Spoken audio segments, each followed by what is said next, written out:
Yeah, what's good? We starting early on this one just because I wanted to catch Team YT's first game at LAIC, and I thought I'd just go ahead and start the streams while we do that. So it might be a minute before anybody gets in, but here we go.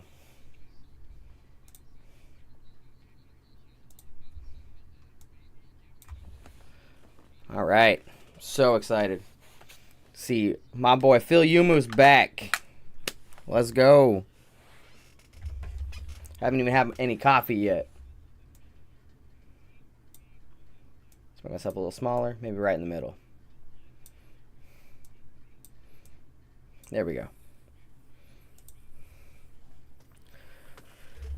All right, so the hometown Brazilian team bans Leafeon and Umbreon, Team YT, Darkrai, and Blissey. And we've got Hoopa, Lapras, Snorlax, Pika, Guardy, So Sad Sam on the Gardevoir versus Eldegoss, Slowbro, Zacian, Venusaur, and Metagross. Let's go. I gotta fix the computer audio. Hold on. I am not prepped for this, but I didn't realize they were going to be airing so many. Like, it was just all group stages. Yo, what's good, Shadman? Welcome in, welcome in. Welcome in, welcome in. We're doing a little bit of a LAIC watch party because I happen to wake up just in time for Team YT's first game. So I thought we'd just kick it off super early. Oh, and early it is.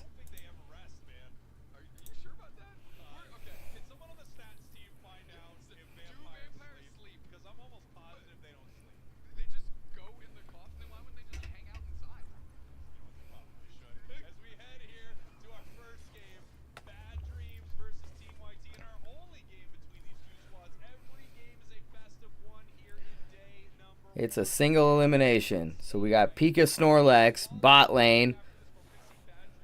We'll put Phil on the Snorlax. And Chaotic on the Snorlax. Fui's taking my boy Lapras into the top path. Let's go. Good deal. The support's doing a good job watching the jungle for any invades. But we have a Zacian Eldegoss top lane. That's scary.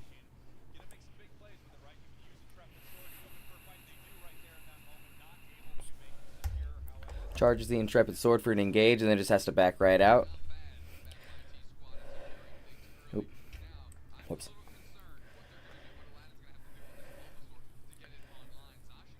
Oh, they're giving Zacian the red buff to get his 5. Sam comes into the top path for gank. Pika moving top. We're 4-manning top from Team YT. Let's go, and we're going for the... Oh, they take down 2 of them. Let's go. Good job, Phil. And they put the points in. Let's go. Big early momentum for Team YT. And now we go into the jungle. Hoopa's going for a little jungle invade, seeing if there's anything up yet. Now he's just being super annoying, which is scary because that's a Matang. He's probably not taking that portal back, right? He took the portal back? Why? He's just being super annoying, wasting a whole lot of time in the enemy jungle. Nice. Dude, he's just going to live over there. While Team YT goes ahead and pushes the bot lane, getting a little bit more of a advantage ahead. Let's go. Team YT gets a lot of that on Sam's signature Gardevoir.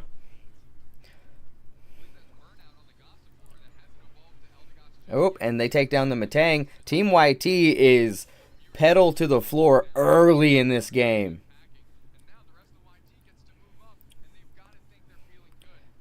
Uh-oh. Uh-oh. Wow. The Experiencer Hoopa is 1 level beneath the Zacian that's been taking jungle farm too. Dude, with Heavy Slam, Electro Ball, and it's gonna be hard to outsecure Team YT with the rip potential of the Gardevoir, the secure of Electro Ball, the Hoopa work from a Kilo. My Hoopa hero right there. Kilo is a monster on the Hoopa. And the first basement Reggie is a steal, and it goes down to Team YT. Now, I don't know much. Oh, aggressive Unite from the Gardevoir, looking to go ahead and put this goal down. Oh, nope, dropping it to 5. This could be a big overcap, but they're going for the break. They're going for the break. We have a Pikachu Unite heading up top for the LAIC fight. Oh! And Fui steals it on the Lapras. Let's go!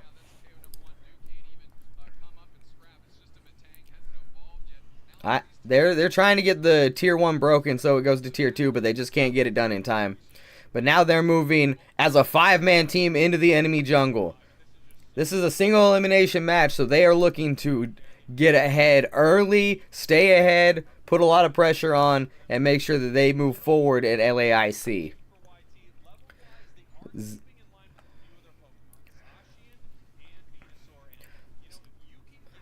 Alright, Venu just hits level 10, on par with the Team YT attacker, but Sam got a little bit of a level lead on the Zacian, but it's a Zacian. So if it catches Sam, those levels change real fast. Ooh, Lapras Express coming in, looking for the Zacian. A big wave on the Zacian. They're coming in. Volt Tackle stops him. We've got the execution up, and the Zacian goes down to yet another beautiful Guardy Unite. Let's go.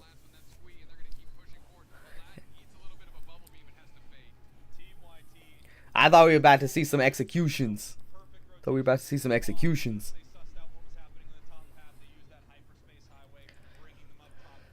Hoopa heads down bottom. Fui on the Lapras, staying top to watch that goal. Doesn't know that the entire enemy team is 5-manning bot lane, but we have a Snorlax Unite and nothing else. We've got a Zacian and a Metagross Unite on the Bad Dream side. They're doing a good job pushing him out, but Zacian looks for the engage with the Intrepid Sword into Metal Claw. The Metagross Unite comes out. Looks like Pikachu's in a bit of trouble here. Oh! But they've got his back. He does eventually go down. Oh. That was so much chaos. Bad Dream has to just back. They trade Phil for another Reggie steal, and then they head up top looking for the next LAIC.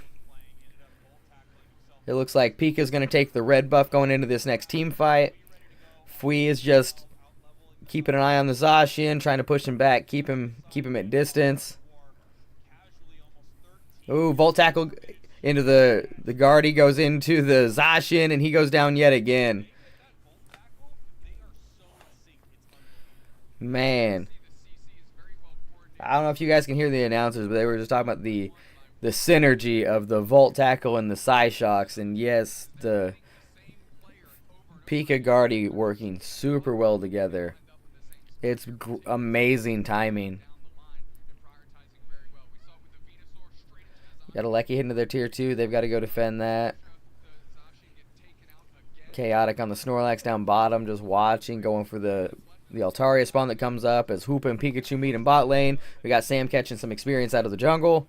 And Fui just watching that top goal.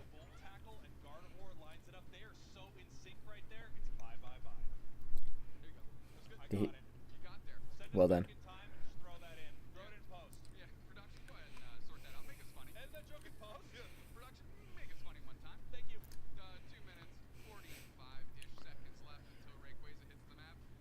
We've still got pretty even levels here, other than the only level 13 on the game, the Gardevoir for Team YT.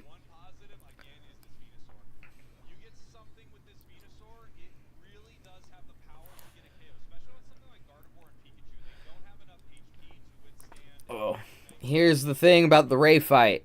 We got some squishy targets on Team YT that they can get a catch on the Guardy or the Pika and shift this entire match around, because it's Pokemon Unite and Rayquaza is still a thing in about 11 seconds. Chaotic, deep in enemy territory. Gets a huge catch. Huge heavy slam into the Pikachu Unite. Volt Tackle comes in and catch it. Guardy putting all the damage down on there. The Metagross Knight comes out and only Slowbro's left. And that is a team wipe. Aced for Team White T. Now we just rip Rayquaza off the map. It's time to get out of here. That was a huge heavy slam by the Snorlax to set that up. Just 5 wipe the enemy team, get an ace, and now, as they say, the Hundo Burgers drop in, and that is probably game. Wow. Wow. There are still 2 Unites for Bad Dreams. They didn't even have a chance to press their Unite button. The LD went down too fast to heal anybody. That catch with the heavy slam into the Pikachu Unite. Oh my God. Let's go.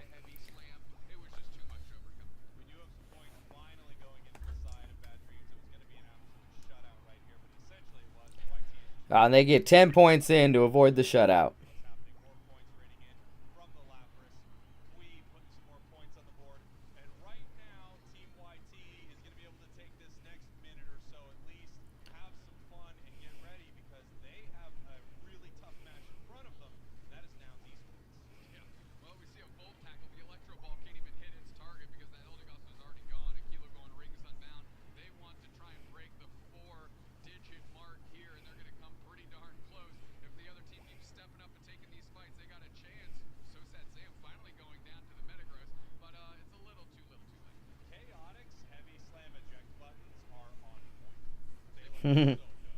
Chat is popping off.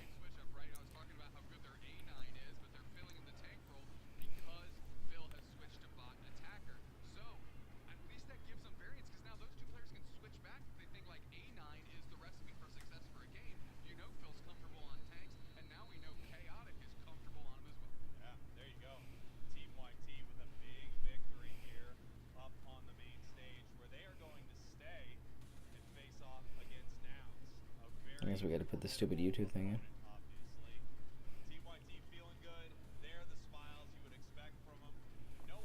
That's right. Man. Super excited. I completely forgot LAIC was Friday through Sunday. They're getting 3 days.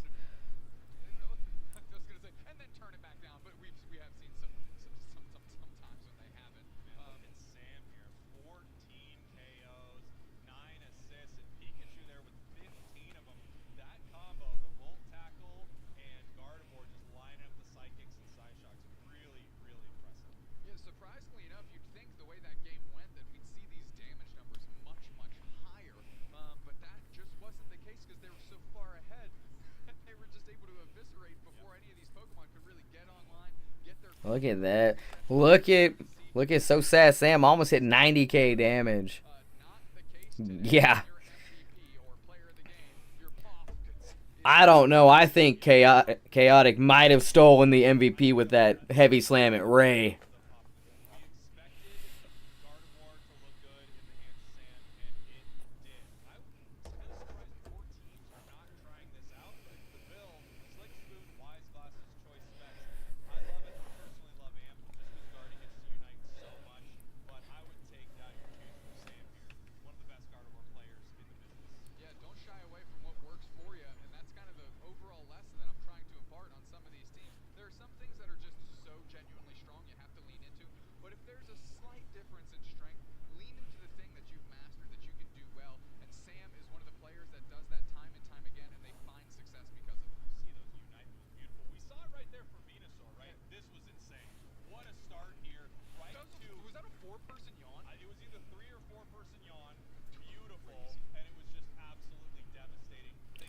Whew.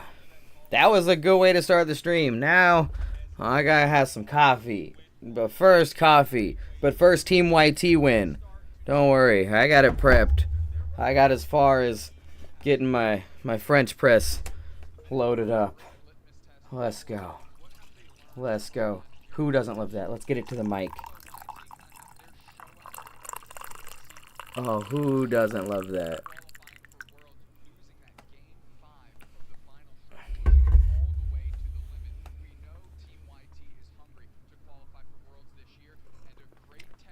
Oh, that's good stuff. That's good stuff. Oh.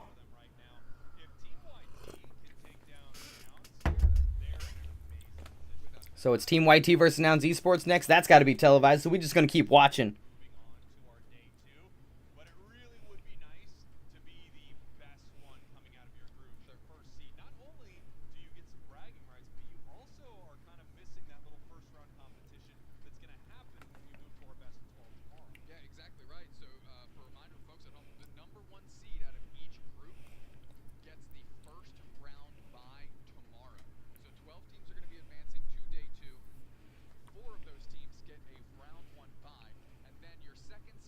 Whew, that was exciting.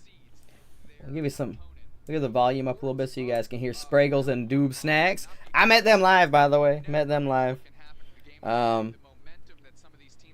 Spraggles is an energetic fella.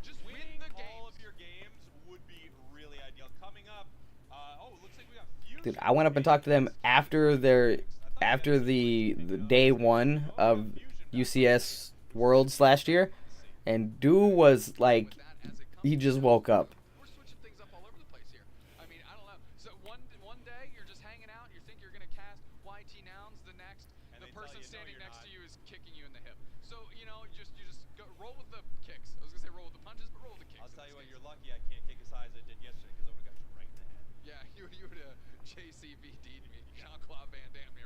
Very nice folks right there.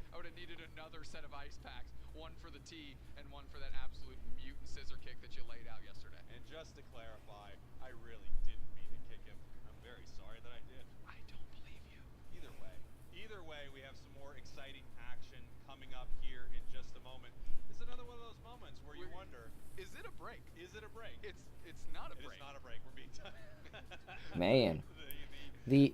Yo, Nah Dog, welcome in. Really? Really? I can see that. Cool guy. I like those guys. And the chain with the leopard print accents, bro. That's I'm jelly of the shirt. He can play Sludge Dream Eater if you rock a fit like that.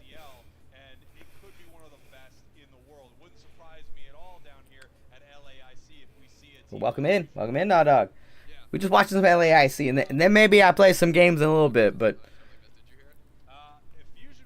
I was up almost until this stuff started, so I was like, I'm not gonna be able to watch it. I gotta get some sleep. And I woke up and they're just now getting to Group C's first game, so I was like, you know what? Screw it. Let's just watch the rest of it.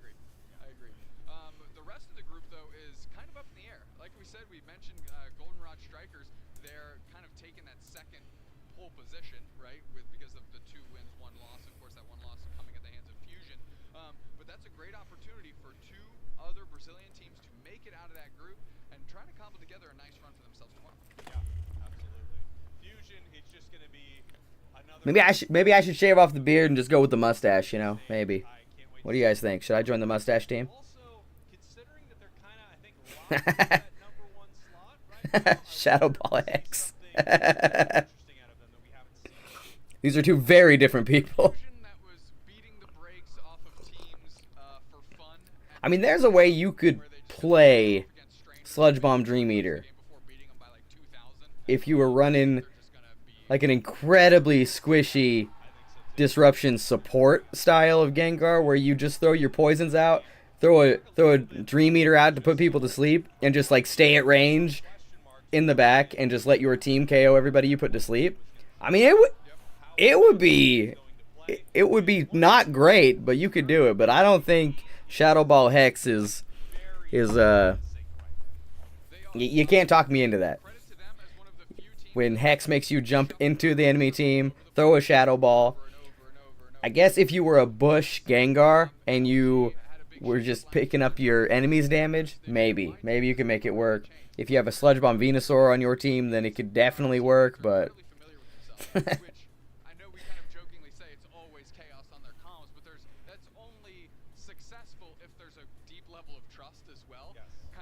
you're saying they're the air quotes sloppy Kabi-chans because they don't necessarily communicate as cleanly, but they're all there and they trust each other to do what they need to do to win themselves some games. And of course, their communication works in some form or fashion because that engage that they set up to take that win was meticulous. Yes. It was chaotic going around.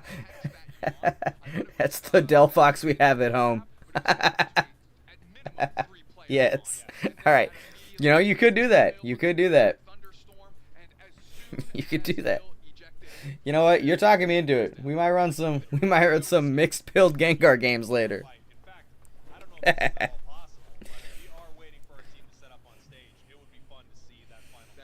mean, you can lose a game that you were super tryharding. You can win a game where you're screwing around. It's Pokemon Unite. We can give it a shot.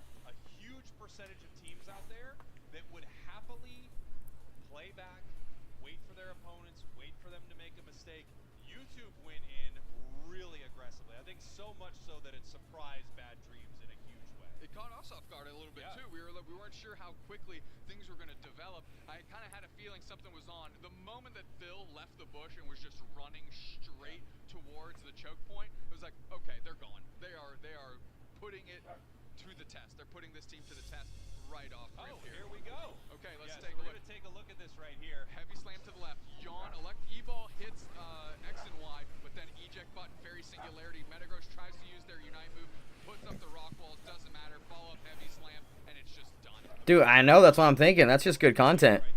That's just good content. Like we talked, we weren't sure if hit 3, hit 4. It was a yawn on 3, and then it was over. Yeah. That was beautiful. I can do like a cut of all 18 KOs from the Gengar game, and then to the Ray fight where we get wiped and or we lose the rip my team tries to do, and then jump into the so I gave up on trying, and this is what happens. Hexball. We play Hexball and we win.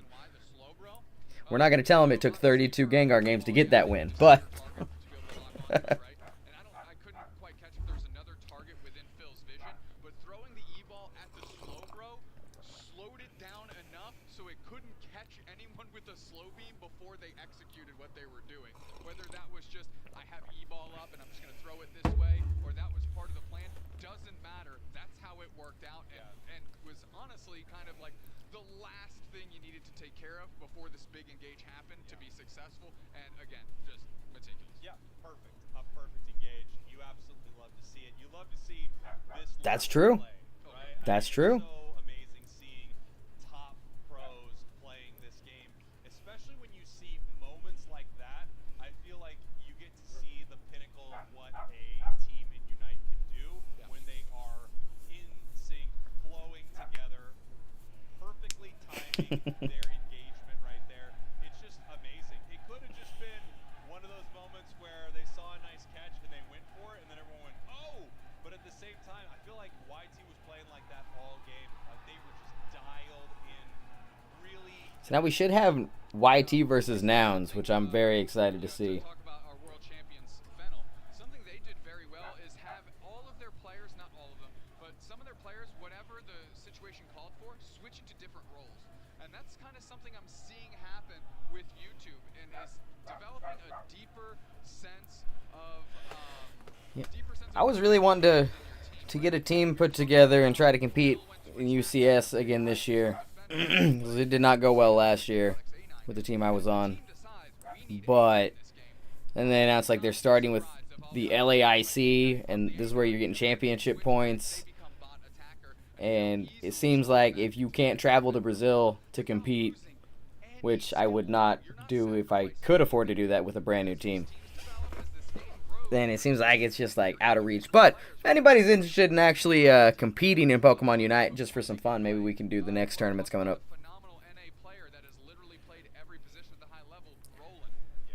It wouldn't be bad. Man, that's true. That's true. If you can get some hex resets off of Shadow Ball status effects, bro, that would be awesome.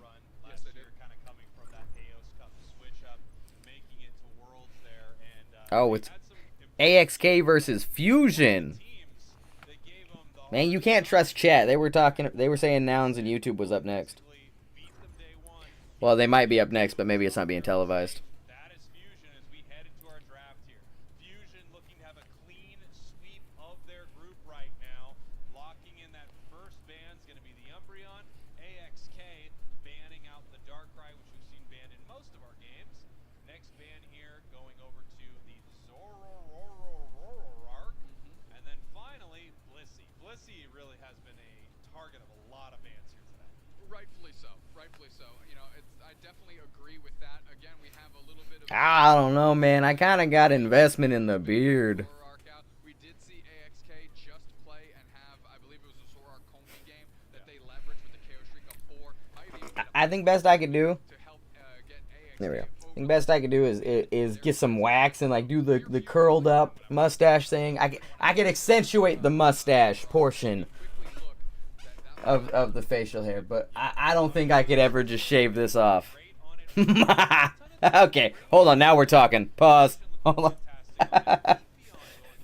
Let's crank it old school. Break out the mutton chops. Let's go. That just speaks to the state of the supporters. I think it was you mentioning earlier that Otter on Luminosity was saying, like, playing support is great. Every character is awesome. And they're all very, very good. Ooh, okay. Pick rate of 11% of Ho-Oh, so maybe another pick picked when you and I weren't watching that particular game or out in the field there. But it needs to be leveraged well. Yeah, it absolutely does. If they can make it work and they can revive themselves against Fusion, that would be massive. Fusion just such a tough team to beat, you know. Based on how they've been playing, you also just might be giving them a few more KOs as we get our final lock-ins here. Oh my God. Hold. You're selling this. You're selling this. What I wouldn't do for a free top hat. I too am a fan of hats. Though I don't go for the more esoteric hats, such as the top hat. But I am not opposed to a top hat. Now you've made me really want a top hat. Yeah, this is going to be interesting because we have not seen much Mew throughout this tournament, right? I don't know if we've seen it at all on broadcast. It's one of those Pokemon that... Get another window open in case I need to search something. When things are going well and when a player is at that high skill level, right? But a lot of the time, you don't see a player good enough to pilot this Mew. We were just talking about Otter on Luminosity, one of the best Mew players out there, but now they are on support. Yeah. Like this world first 35,000-year-old saber-toothed kitten found mummified in permafrost. That sounds interesting. So, the question is, if you're seeing some of those top players fade away from it, did it lose a little something, or maybe it's just not Mew's time and kind of the life cycle of the meta that Unite tends to go through. But again, good Mew play is a fun thing to watch. Yeah, it's amazing. It's one of the highest skill Pokemon in the game, I think, without Right next question. to Zacian. There's shout out Scotland. There are a few Pokemon that are insanely high skill level, right? I mean, you see some of the plays with Blaziken, and you think that player is not only playing an amazing Pokemon, but they are flowing incredibly well with this. You see some Zoroark plays, and you think this is one of the most skill-intense, you know, fast decision-making Pokemon. Mew, I feel like mechanically, to play it well, you are playing out of this world. I agree. I agree. That's why I don't play Mew. Yep. We were playing a lot of Psyduck last night. Let me tell you, that thing's pretty good, even if you're mechanically... Dude, I was super disappointed when I turned on Unite and saw that you have to do so much to get Psyduck. Based on that draft, they're looking to win. I mean, it's not that many gems, but They want to leave nothing up to chance. I just wanted to buy Psyduck, you know. They want to make a statement. And honestly, a heck of a statement they're making, right? They are the Got to play against a couple. It looks like a crazy fun Pokemon. and beating literally every Brazilian team in that group in and of itself, feather in the cap, and a little bit of a rub in their nose in it, saying, I'm doing this on your home turf. Yeah, I mean, they just play that well. It's hard to stop this team. These games take forever. I may play some games in between. Wandered into a group with, I think, from... Oh, I know. I almost didn't want to beat it last night. It was so stinking adorable. But then I remember that I wasn't able to play. I wasn't the one that got to play it, so it had to go down. Dude, my lighting is terrible right now for some reason. I don't know what's going on. It really has. So, as we're taking a look here, Maybe it's the hood. you know, I think it's It's either too dark or I'm washed out. Maybe I just need to get some sun. AXK. They did just have a really nice win in that last game. Something that I noticed specifically with AXK. Quick donation goal. I need a tanning bed. You about it is they take fights. They just Yes. it almost like wild Yeah. And at one point in that game, I literally watched it go full team. It's such a simple hollowware, but it's so good. It's so good. Pandemonium down here. And it Back to had chat. the absolute excellent How's chat doing? that Zorak in the end, which is why we saw Fusion ban it there. Again, you got to play with the information you have. So I don't know how well Fusion may know them, but they certainly saw that last set and goes, okay, well not that. Yeah, you have to wonder what you do against a squad like Fusion. All right, here we go. Fusion versus AXK. Purple team, AXK. Another Brazilian team. Will AXK be the lone Brazilian team to take Fusion down here in this day one best of one series right now? Right on Hoopa top versus Lucario Eldegoss. And honestly, Lucario can get ahead early on Maridon. Looking to make it 5-0, going back into the Lucario well, going back to the days of yore, and let's see how. I mean, it doesn't seem like it used to, but I think Lucario is still one of the best early game Pokemon. Ripped apart by this Ho-Oh and Few. I think got a little power crept by some new Pokemon, but I think it's still really freaking good. Securing well against Fusion. Yeah, really well. They're able to put good pressure with the Leafeon kind of right in the central area. We actually see we still have a Torchic, and the level has kind of been stymied here. So We got junglers going bot on this one. lost his Fusion form. Looks like Leafeon picked that up. Two here for AXK and a great tiebreaker with Now it doesn't have Razor Leaf though. Really nice one to win, obviously, for a lot of reasons here, but it also has a high likelihood of getting you into day two, especially if you can take down a team that is currently undefeated, like you said. Compared to the last game, Tiebreaker this is starting off pretty calm. for their group. Scoring up in the top path, Fusion put some points on the board, it's gonna bring them Looks like the teams are just trying to like slide in, put some points in, and get out. Junglers back to their jungle.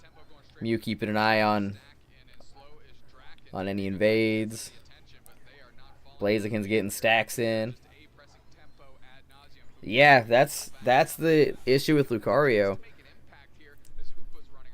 I think early game is great, but then it just like starts teetering out as the other Pokemon level up, like with the Blaziken on the enemy team and Mimikyu, I like, and obviously Maridon, that goes without saying, but Blaziken Mimikyu late game seems way more value than Lucario.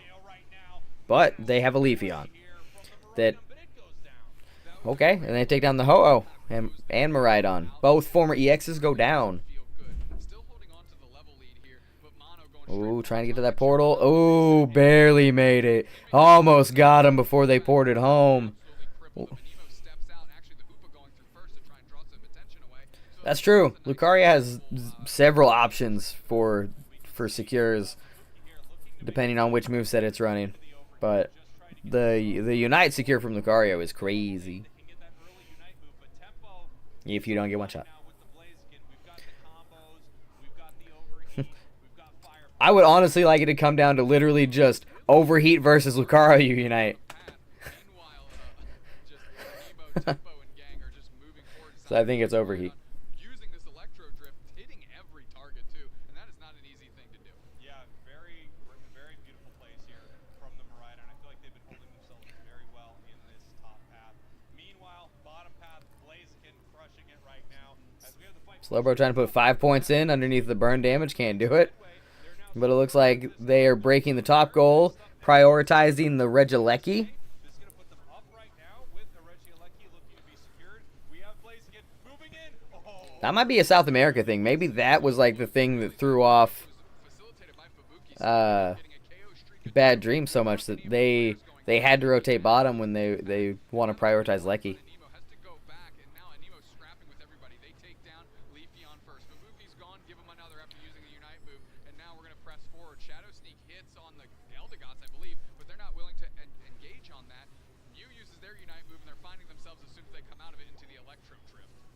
Ooh. Does Mew have... Mew finally got consequences. I don't care. Had an opportunity, I think, to get away from It's not that I have anything against AXK, but I kind of want to root against anybody with a Mew on their team. with their Unite. Not able to make it work as we head back down to the bottom path here. Is Leafeon looking pretty good, level 10 right now. The only thing on the other side that is even scarier is that Mimikyu. All right. We've got some level advantages on Team Fusion. Hoopa just ticked into its Unite. To make that happen. We have a little overheat eject button action going through. Surf is going to close. This Ho-Oh's having a bit of a rough day so far, though. As we've been surfing through. Looks like Blaziken's. Oh, they forced the LD Unite. Be playing that poke. Okay. Cloud crash on Mew to give them a little bit of sustain, but Drac not really afraid. Cotton Cloud Crash. I gotta learn the Unite names. You know, I gotta say, I know some of them. is actually playing really well into one of the best teams in this entire tournament right now. Look at the KO. Woo! Not able to make it happen. Blaziken pulls back here. There's my boy Hoopa Unbound coming out, though. With a Miraidon Unite. But it's slow beam down, and they're going to knock it out before it can resuscitate the team. Dang, Ho-Oh goes down again. Okay, to bounce back and defend this gold zone. That's Because of that prioritization Oh, of yo, fusion, and that's Timmy, listen to my boy Naw Dog. We need a squirrel skin from you. We need some form of squirrel costume from you. And as soon as Ho-Oh is ready to bring them all back, you've got Could you imagine? you're ready Just to a go. a squirrel onesie Fusion is with tail, here. They secure the Reggie. That's going to give them defense, special defense. replacing the Mew tail with a big bushy squirrel tail. I might like Mew then. Havoc happen in the central area. I don't dislike Mew. I just dislike playing against Mew. This team is counterpunching Fusion. That's the next orange skin. Damn it. we're seeing some of the stuff we saw out of Fusion at Worlds, where they're kind of getting a little bit into deep waters. However, Kea Passion fruit orange guava. It would sure would be. support, so of course they get knocked out, and that's kind of living on the razor's edge. But the support Oh. needs to be there to help bring you back from falling over. Fubuki trying to take over. They get KO'd quickly. There we go. There's some res for the Leaf, bring the Leafeon back, but does it really matter with the Electro Drifts coming out? Legendary Pokemon are scrapping. KO streak of 2. Oh, there he goes. That's a catch by the Mew. Still Spraggles, and we knew that about AXK. Yeah, AXK is putting in the work here. You said they were brawling all out. All right. You saw them. Look how well they're If this game started out calm, comes another shadow. it is now picking up. There's the Aura Sphere. Here. Can they make it happen? They miss. Massive surf gets 3. Draken The is so Mimikyu sick. keeps Oh, he misses the close combat. Mimikyu is just doing Mimikyu stuff now. That's what we were talking about earlier. Mimikyu hit level 13, and it's doing Mimikyu stuff. Look at it. It's getting a penta. It's getting a penta. Let's go. I told you. Mimikyu late game versus Lucario late game. Wow. Oh no. May have an issue with one of the devices. We also just I'll might tell be you a what. little overwhelmed. Oh, bro, there's no way I'd get it for as little as 10,000 gems. Are you kidding me? I wouldn't even attempt wasting gems to try. Like 1,000 gems seems like way too many to risk on that. Saw that Mimikyu And there's no way I would get it for 1,000 gems. that first KO. They played around it really well, not throwing the Shadow Sneak right away, hitting that Shadow Claw. Yeah, I'm kind of in the same boat on Honor of Kings with the Jujutsu Kaisen collab skins for a couple characters that I like to play. But it's like, I'm not going to waste the gems trying for the chance to get it, you know. I mean, you spend enough, you eventually get it just like that, but like I don't have gotcha luck. Because you were able to get all of those knockups. It just gives time for Mimikyu to come back online, push forward, and now we're in Pentaland. Yeah, so just go back to that moment, right? Anemo was low on Calm damage, down. so was Mono. There's no way they're going to do anything negative to Mimikyu. And then they actually did a night move and eject over the wall. Right at that moment, I'm not sure if it was ejected by Draken. Either way, it was perfectly timed in the direction. Now, the admins interrupted because they had to do an emergency cram nerf. They've been talking about it during this game, haven't been paying any attention to it, and they're like, you know what? We need a nerf cram again. We need a nerf cram again. And then another guy came up, he's like, hey, well, while we've got it paused, is there any way we can make Charizard even weaker? And they're like, yes, there is. We've actually removed his Unite move. That's why we had to pause. We're updating the game right now. But I really think it hinges on Draken and KO myself. Oh, absolutely. I played Cram a couple of times in these in these 2 months, just a couple. like that I've clearly popping off in I've this tried game. both builds. I will say though, for how well Poor Cram. Fusion is playing, Poor Cram. AXK is actually holding their own incredibly well. I mean, you would expect most teams to have a really tough time playing into Fusion, but every time Fusion makes a play, there is something that But there was a minute there where Cram was everywhere, and yeah, now he's just gone. they've had some great fights. They've let Fusion get a little overconfident, which is what we're talking about a little with some of their carry players. They get a little too overconfident. They're looking for that penta that they just got here right before we pause. And they're taking those moments and actually turning them around on Fusion pretty well. Fusion now is in a great spot. That Mimikyu is level 14. Yeah. This is going to be very, very difficult for AXK once we come back from this pause here.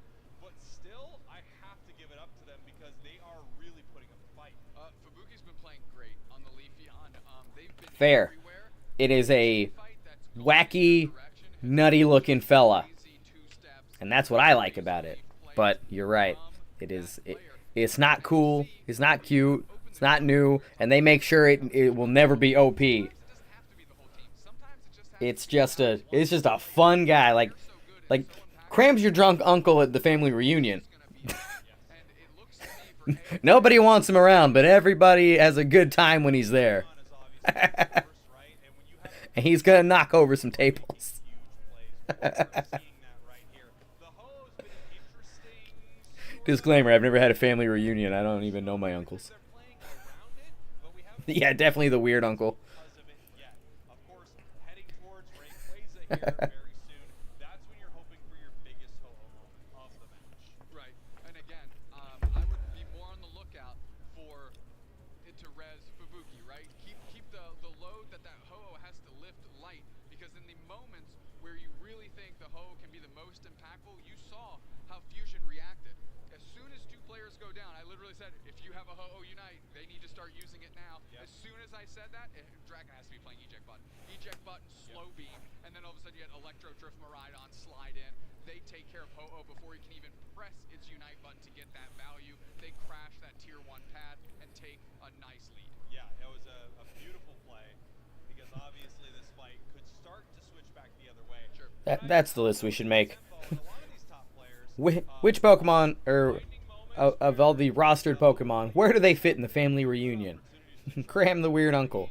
I know the timing of this Unite move. Yep. I know when that feather's going to hit you, when you're going to come back and you're not invulnerable anymore, and you're going to eat one of the biggest burst moves in the entire game right now. So we saw that set up earlier. We could see that again.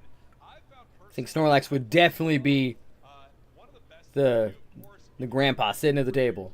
He's got stories, but he falls asleep a lot.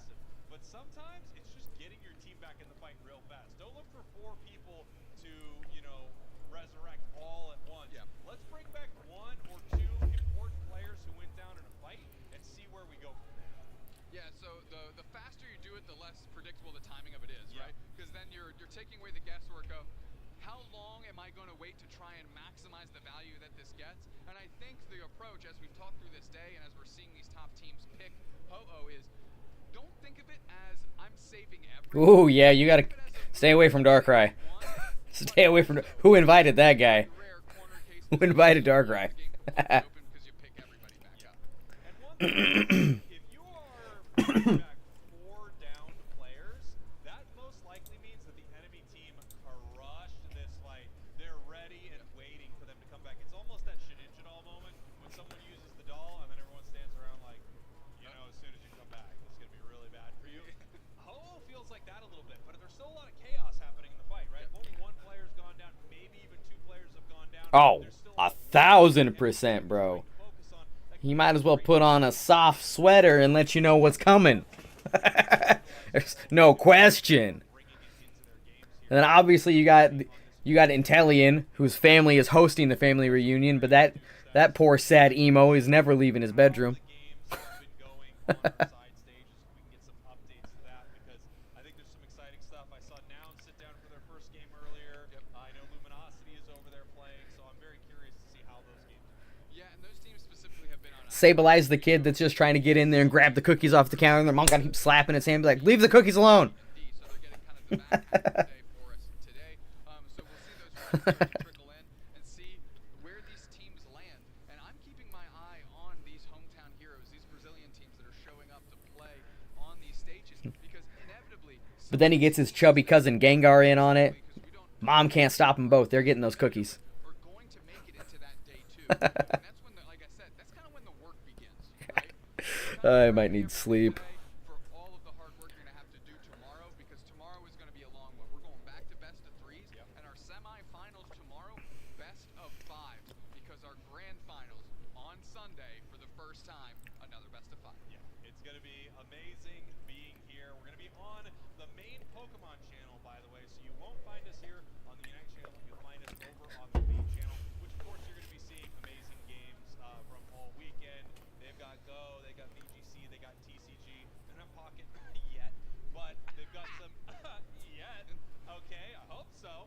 But Pokemon TCG Pocket stuff there. confirmed. Coming to UCS confirmed. Here with us Whoa, where'd he go? for day 2, That was weird. which is going to be crazy. It's going to be awesome because a lot of these teams, like when you looked at these groups start to get formulated, it's randomized how these Man, how long is this pause? be a reality where I could have played a game by now. and you're seeing Dream Max and you're seeing Luminosity all in one group, but fortunately for a lot of these big teams, they are sort of spread to the four corners of these groups right now. Yeah. That won't be the case tomorrow when you're gonna have to beat everybody if you want to win this thing. Yeah, maybe not necessarily the first round tomorrow, but that second round Yes. where you've got the 1 seeds and then your 2 and 3 seeds that have just Man, unfortunately, I don't get to watch round 2. a lot of, doesn't matter. I mean, I'm gonna try. I'm gonna at least have it in my ear, listening to it. But I gotta go coach at a So one of those teams might be the long ass jiu-jitsu tournament tomorrow. and then all of a sudden you might have seed fusion second seed downs. Yeah. Second We can dream, buddy. We can dream. and put a button on the one we were watching, which was fusion in AXK. Here we go. There we go. And we're back. Coming back right after a massive Penta KO. The Mimikyu level 14. Leafeon, nothing to laugh at. Maybe I should hold my controller. Maybe I should hold my controller and act like I'm playing. But like, look at that. All right, I'm the Blaziken. Come on here. Luke Curry's looking pretty good level-wise, too. As we said before, AXK is very much in this game against the team that it is really hard to keep up with. Absolutely. Now fusion has the positional advantage on this red. Oh, that's awesome. Is going to show up and try. I work with the dude that did that for years, and he's been wanting to get, like, he moved away from where he used to live, so I can't find anywhere to do it. He was an instructor at his old school, I believe, and he'd been looking for something, Krav Maga, Jiu-Jitsu, something that he can do it, but one of those, like, claims he doesn't have the schedule. I think he just doesn't want to start something different like Jiu-Jitsu. But I was like, man, we do kickboxing and stuff too. You can, like, that translates over a little bit. Just, but that's pretty cool. Yeah, I've been training almost 14 years. I got my black belt, I think, in 2020. There we go. Oh, the Mimikyu Unite comes out to stop the Ho-Oh from bringing Leafeon back, and they take him down. Nice. That was a really good one. Yeah, I think from what I know of Krav Maga, I've never trained it personally myself. It's got a lot of judo techniques for leverage and getting people to the ground. Nice. And Fusion takes that almost easily from what I saw. But yeah, I've been training for almost 14 years. I got my black belt in, I think, 2020. And during that time, I was fighting professional MMA for 10 of those years. And I've been teaching since I was a blue belt, which is like 2012 maybe. I don't know, man. It's been a long run, and now we've got our kids competition team doing a big tournament tomorrow, and we got some adults doing it. I don't mind it. It's fun, but like those tournaments just take all day. They're not as bad as they used to be, but it's still just such a long day of waiting, especially in between kids and adult division, because they do both gi and no gi at these tournaments. The uniforms and stuff with the belts tied and whatnot. and the Shadow we Claw gotta wait for the knocked out. kids. And I mean, Our kids are doing no gi, and then we gotta wait for the kids gi division to finish before the adults start, and it's just such a long day. and good players can mitigate that with that. But it's fun. And we have Fusion, obviously, It should be a good time. walking out of this group stage undefeated. And there is a question as to whether or not That's my main job. That's one of the two jobs is that why I don't get to stream at night much, because that's when I'm at class teaching or training myself. And we don't get done till 9-10 o'clock at night, and then I got to come home, do dinner and stuff. And I was like, Yeah, really good. I mean, it's unfortunate. There's like the key hours, but we making stuff work. damage range is absolutely amazing. I actually had somebody approach me. Hold on. Sorry. I actually had somebody that I've known for a while approach me with a business meeting the other day to assist in me opening my own jiu-jitsu MMA school. incredibly well. I'm very impressed with them. You know, a lot of That's true, man. stand up to Fusion at all. That's true. Dumpster. I really do That's think true. they had a chance against them. A moment earlier on a Ho Unite, even if you get one in that moment, we had nothing otherwise, right? So you need something. I think the flamethrower was just coming off being done, and in that moment, they just couldn't hit it fast enough before Fusion was on that Ho-Oh, ready to get the big KO. And that's what you need to do in those moments. If you can stop that Pokemon from, making that massive rekindling fire Unite move, you're in a great spot. I'm thinking about it. I'm thinking about it. It became so evident what was going on, and their execution isn't. It's not just targeting the Yeah. Pokemon. It is Yeah. targeting the Pokemon and having the rest of your team execute accordingly. Yeah, we actually been running through some names and possible logos. He sent me like he very much wants it to happen, and I'm just like man, I don't know. Can keep it away from everything else, and you just literally saw players on Fusion run past the Ho-Oh that Anemo was on.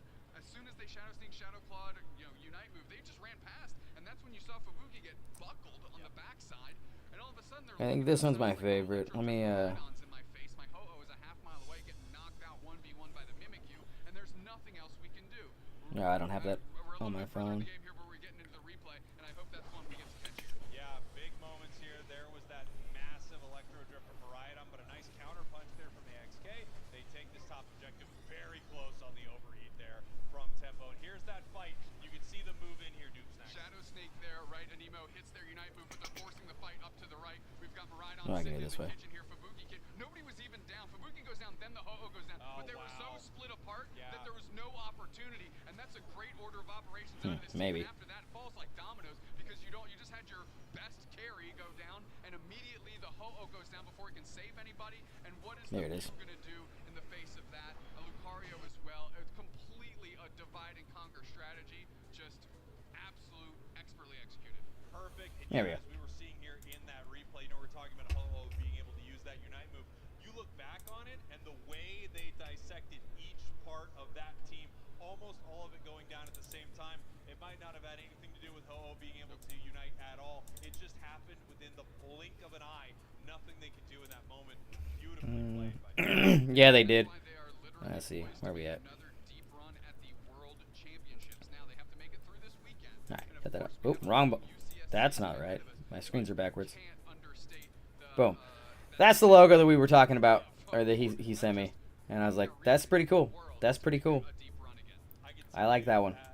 As a team to represent the So one more iron in the fire that I'm considering, but Fusion right now. I mean, with how good they looked today. I don't know. Jersey at home from when they won the AO's Cup. I was like, I'm all in on this team. They're Yeah, great. They're great. they are so incredibly also the jersey. They're so sick, so dude. good. They're so good. They play so well, and I mean they could really make a mark on the world stage. Now the other one I really like. Really do something. Let me get this over to my computer again. It would be a very exciting team to watch. But as they head towards day 2, they're undefeated right now, but they have a lot of huge teams in their way if they want to become the first ever LAIC champion for Pokemon Unite. Yeah, they need to at least keep somebody around here scouting and watching this Group C some good inside looks, more on YT, Nouns, other squads that are If we got looking to any make a push. Yu Yu Hakusho fans, which he and I are, this guy right here, Darkness Flame MMA, for Hiei's Dragon of the Darkness Flame. I was like, okay. He sent me this one. I was like, yeah, you got me this close, bruh. You got me this close to pull the trigger.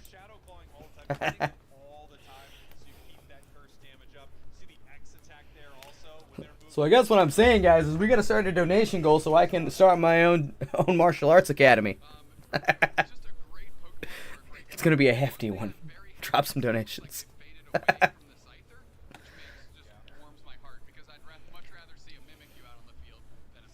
Yeah, Mimikyu is crushing it right now. It really is. I'm interested to see if Mimikyu gets tooled up or down. Mostly down a little bit throughout this season. Probably tooled down a little bit with a nerf, right? Oh, hear that? Spraggles also wants Mimikyu taken down a bit. But right now, it's in an interesting spot because Mimikyu is extremely good, but a lot of teams are Yeah. using it for a ban. There are ways to play around it. It's not the bulkiest I mean, in the game, so I think there are reasons that you're seeing it on some of these high skill players, and a reason that other teams are not picking it up. Yeah, it is incredibly good, incredibly strong. Could maybe use for a little tone downage. I think Shadow Sneak Shadow Claw is probably okay. I just want them to get rid of Play Rough. Imagine all the Mimikyus you play against if they were running Shadow Claw instead of Play Rough, and how much less they would do in a game because they're not just unstoppable, insane damage. I don't think you're giving up that much by not playing it. Yes, I agree. But obviously, Anemo, an absolute monster. That's a good build, though. Carries it.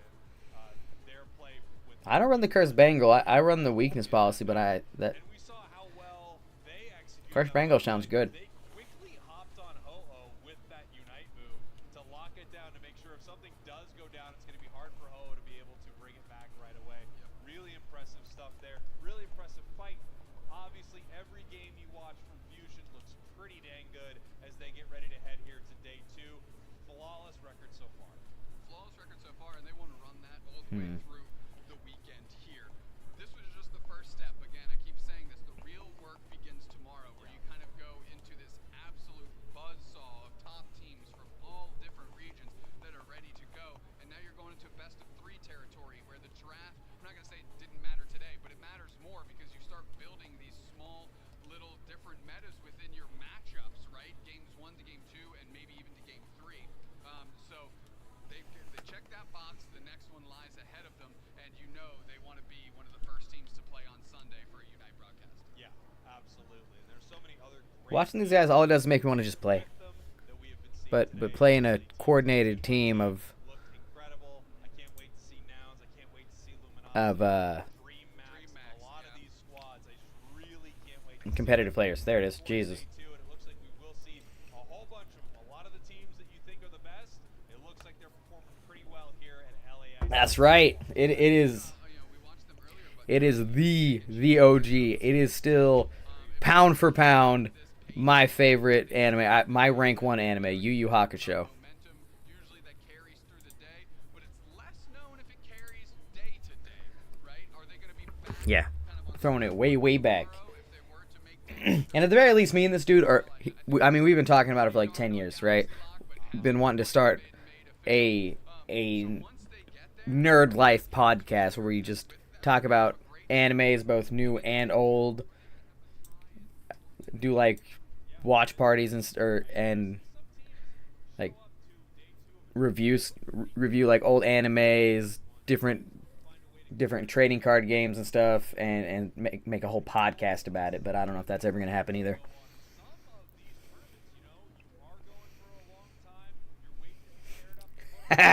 Sensei Mutton Chop, let's go. You know, at the very least, I'm gonna have to find a dude with mutton chops and hire him. Yeah, I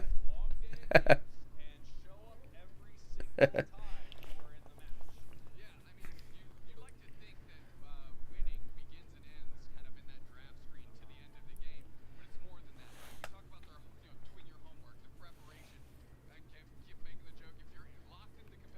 Exactly. Probably just banning Darkrai, right? Like that needs Exactly. but there's other things.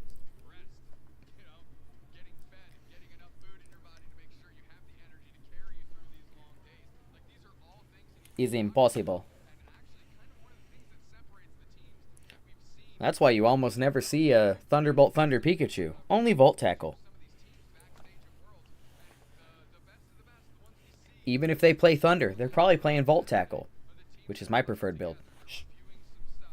Sometimes you'll even see you'll see two players reviewing, two players taking a nap. They're all eating, protein bars and stuff like that. And it's all part of this thing to be competitive. It doesn't just begin and end in the game. Yeah, there's a mental game. There's an endurance to it because again, these are long days. And they're not only long days. Sometimes they're very taxing, right?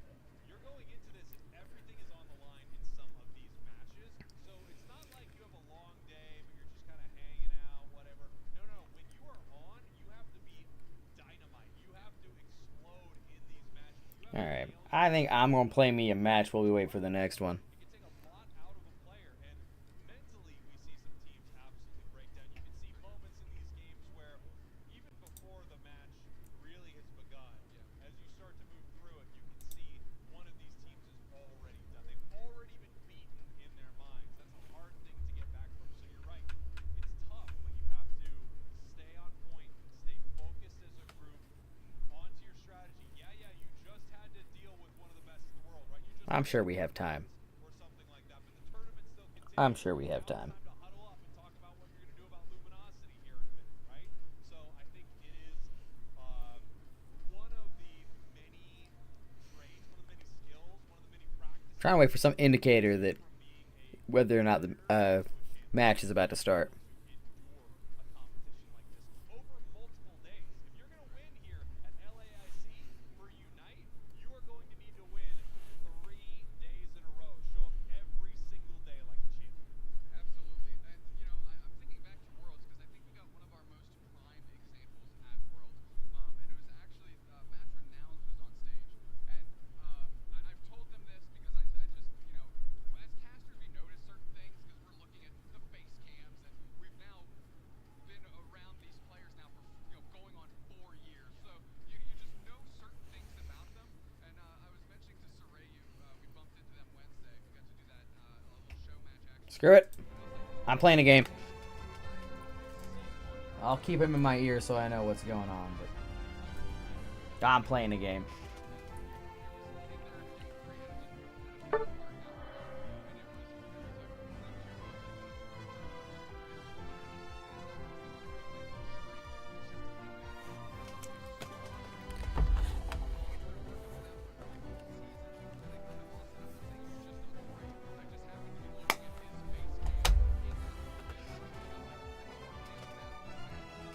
Gotta swap some audio around. That's something on the off season I've actively been working on because I recognize There we go. that was going to be something I need to overcome if we want to overcome it.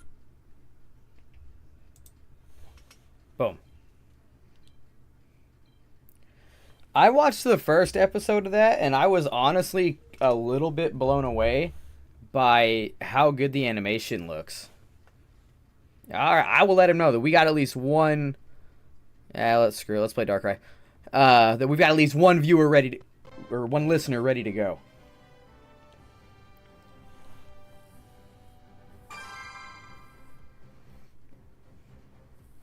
It looks like they're doing interviews now, so they're not even setting up the next game yet.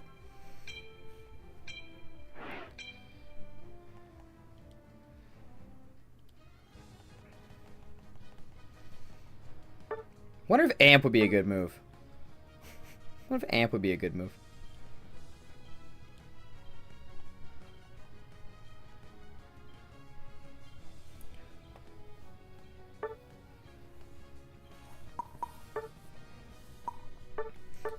I've got to watch it. I've got to sit down and watch it. I got a long list of animes that I've got to watch. I don't really watch that many. I am, however, freshly caught up with One Piece up to where they've subbed it. I don't do the dubbed anime. I have a hard enough time staying awake watching stuff by the time I get to sit down and watch something that I can't be like trying to read subtitles.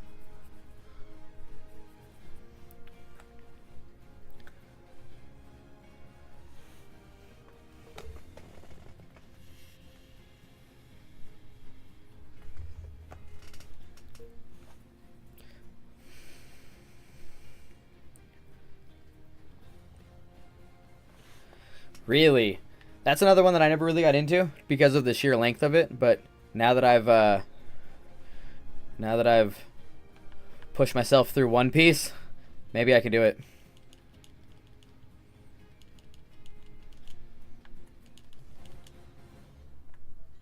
I wasn't even paying attention to draft.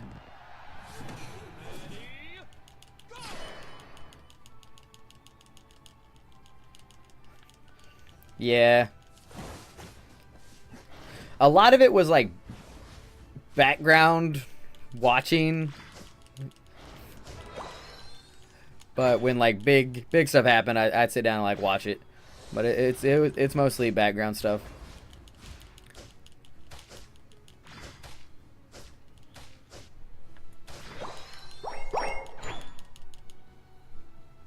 Let's go Dark Void, and I'm gonna try the whack-a-mole. You guys ready? You guys ready to play? I got you. Yo, you should go get that with him to ensure his level 5. I think he gets it anyway, but... Nope. Damn.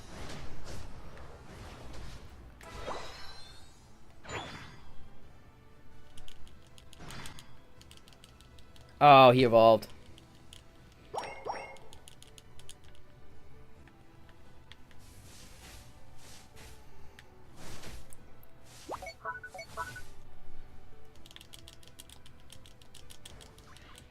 What? Why did that not hit? Is that his passive? I got him. Alright, I'm going back to my... Oh, I have an Azu in my jungle. Okay. I have, I'm from the era of the original Full Metal Alchemist, not Brotherhood. But I've watched Brotherhood.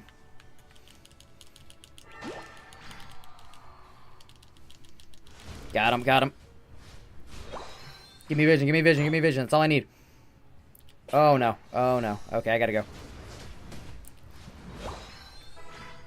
I don't remember if I finished Brotherhood, but it covers a lot more than the original one, but it also seems like it runs faster than the original, like takes some stuff out. Like we missed some stuff.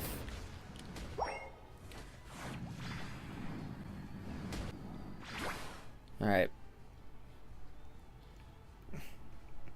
Foul play.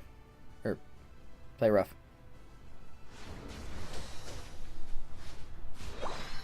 No, I haven't done the Dark Pulse yet.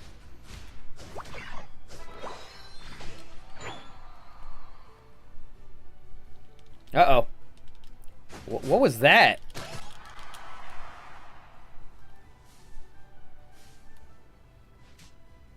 Okay. Oh, it got me. Okay.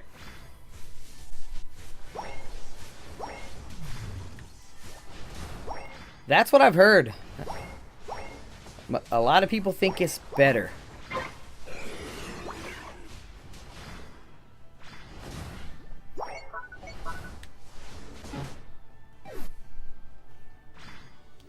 ¿Cómo vas a tumbar con uno de overclock, compa? No mames.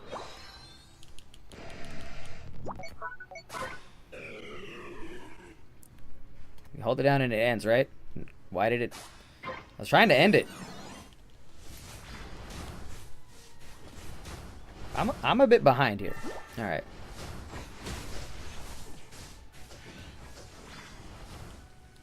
I don't know. I think I like the infinite dash move better. Calm down. I'm trying out a new move. I haven't tried this one yet.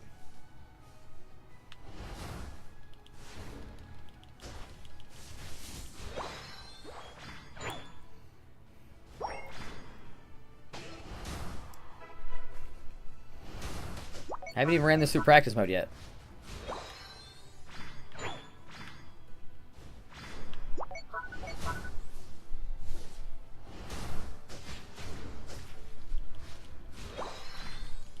I don't know. I like the dashing better. Yeah.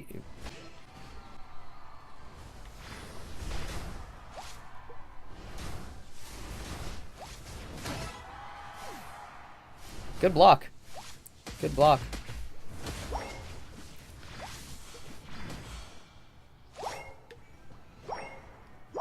I lost vision on him.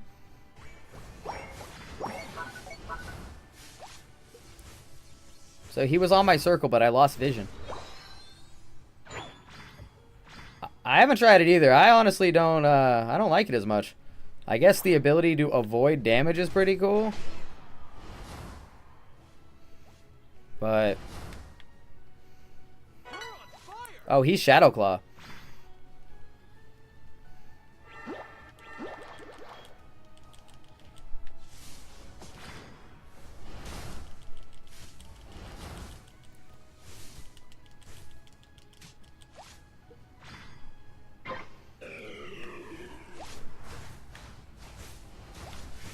Ah, of course the slow beam. I don't know. I don't. It's gonna take some. It's gonna take some playing and getting used to. It feels weird. And playing it again, it seems like it's easy to avoid any damage. It just makes you untargetable, so it's kind of busted.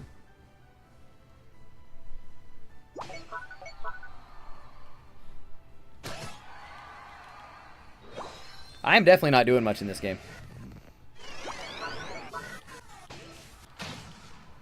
Maybe I should just play and stop paying attention to what's happening on the LAIC stream. There it is.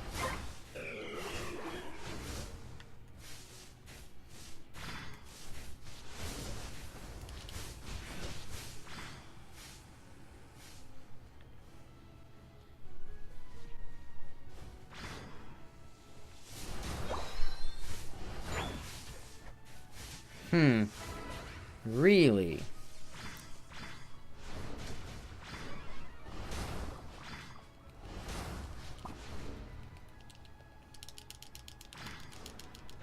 Remember when you united me? Remember when you united me? You remember? Okay. It's okay.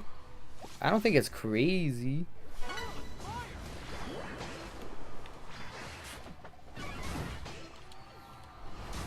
Where'd he go? What was that?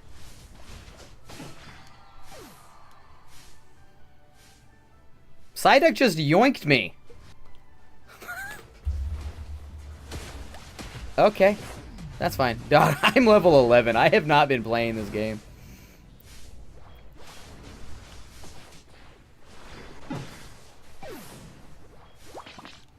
That's what's... okay. Probably should have at least read what Psyduck does, so I know what to avoid, but I was like, I can't play it. I don't care. I'll figure it out. No, we're fine. Dude, I'm not doing anything with this build.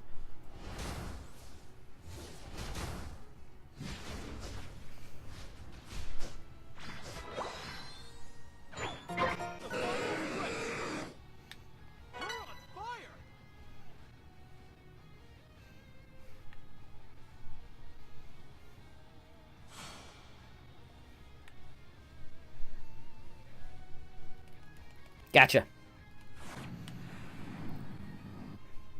I'm trying not to get Slowbro united at the moment. Oh, that's a Psyduck unite, huh?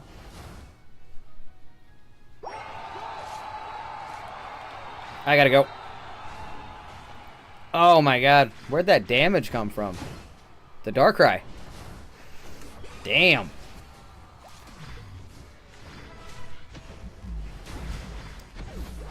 Bollocks.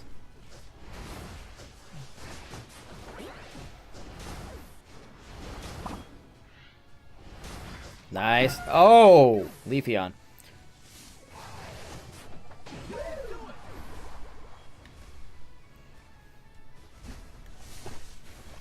Yeah, we just have no choice but to do it now. I'm going after Bird. You guys rip.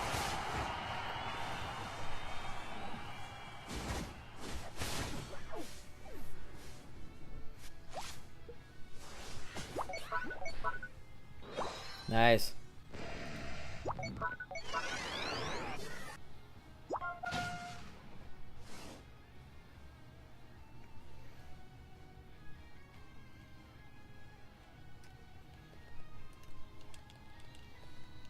Jeez. Yeah, I didn't feel like I was doing anything with that build. Ugh.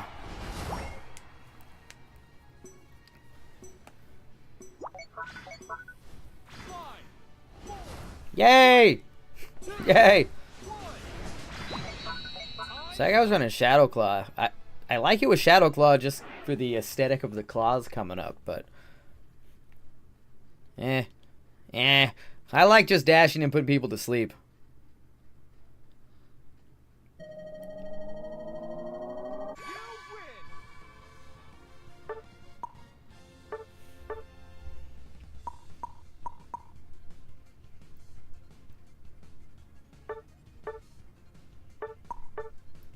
All right, let's check it back.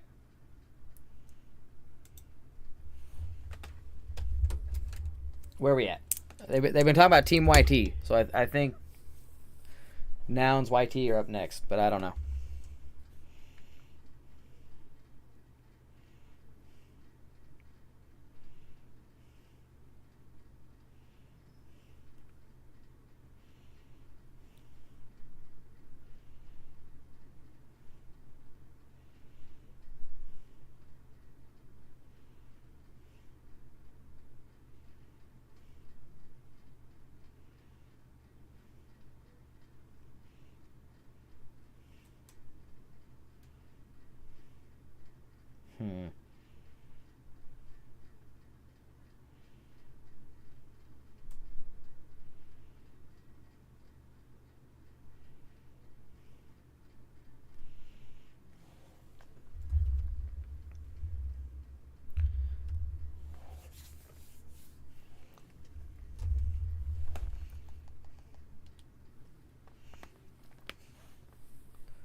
Oh.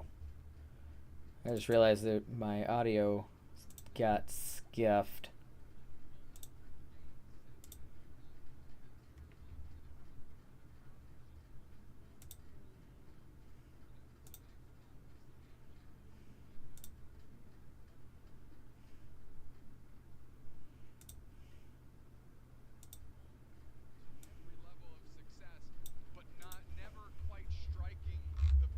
There we go.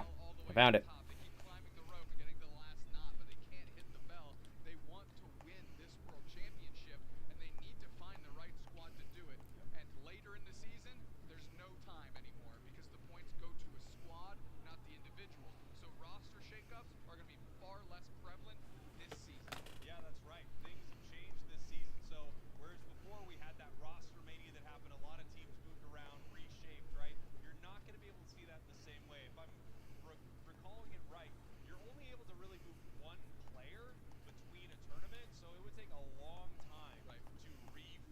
Oh, that's good. That's good. I don't know if you guys can hear that well. Talking about the changes to how the championship points work. So it's going to promote less squad changes.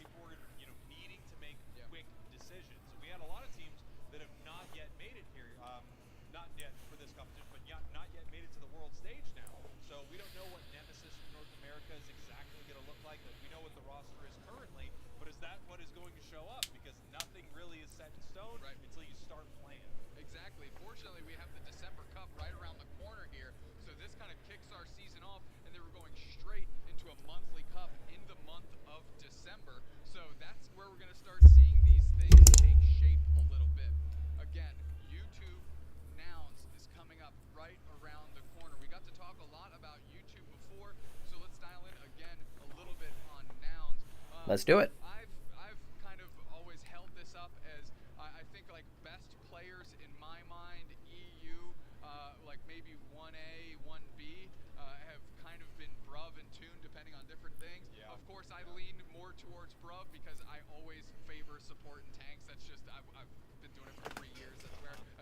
pick usually goes. But those two have found themselves in a successful trajectory. They play a lot together. They have a lot of faith in each other. Sorayu is the newest ad. That was the big shakeup last year, and kind of seemed to be, oh, this is the last missing piece of the puzzle. Do you think Sorayu is going to be able to translate some of that maybe honeymoon period from last year into this year? I think Sorayu might be one of the more underrated players in the game. I think he's probably not in the conversation as much as they probably should be. Sorayu, to me, he is a very strong carry player with a lot of emphasis on some of the speedsters that they like to bring into the game. I love some of his plays, and I also think he is a little like Gotlu in some ways, where there's a wildness to him, but I don't think he goes as full. Man, we've been at this for almost 90 minutes. We've only seen a couple of games. This is insane. Decisions, right? It is insane how long they're taking in between matches. You were talking about Gotlu because this really is what happened in Nouns last season. With no like bracket updates, you know they're playing off screen And then Tallybo in their groups. reshuffled a bit. Some went over to Nouns, some went back over to Tallybo. Would like to see how those teams are That is the current Nouns. stacking up. They picked up two, playmakers. Yeah, two absolutely. real playmakers. Look, when you're a playmaker, we talked about this with Fusion a bit too. Things can go kind of wrong, but things can go really right. And I think you're hoping that a player has enough game sense, and you as a team have drilled enough of your strategy where they take those moments, they play the game that you've decided to play, but they can also recognize when it's time to turn it on. Yeah, Because exactly. sometimes it's just time to turn it on, it's time to throw the team in your backpack, and it's time to carry. Sorayu and Gotlu both have that. Well, this is going to be a full throw right now. I'm going a full throw because I partially heard what I think we're doing. I'm going to throw, full throw, to an interview on stage between these two teams. All right, take it away. Okay, we have Godlu and Phil. Ooh, nice. Now Let's go. EU versus Team YT NA. This is the battle of the ages, always between the two regions. Godlu, how does it feel to be here at LAIC for the first time? It feels pretty great. I think it's a very nice event. All the people are so nice, and you can finally meet the Brazilian community and super nice people. How about you? It feels great being here. The atmosphere is awesome. It's not often we get to play against EU teams, so now we got to settle the debate for the ages. Right, wonderful. So tell me, we are in the stage for Group C. Where you guys are at, where it's kind of early. A couple of teams are very close to already qualifying for day 2. For example, Fusion 5-0. What are the expectations with That's this right. group? I'm super excited for this one. I personally see just myself into YouTube qualifying and having like a very strong performance. So I'm pretty excited about this match, especially because again it's an A. Yeah, he is. So it's green thing. I'm excited for it. Okay, so we have a Nouns and Team YT qualifying from the group. What are your thoughts? Fusion set the record so far at 5-0. We're gonna try and do 6-0. 6-0 on a 5-0 max bracket. That's how I like to see. Showdown, what's the post between you two for this fight? Let's go, a round of applause for the boys. Thank you. Amazing stuff. Obviously, Team YT looking to go 6-0. Some say it's impossible, but a lot of people say it's impossible to kick as high as your head. And I proved today that you definitely can. You definitely can kick Wow, I missed that. waist high. That's right. And Team YT is looking to beat Nouns right here. I love that Phil said he's about to settle the debate of the ages. I don't know. Yeah, Phil's operating on his own planet here. That for sure. They're easily the most watchable team. In me the way Phil believes in himself, because that I think would be huge. But I gotta say, I am so hyped for this match. I'm very All excited jokes too. aside, this is a matchup that I am insanely excited to see, and I do think it does settle a lot of questions that we might have about these two teams, these two regions, where they are at in this season right now. Is YT really ready? Is Nouns in full form, or are they taking it slow after Worlds? A lot of questions will be answered. So we kind of know because YouTube does everything in front of everyone. They've never stopped, right? They understood what their team was going to be going to this season, and they've just kind of pushed the pedal all the way down to the floor. Nouns as well, right? I don't think they took much of a break after Worlds because I think they were a bit disappointed and kind of want to get back into the action, get get back into the grind and really get themselves poised and set up for LAIC. So the test for me isn't necessarily between the regions, but I think for YouTube it should be, how do we fare against a very good team that just performed very good at Worlds? And now it has to go, how ready are we really for this upcoming season? Because in their practices, they haven't really been dipping into playing YouTube, right? But that's another type of team they're going to have to contend with on these international stages at like the AOS Cup, NAIC, and World. So, with that being said, I don't think it's going to settle the debate for the ages or whatever. It might. It might settle my debate. Yeah, whatever debate you're having that involves this situation, more power to you.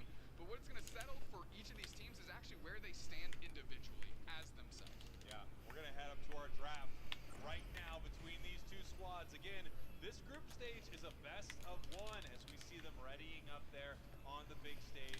Team YT versus Nouns Esports. This is what makes their group so incredibly scary here. First ban on over to Nouns, and we're going to see what they want to get rid of. Actually, All right, here we go. Yeah. right there Oh. because of how good that Snorlax is.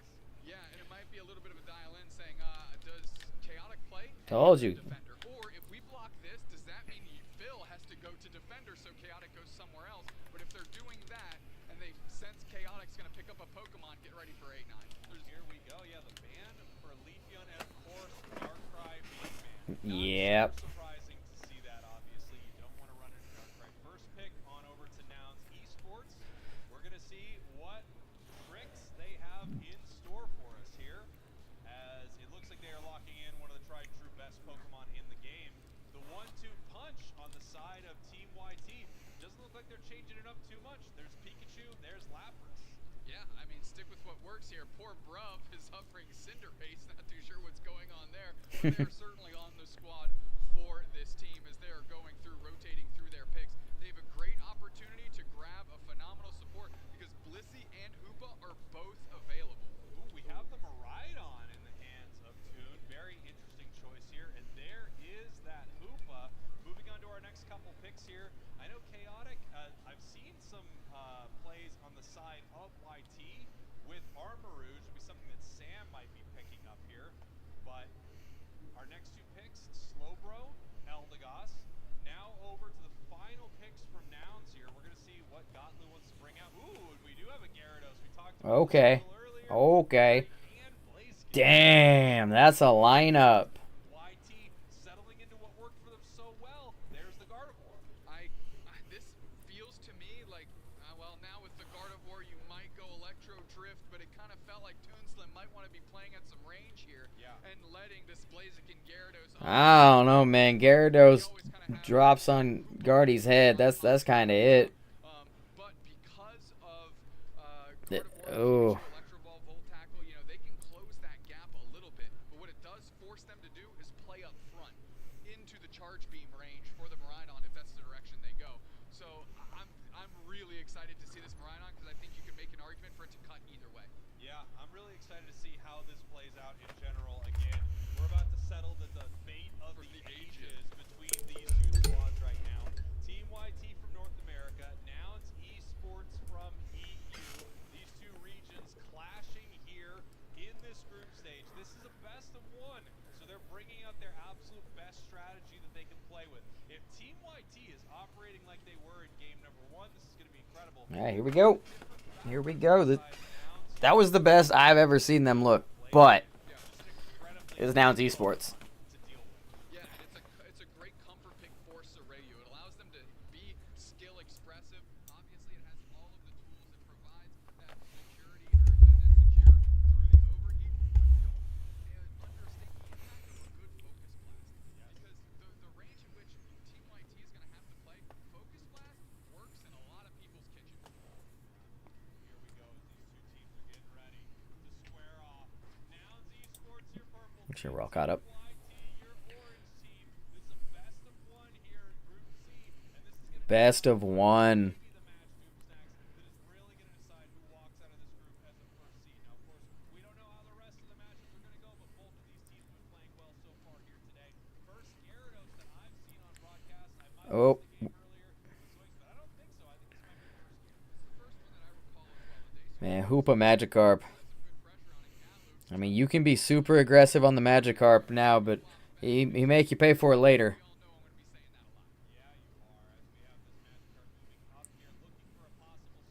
He got it. He got it. Carp got it.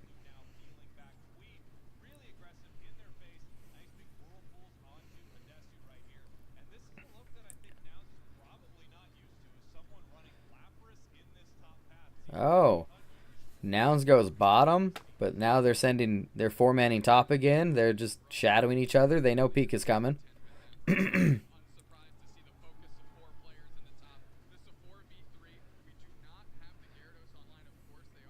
Had to use the portal to send them back for HP, so they're not going to be able to pull their team top for the moment.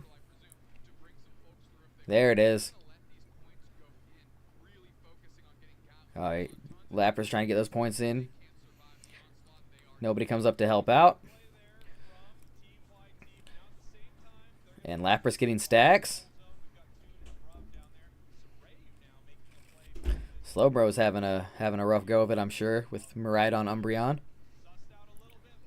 And we got Jungle Invade. Sam loses his blue buff.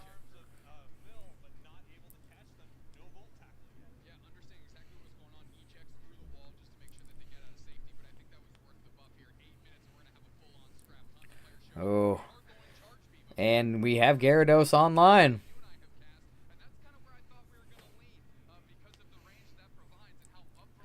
Yeah.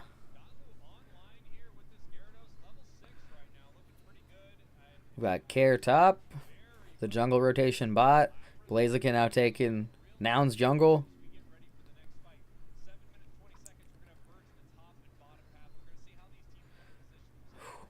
Here we go.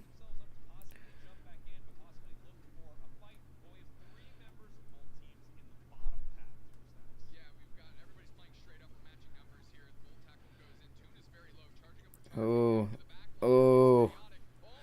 He would have really liked to get to that, to the Miraidon, but Toon did a great job guiding away and staying out of range for the Electro Ball. If they are four-manning bot, but with Hoopa, you can't out-rotate them unless you give up like the 720. Nothing you can do about it. Cleared the Umbreon's passive. That was a little bit off compared to the Volt Tackle Gardevoir combo that we were seeing in the last one. Now Nouns is getting the Lecky, so they get both objectives.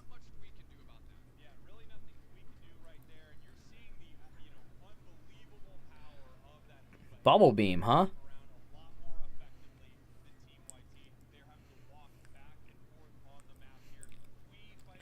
Man, I think if you... Honestly, I think if Team YT doesn't get the hoop, it might be worth a ban. But when your second team, like, you have a perma-ban on Darkrai. Oh, could not get away from the Miraidon Unite. Pikachu also goes down.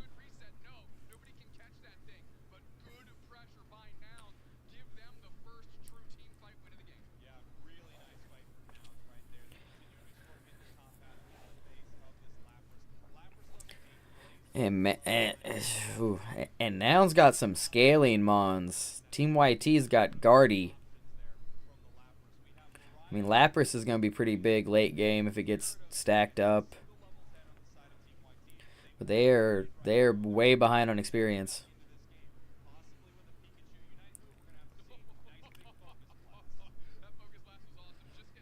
Dude, we don't even have Pika Unite yet.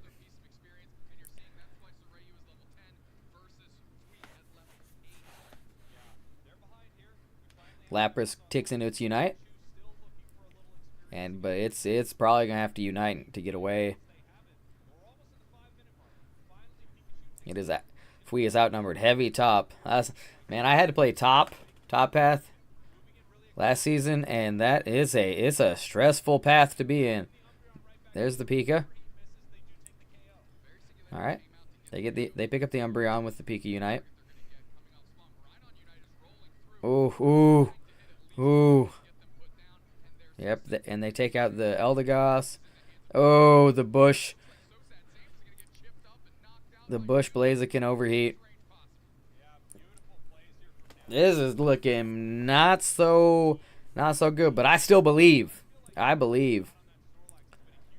I don't know if Pika was the play here. I know if you can catch Maridon with Volt Tackle, but they have Umbreon and Overheat Blaziken that you just can't touch. Yeah, it really is. One thing that, okay, slow beam eject happens.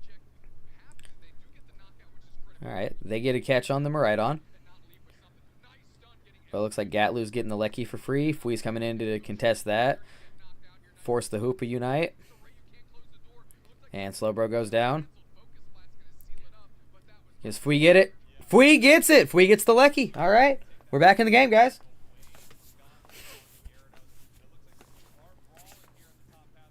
The Blaziken's going up there. This is bad for Fui. Fui's probably going to go down here to the Blaziken. Oh.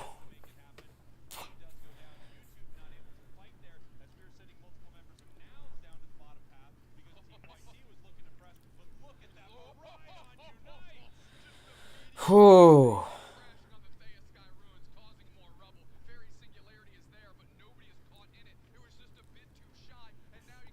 Looks like they're going to pick up the Hoopa. Wasn't able to take his Poro home. Nope.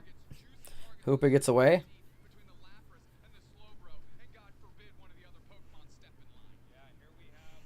They just can't get to Toon.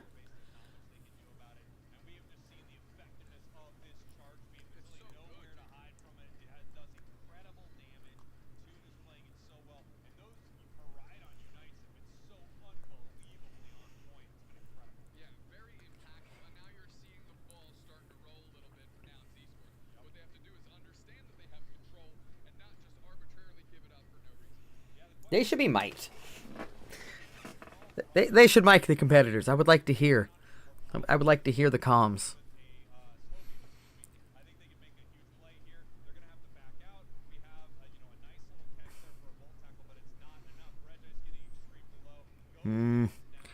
It's gonna be tough to outrip and outsecure Nouns with this comp.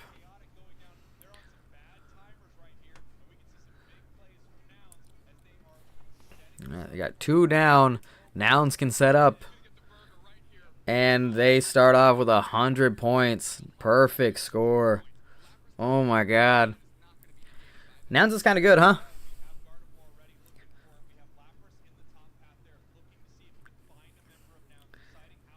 Playing from the top. Only because they were forced to, though, I think. They probably don't want to be... Oh, no. Oh, good catch on the Gyarados. Let's go! Good job. Pika goes down, but he did his job. Unfortunately, Sam's in a lot of trouble. Okay. Three down for YT, 2 down for Nouns. Oh, no, he walks back in. Sam walked up too close. No! Oh! Toon is just locked in on that, knew exactly where it was. Sam needed to keep walking.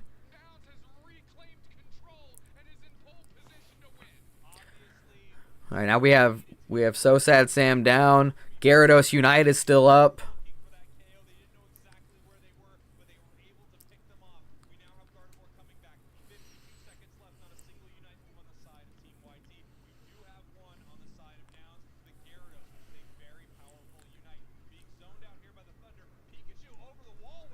Nice.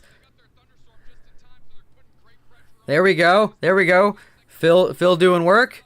That was a good hop over catch to the Maridon. We've got 2 down for Nouns Esports. Guardy down again. They have got to try to E-ball out secure Overheat. Oh, good stun. Good stun. Good stun on the Volt Tackle. Let's go! Let's go! Sorry. A little excited. Are they going to be able to put in enough points, though? Are they going to be able to put in enough points? Oh, no!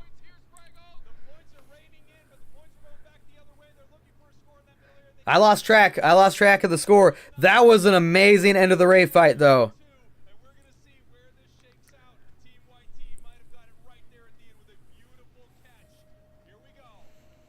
Let's go! Oh, my God! With the back cap on the win, I was... Oh, that was insane. That last raid, the end of that raid fight was insane. I'm like hyped hard for that. Let's go. Note for Nouns on the stage. Can you celebrate harder when you win? Damn. Very unclear. It was very unclear there. I want to give all the credit in the world. Did you see Phil? He hit the springboard over to the middle. And Dude, that was such a good catch off the springboard. 98%, 99% in the air. As soon as they landed, it was thunderstorm time, and that was the catalyst That's unfortunate. to go in. Nice But slow beam catch on not upset about that. That was a good match at the end, especially because it looked like it was a bit of a run over by Nouns. approach it, and But that Ray fight was nice. Let me tell you, as Just need a little bit more time. I think it And might still if, rage on a little bit because that oh, was quite a series between these. that was nice. They were able to make another score happen.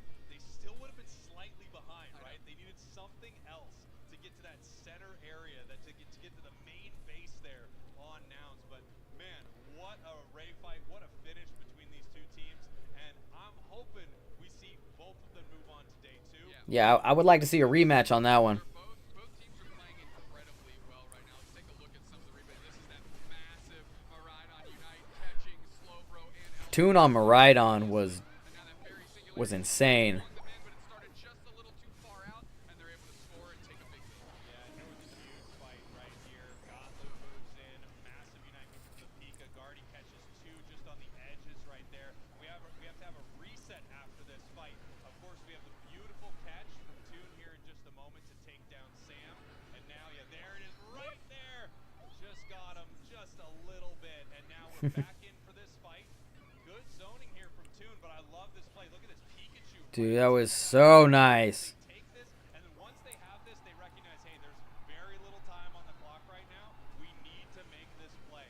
LAIC was off scoring, which actually helped them make sure that they could make the big W there at the end, even though YT was able to That was a good last 30 seconds. Jeez. Soraya played incredibly well that game. That Blaziken felt like it was all over the map. You could see Alright. just the patience hiding in I'm running to bushes, the bathroom, guys. staying away from the range And of Fleet, enjoy able to the continued secure watching. using I'll that be focus right back. blast range, which I mentioned kind of works real well in the kitchen of the team composition YouTube had, and a very well-earned player, and a player that you said was underrated, and a player that I said I'm hoping they've moved past the honeymoon phase and they're ready to go for the squad, because when they showed up on Nouns, they were a difference maker, and they need to do that again this year. Can I tell everyone about not only a player that's underrated, obviously we saw an underrated player there, but on an underrated Pokemon, I am shocked that Blaziken is even going late in these games. Yeah. Every time we are seeing it, it is an absolute force. It doesn't look like much has changed since Worlds with this thing. I know it got a very teeny tiny nerf, but I'm thinking Blaziken is still a top tier pick in a lot of these situations. Now, moving forward in this group stage, Nouns is feeling pretty good. They're up 2 games right now. YouTube is now 1-1, so they're going to need to win against a lot of the teams they have in front of them. However, it does feel like both of these teams have a very strong chance of moving forward to day 2. Nouns in a great position. We are going to be right back in just a moment. We have more incredible Pokemon Unite action from our day 1 group stages. Do not go anywhere. I will be mad at you. Here's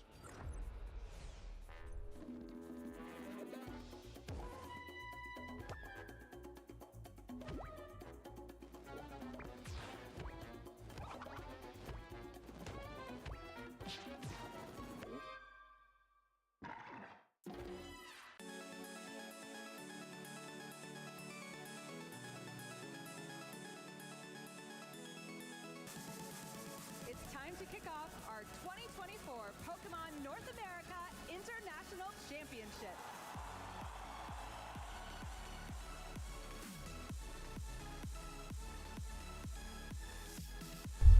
One 100%. 100%.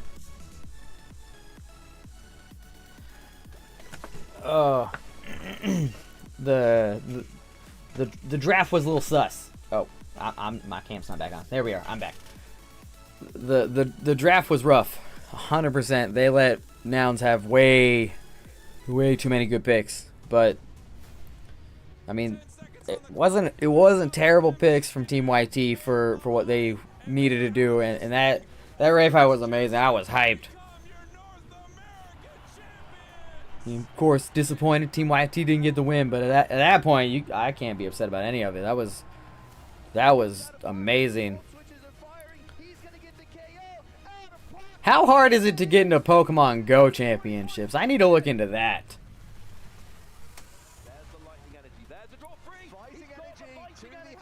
So he attaches. He retreats. We are going to see a bellowing thunder here for 280 damage. And Jose Cruz is your North American international champion in the juniors division. That was a fun back and forth game, just like we expected, Joe, wasn't it? Lost vacuum on the Temple of Sinnoh. Neo Upper Energy on the pit shot. KO with block 3 win. And Nathan Ostergaard is your North American international champion. Well, congratulations. Asking for a judge shuffle, Stefan, making sure that the judge is the one that will determine the fates. The Huge North power American Championship. selecting. And there it is. The prime catcher is found. And Greninja will knock out the Klefki and will allow Andrew to become the North America international champion. Is Sear Storm going to be enough into this Ice Rider Calyrex? It's not. It's just 50%, so Kevin has the potential to strike back. And with his Glacial Lance, it continues the avalanche of success for Kevin Hahn this season. 6 titles in 2024 with the win Impressive. in the junior division for the 2024 North America International Championship. To the Calyrex with this Astral Barrage, able to move before this Urshifu is able to secure a double knockout, and that's the game. Josh, the honor, the glory, the redemption is his as he takes this game and becomes your senior division 2024 North America International Champion. What a cool feeling that must be. All the way from Florida with the support of his local community, able to power through the paralysis and with a critical hit takes the win and is your 2024 North American International Champion.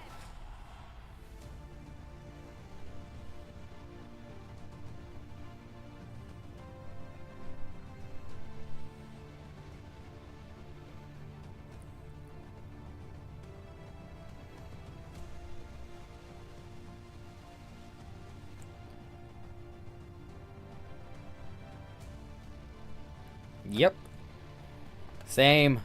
I'm just ride or die for Team YT for sure. Phil's the reason I'm on the screen right now.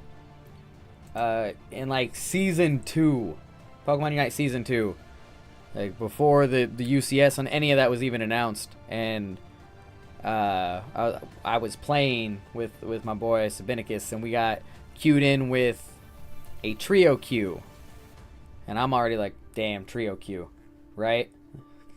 Even then, you knew trio diffs were a thing. It was the first time I was on the receiving end of the trio diff. It was So Sad Sam, Phil Umoose, and Glock, and I had no idea who they were. But Sabinicus knew. He was watching them, and he was like, dude, open YouTube right now. Open YouTube right now. Phil's got to be streaming this. Check him out. And I was like, how do you know these guys? And I opened it up, went and checked it out, and that was when they were playing with Fui and Assassin Dave. You guys, you remember Assassin Dave? When they were 4 and famous? So I locked in. I was like, man, I didn't realize there were levels to this, right? I was like, it's just a video game, right? They got the same characters and buttons as I do. That was not true. And then I got into watching Phil and watching other Pokemon Unite content creators, and I was like, you know what? I'm going to give this a shot. I want to try doing this. If that match hadn't happened, I would never have started doing any of this.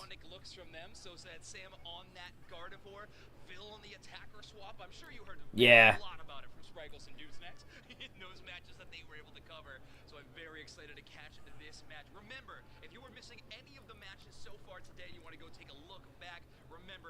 That's true, but it's just tapping the screen, right? It's super easy. Super easy. I've got Pokemon Go on my phone. I can do it. Yeah, and you should. You should join the conversation. You have Dude, I just want to compete in something, man. You know, just want to compete in something that people aren't punching me in the face. That's true. Some of my favorites are when people put all their plushies on their desk and then take the photo of the computer of where you're watching all of this exciting group stage matches. Yeah, It's they're been in that really cozy and fantastic. they're comfy, but it's exciting. It's been awesome. Yeah. My favorite type of dichotomy. It's true. Well, I think time zone wise, we're hitting a fantastic time to watch some North American Pokemon Unite because we only have 3. So we got LG coming up next. We're about to watch 2 of them face off. We're actually going to be kicking off our coverage of Group D as well. We've not gotten to see a single game from this group on broadcast. We've been starting with Group A and moving our way down, but this is our final group, and it's going to be very, very. And the thing that really sucks about Pokemon Go for me, like I wasn't able to do any of the Gigantamax raids or anything like that, because I don't have anybody that plays Pokemon Go around me. Like I could not solo those, and I was like, it's just not happening. Dude, for real. I was watching UCS Season 1 rooting for Foreign Famous with the most dysfunctional teamwork between Fui and Dave, muting and deafening and not talking to each other in championship competition. Bruh. And Dave's famous 10,000 damage Gengar secure. Special attack specs, choice specs, energy amp, X attack. Yeah. Dude, it was amazing. I wish we could get a reunion show, you know? Like get a reunion show. Even if it's just a camera facing interview style where they're just talking. I would love it. I just want to get Dave and Fui back in the same room for 10 minutes. It was amazing.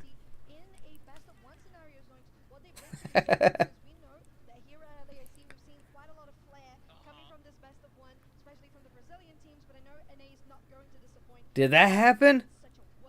That one I might have missed. That seems like something I should remember. The only shirt rip I recall from then was Red Love. Was it Red Love? I remember Red Love doing that.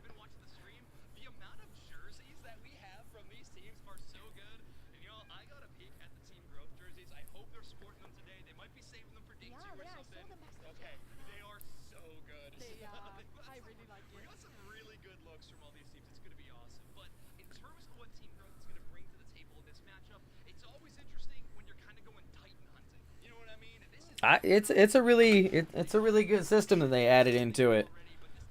I was just unable to get the G-Max. I got the Dynamax trio and some of those, but I couldn't even finish like the 3-star Phalanx Dynamax. I was like, damn, dude takes no damage from anything. I mean, I probably could have hyper leveled my Mon up and got their CP higher and done it, but I was like, it's just really not worth it trying to solo these.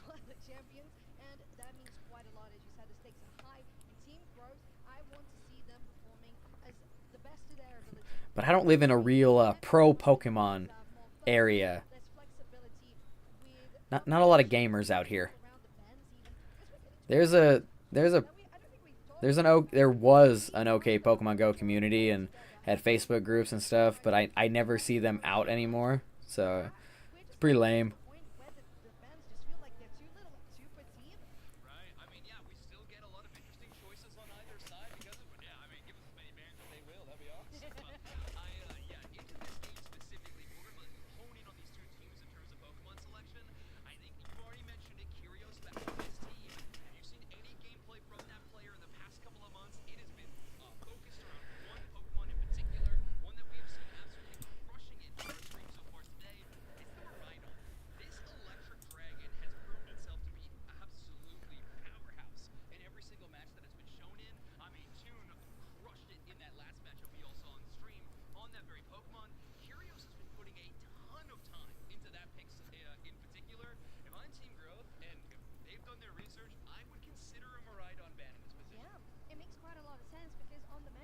as we have been seeing all throughout LAIC and during unofficial off-season as well, we've had quite a lot of that Darkrai, the Hooper, the Blissey.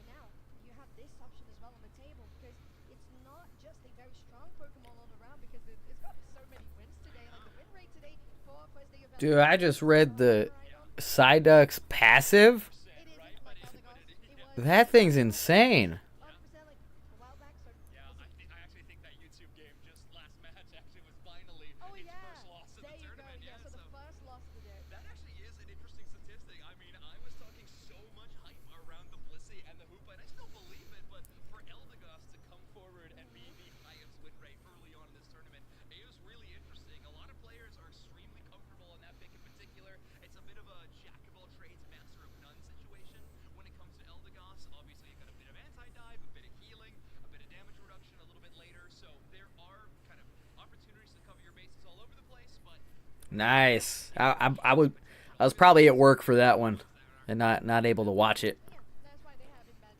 So I would remember that. For example, the likes of the Darkrai as well, that sometimes we've Oh, poor Glock. and maybe the Poor Glock. that much because it has been constantly banned. So the likes of these supports actually having Eldegoss to be one of them to come through, because Hooper and Blissey have been banned themselves, you just diminish the roster so much that it's not that Eldegoss is no good. It is great, but it's just because it's always going to be available most likely, because you don't put a ban towards Eldegoss. yeah. Oh, very never. I would never consider a situation like, well, maybe. I mean, there are times, there are specific players. I look at like maybe Lel on Tuesday, where you would consider an Eldegoss fan in that direction. I'm not too sure, but here we go. We actually have a statistic of our pick rate. So Eldegoss still 100% in one metric, and then it's going to be pick rate. So every single match that we have had on stream, Eldegoss is on top, 100% of this event so far. Slowbro close behind. It's a bit surprising to me, actually.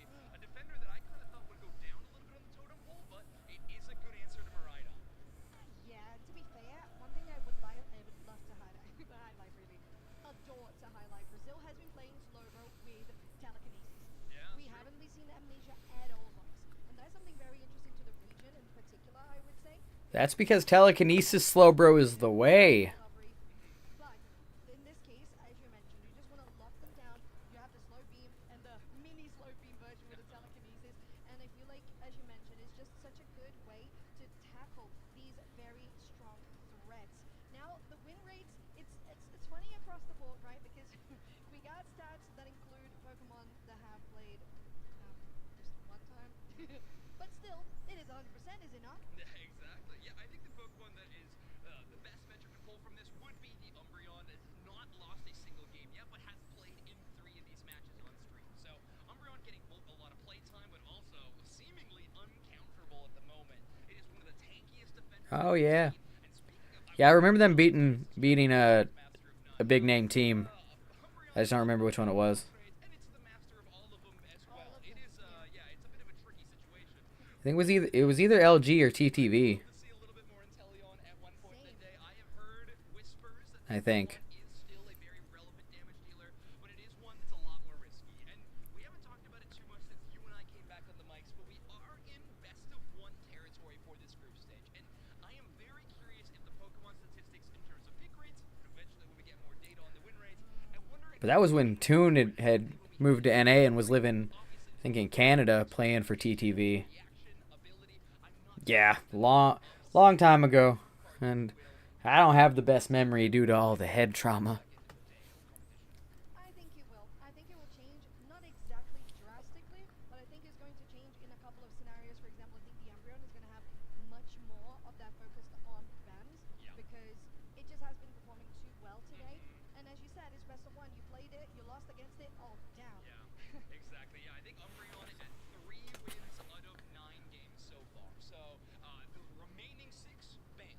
A very common ban. I think Darkrai probably outpacing it in the ban percentage race just a little bit compared to that Umbreon, right? So it is just Dude, getting Psyduck sounds crazy. obviously everybody's worst nightmare. Also the name of its Unite move, which is really cool. Yeah, it super is. I mean, some Pokemon just have very cool Unite move names. That's true.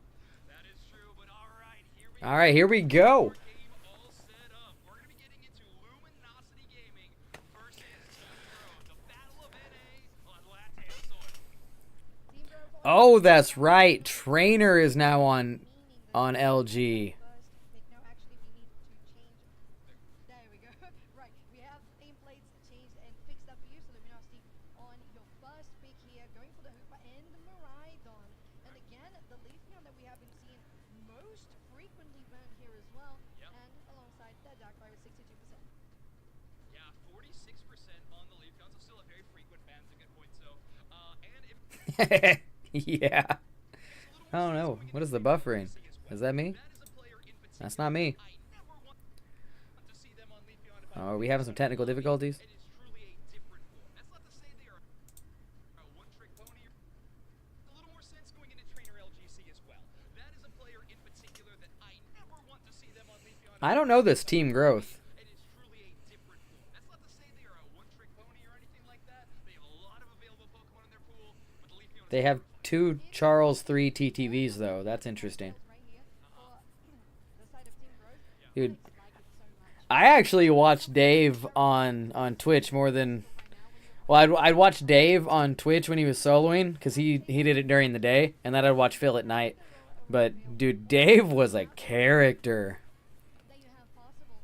And in this case in particular, with the Slowbro, it's so much improvement. Yeah, it feels like a really anti-dive build so far. Slowbro, an amazing solo carry counter, and then Alola Ninetales, which is a very good defensive attacker. One of the only few that I think has good anti-dive options available. So I like that counter moving in. On the other Okay, side, Chad is also talking about it. So it's not me. It's not my internet. That's good. with the dive composition at first, and then pivoting in their second build. So we have the Mimikyu, Umbreon, and Mew. They have the available. Yeah, he would. Yeah, he would. I feel like I should have capitalized on some of those investment tips. They might have paid off. I never looked into them. I never looked into if his ideas were good, but seems like he's doing well for himself. So maybe I should have listened to him. Sometimes we see the Greedent. It was once upon Dude was a character. I miss that guy. Uh-oh.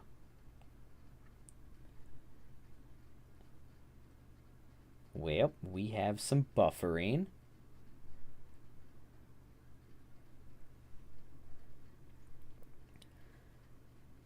Honestly, I do not know. But I see him post occasionally on the social medias. Always in a nice business attire with an esports team from some MOBA game. I don't know if it's the same one or different ones. I think he does something in a caster role or management role for an esports team. That's what I see most of. A lot of traveling. All over the place. But I don't think he streams anymore. Man, fix it, bruh. Fix it. And also, fix the name. There can't be 2 Charles 3 TTVs. Yeah, Austin, I believe.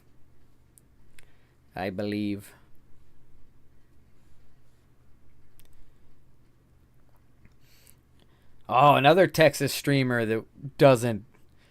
That I miss seeing online. Crashy. Bro, I miss Crashy. That dude was wild. He was a lot of fun. Just a fun guy. Oh, it's super small. Yeah, I probably threw I threw my trash out and accidentally hit him once. Dude, Crashy. He's doing TCG stuff now. But like was he the most hated man in Pokemon Unite? Possibly in streaming or in gaming. alongside, for example, if you go side shot with that stun on the Espeon. Yeah, Luminosity. Oh my god, the buffering is killing me. Big game, he's going to have a lot of ranged answers, right? The Mew is going to be constant pressure, maybe not an incredible amount of damage, especially because you can see the item loadout that Otter is bringing in. Dude, yeah. To have I never hit the sub button, but I was often lurking in his streams. It was a good time. I like Crashy. I don't understand the hate. He seemed like a nice guy.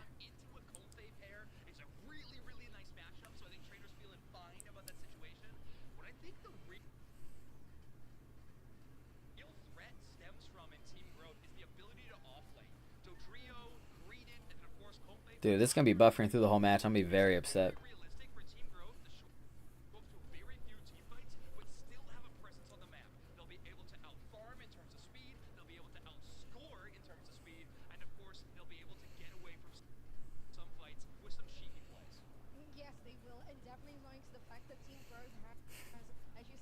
And dude, his $10 donations to play the rest of the stream with his shirt off. Genius. Genius, I should do that. Ah, nice. Perfect timing. Yes. Genius. Alright.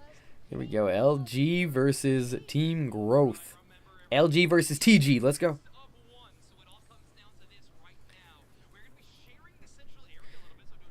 Man, that's an interesting opening.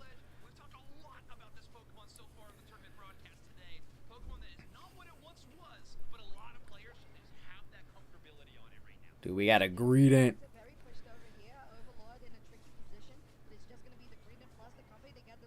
100%. 100%. That's why I'm installing the foot cam next week.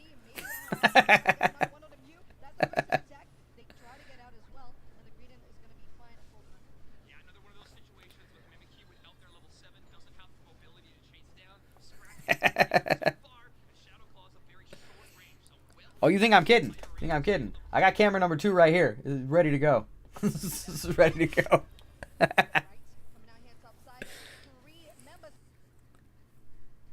Do you think YouTube would frown on a foot cam? Oh my god. Ooh. Where'd Dodrio go?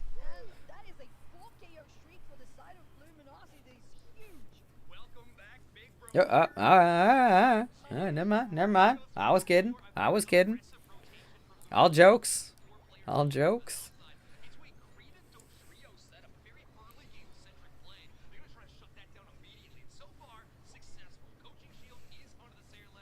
Ooh, chunk down the Sarah ledge. He gone.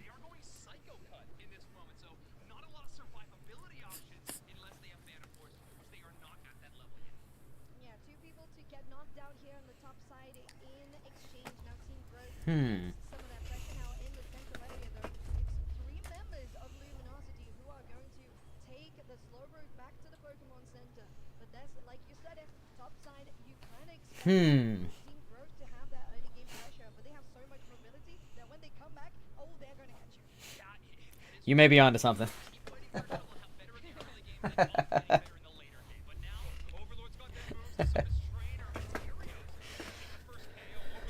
Ooh.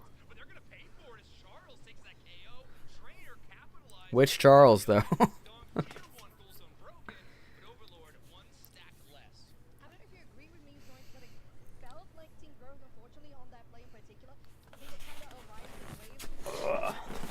Yeah.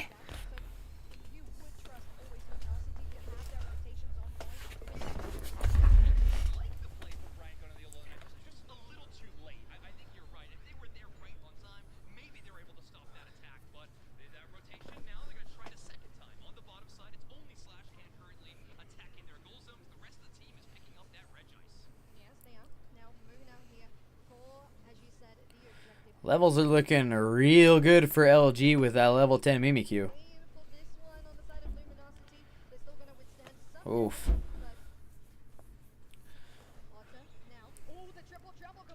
Oh, Mimikyu Unite comes out.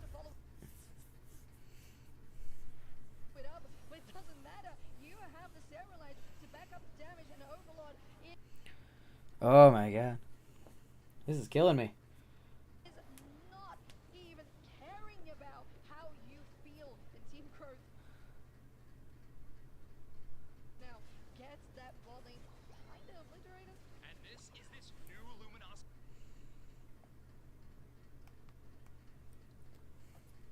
gaming roster that everybody's been talking about. The dynamic damage duo of Train. Bruh, this is killing me. Wonder how many people have already turned off the stream. I mean, hyper carries of their teams respectively come together to play this season. You have the Mimikyu, who absolutely shuts down. Although here on Sunday, the finals is going to be on the actual official Pokemon YouTube channel for the first time. They're actually going to give Unite a stage on the main channel, on the official Pokemon channel. That's pretty exciting. Seems like Pokemon is finally accepting that this game is part of their franchise. That makes sense. That makes sense. It was so dangerous.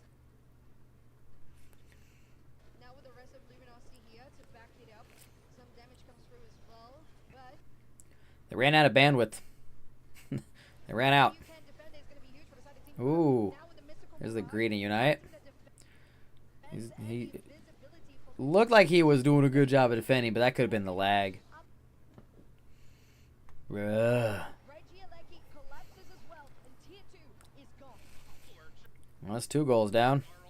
Got a home base Lecky coming up next. Please, let me try to do something. It is both defenseless and poor Comfey in a 1v5 situation. Dude, Overlord doesn't even have a Comfey in this one.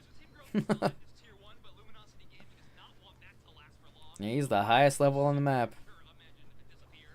Slashcan will escape. Good coverage by Otter with that Mew boosted auto. Dodrio even with that. Dude, Otter on the Mew. Respect that damage. They're trying. They're trying. A hard time trying to connect these flanks and getting the access to the back line.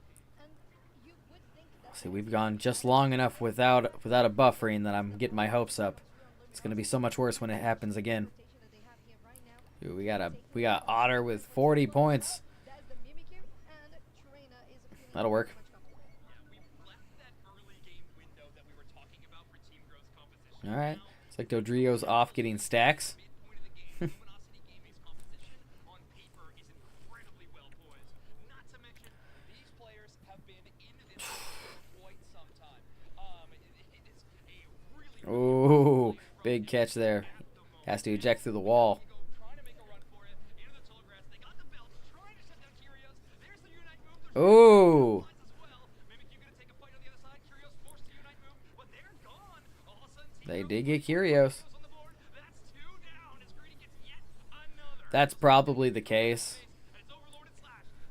Father and son defending the goal zone. Oh, huge Sarah Ledge Unite. Revenant Rend. Huge. One, there's your speedster, then supported down, and unfortunately, even, wow, 4 Gear Shriek, one With the quad. again for Overlord on this show. I don't know how I feel about the Chinese version, honestly. Now, a good moment, especially Maybe I'm just adverse to change. didn't have enough damage to finish. Yeah, I love that coordination from Team Growth. We're gonna dive But in with the Greedy and the first to 500 points capitalize very versus unfortunately it does our version, I don't know. Maybe that's better. Maybe it's better. relationships, but either way, it was really good. Also, I think that battle kind of colors in the decision from Overlord to go Psycho Cut. The Slowbro and Greedon at this stage of the game are so incredibly tanky and tough to cut through. With that defense shred that Sarah Ledge is able to pull off with the Psycho Cut, it makes a lot more sense. Also, we got a bit of a back end. Yeah. They claim that that mode promotes more team fighting, but in my head I don't quite understand how that's the case.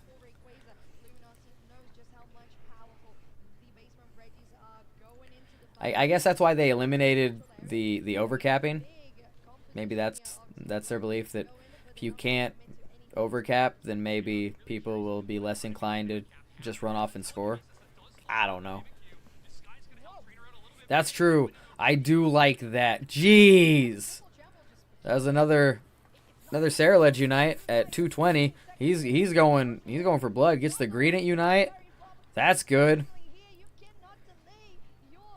Dude, there are 4 down and LG in position here.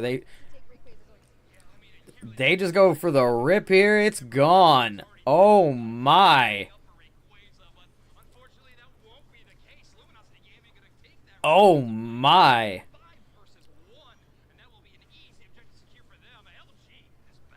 Oh yes, they are back and Team Growth. What a very tough matchup to have for your first one. That was insane. 181 points, which is how Again, I'm not 100% sure who this Team Growth is, on how the former champions are going to be performing here at LAIC. but I think LG wanted to let the world know in this first game back on screen. Yeah. Well, what they thought was they took Overlord's Comfey away, so they'd have a shot. Not the case.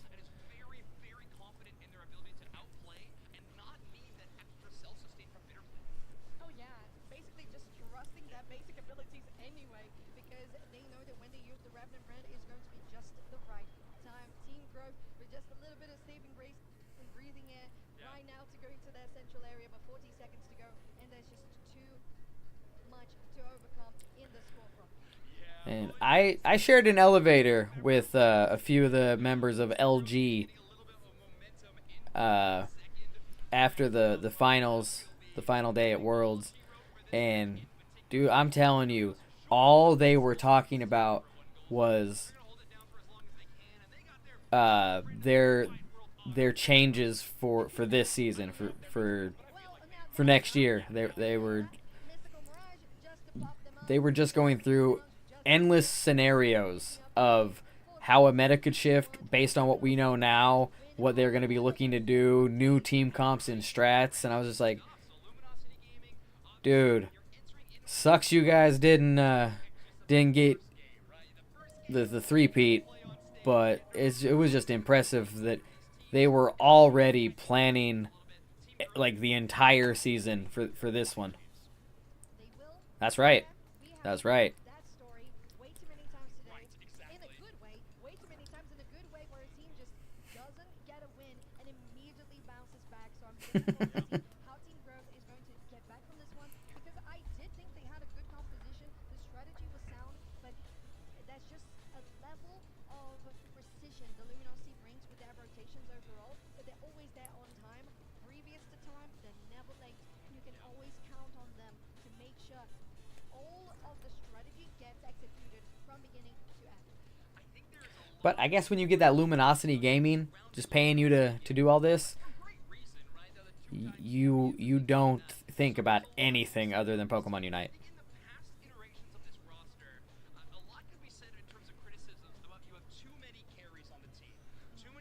But their composure was super impressive. It wasn't like they just lost Worlds. It was like they just got shut down in a tournament and they were just getting ready for the next one that was coming up real soon, but it was just planning for the entire next season. I jumped in the conversation a little bit, but they just got in and they were talking to each other, and then I was just like, holy shit, you know, it's LG. So I threw a little anecdotes in, but I was just listening.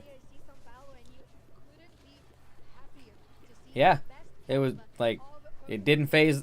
I mean, I'm sure like it phased them that they didn't win another world championship, but it's like, all right, yeah, just on to the next one. Yeah, it was Overlord and Otter.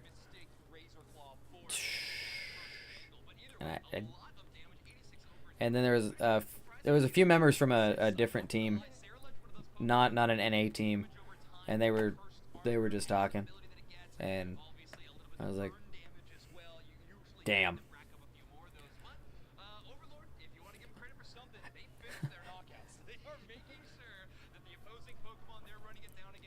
I still have trouble wrapping my head around how big esports is. Like it's insane to me as someone that has been in sports forever and done the whole the MMA thing, and it's like the production and it blows my mind how big this is and how serious people take it. It's like for the people that are like, oh man, video games. It's like you guys, like, it's a whole thing, man. It it I, having trouble putting into words. It's just like it's nuts to me how big this stuff is. Yeah, they're just normal dudes. Turns out, they're just normal dudes that are really, really good at pressing the same buttons that other people can press, just not as well as them. That's the craziest thing. It's like, we have the same amount of buttons with the exact same characters. How do you make it do different stuff?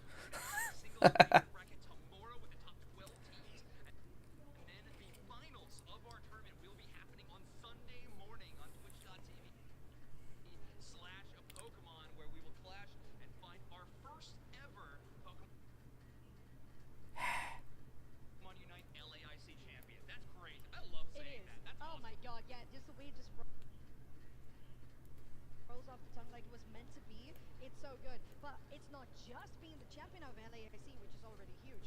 What do they even get, Zoinks? I mean, what is on the line? They get a whole lot of cash money, which I think they're very excited about. And then, of course, if we're talking cool stuff, a whole ton of championship points as well. I don't want to forget the championship points. And then immediately following that, they get a trip to Japan. Oh yeah, baby. I feel like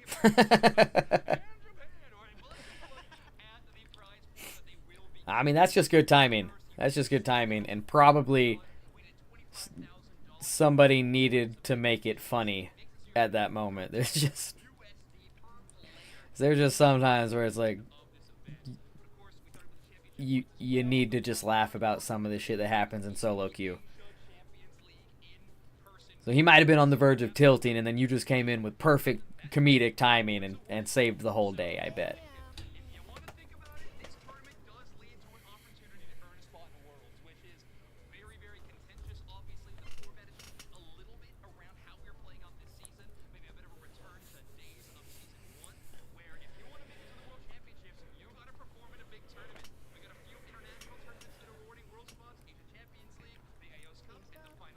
That's true. That's why I like having you around. You're good people.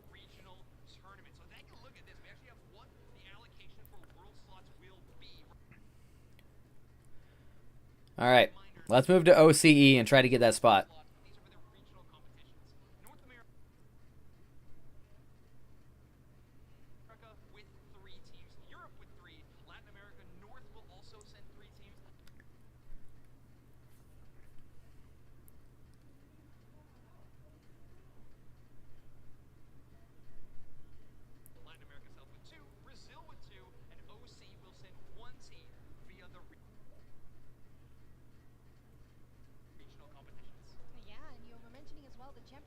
Let's go. Let's go. Let's pack up. Let's move. I'm down. I'm down.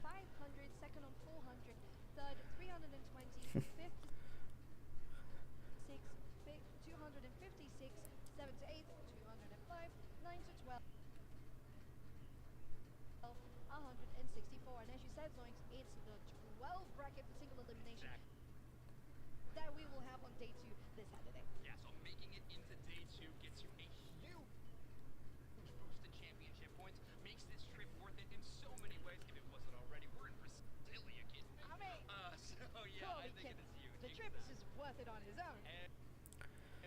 Dude, I think you would have to spend a very long time in Australia to make that flight worth it. That just seems like such a daunting part of the trip, is how long that flight is.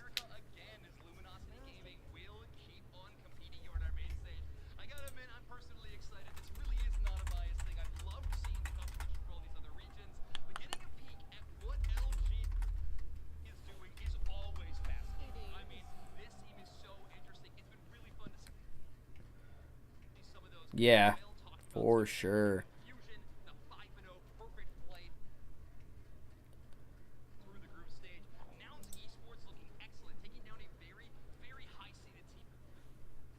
On average, 20 hours in a plane. Jeez.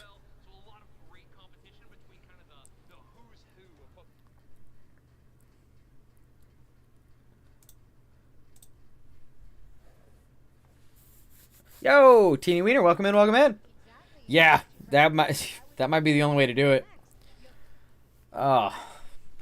Not talking about the best in Brazil if you're not talking about DreamHack. So You definitely don't want to sit in basic seating for 20 hours. now it's anytime. You're gonna have to pay for seats that lay all the way down. Teams, for example, Team Growth that we just passed it over because if you were here during the beginning of the day and if you weren't, just catch that on YouTube and Just flew to Bali for a day. to your Brazilian team. That's actually kind of awesome. I wish I could do stuff like that. That'd be dope. Group B was all Brazilian, but Fusion. Yeah, and then Group A was 100% 100% all Brazil teams, Brazil. right? So yeah, we had so many teams locally signing up for this event, which is really, really, really exciting, not only for the audience here,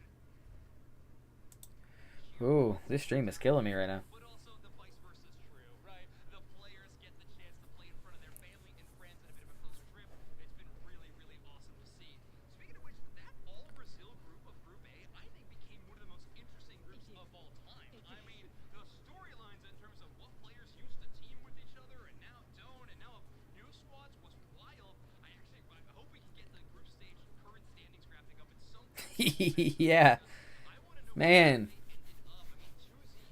I mean, I would want like if the opportunity arose, I would 100% go to Hawaii and go skydiving. Maybe skydiving, but 2 days, only 2 days. I'm trying to move out there.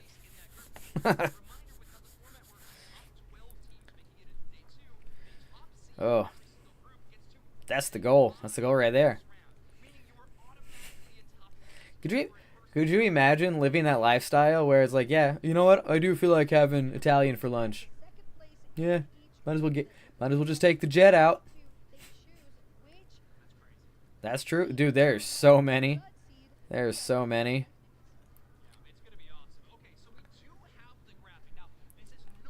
The problem is the housing market there.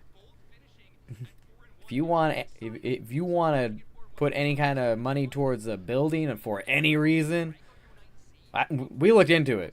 We legitimately looked into jobs and apartments and stuff while we were there, and we were like, maybe we don't come back. Like legitimately, we're strongly looking into it. But you get priced out pretty quick if you want to live there and you're not a native.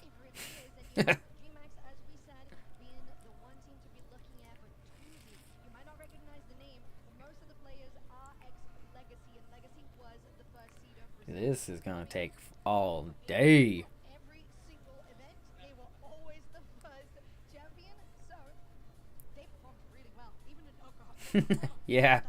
Upset with that, They just have access to, at least on Oahu where we were, they get certain parts of the island that you have to be a native Hawaiian to own land and build a house on, and the places that non-natives can get a house are owned by the super mega rich that build small houses and charge exorbitant amounts for you to buy. It's outrageous.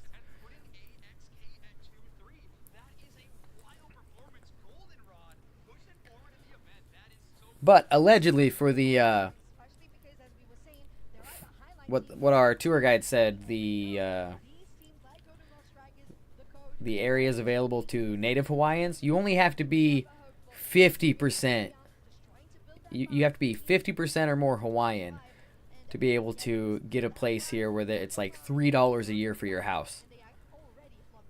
And that led me to think, like, you know, maybe my girl just finds a nice Hawaiian dude that's willing to do some donations, and she has a 50% Hawaiian baby that claims a house, and we just got to move there to live with the baby. I'm just saying.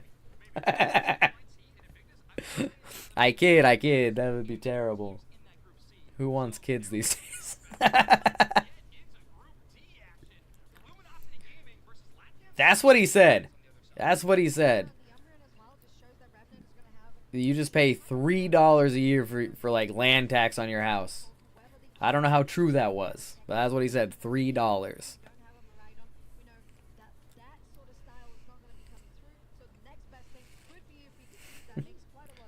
We got LG coming right back to the stage. They got Darkrai, bruh.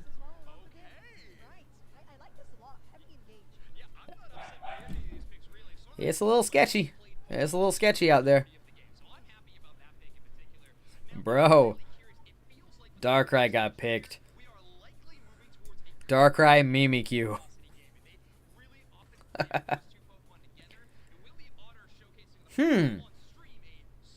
I don't know. I don't see why not. I think it's worth a shot.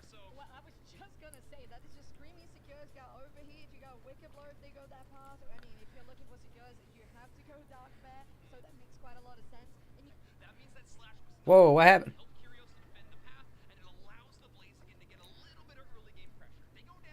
The game's been going for a minute, and we just caught up.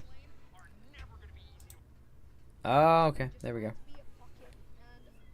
Yeah.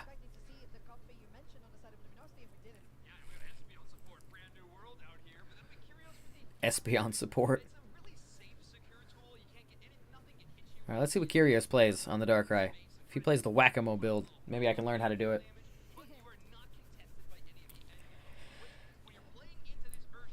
Yeah, so if you're LG with this team, like, do you just walk into the enemy jungle and live there?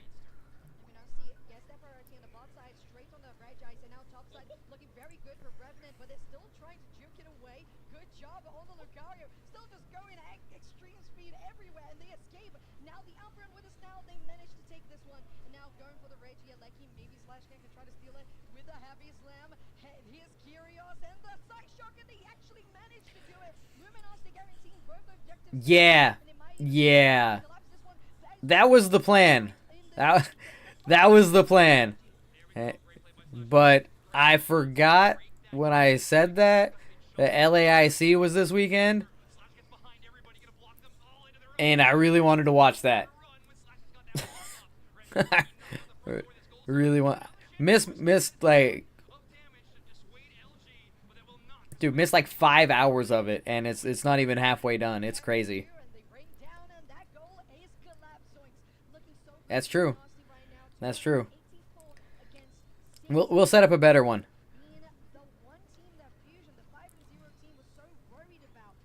Plus, originally I kind of had to scrap the idea because I am supposed to go see about getting new rims on my car because I have a cracked rim.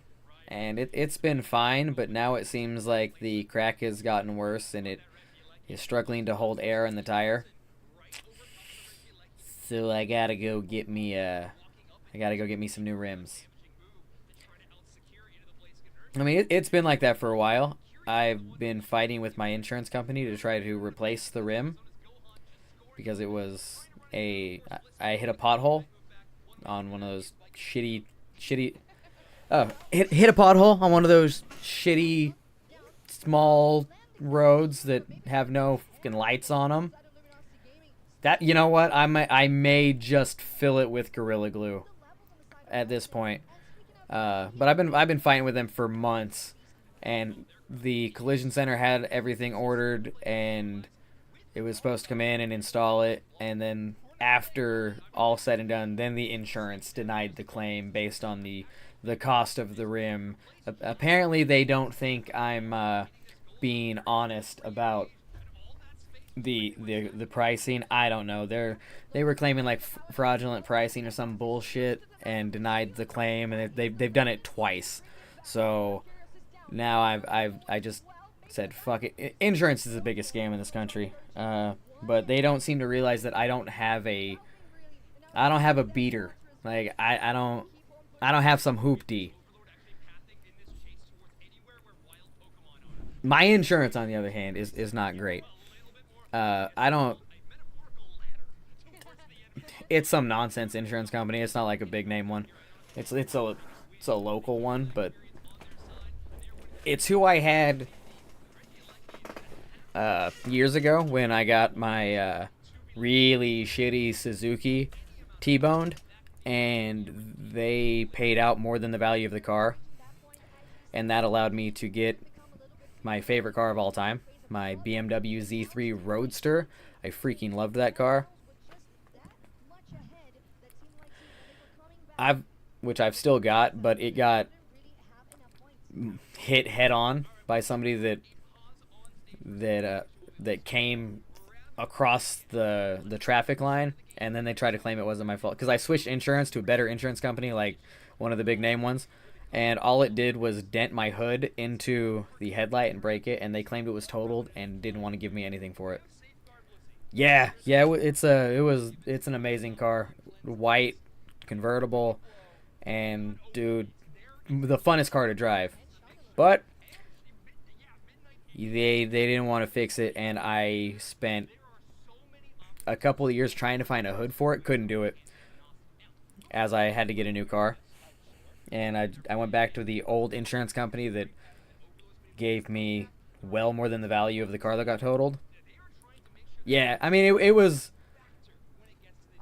at slow speeds. I was stopped waiting to turn, and this dumbass like came by and just like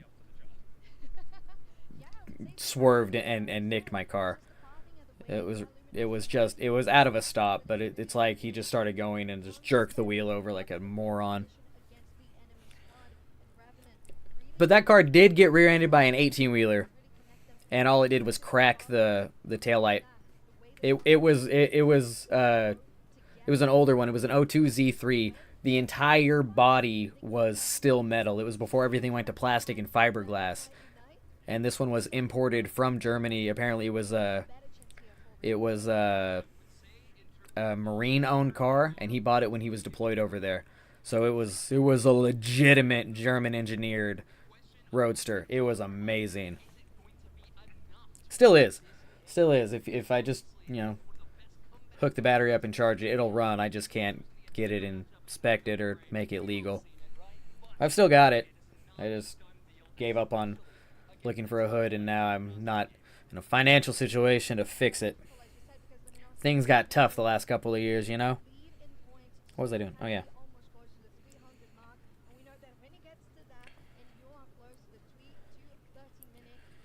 Now, what I'm going to show you guys next is going to contradict what I just said.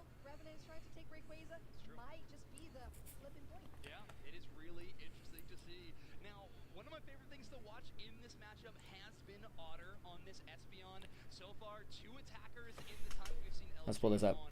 So, the car that has the cracked rim that my insurance claims is clearly not worth the value of that rim, and they're not going to replace it.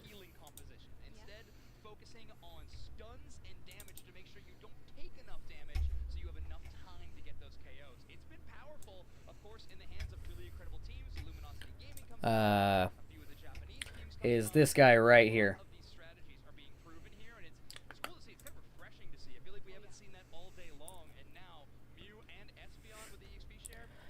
And it's actually this rim right here that's cracked. That is a Forgiato rim.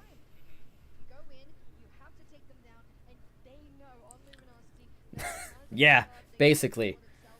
But there it is. This the rim that got cracked by a pothole in the road. And the city, dude, I went through so many phone calls and jumped through so many hoops trying to get something done, because this rim is about $2,000 by itself. Not for the set. Not for the set. I basically sold this car. I got this during COVID, and it's a one of a kind show car. Everything on it came with the car apparently, right? I better get this off stream. I didn't pay for any of that. I got it for the price of a standard 2017 5.0. I think that's what it is. 2017? Yeah. In 2020. And come to find out, this thing's a one-off custom car to showcase body kit, rims, the paint job, everything. And the used car salesman at that lot just didn't know that, because I came in on a Tuesday after one of those 3-day holidays. I think it was Memorial Day, and it was literally just parked there. Hadn't even gone through the car wash at the lot or anything like that. The keys were just sitting on the driver's seat, because Friday night they literally brought it in, traded it in on a brand new Corvette, and they didn't have time to do anything but park it right up front so people could see it. And then they went home because they were prepping for their 3-day weekend. You know, nobody wanted to do anything other than just park it and leave by the time they got the deal done. Apparently, that's what I found out from the original owner. And so no tags, nothing on it. And this dude's like, well, we haven't had a chance to inspect it or do anything with it, so it may be more than its value, but I can give you my price, my dealer price on a 2017 Mustang, because it hasn't been inspected or anything. You know, there's no haggling or anything on that price, and that was like a third of the value of this car apparently. Yeah. So nice to get one off on a used car salesman apparently, or get one over. But now my insurance says we're not going to pay for the road hazard that you pay every month for. That I have definitely put more into insurance than the cost of this rim. But apparently it's also not a catalog rim. Forgiato made the custom set, so they were going to have Forgiato custom make it and ship it over. It's a pain in the ass, so now I've just got to go buy a new set of rims. Oh yeah. Yeah, it's the biggest scam in this country, whether it's home, auto, or health insurance, man. All they ever try to do is not pay for anything when you have to pay for them forever and almost never use them. Stupid.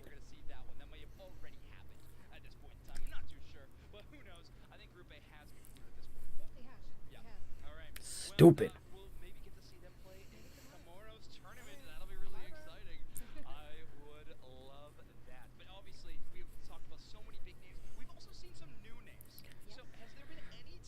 But that car was back in MMA income.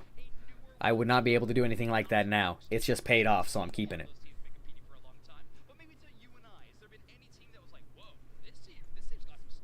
Ooh, is that a thing? I haven't heard of this. I will look into that. Yo, Rito, welcome in, welcome in. How's it going? How's it going? First time I'm seeing that name pop in. Welcome in, welcome in.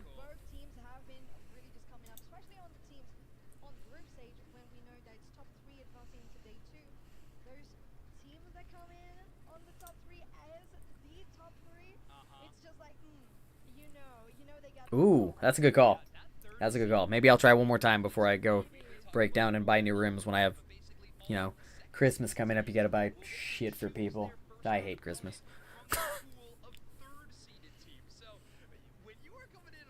Okay. All right. Thank you for the advice.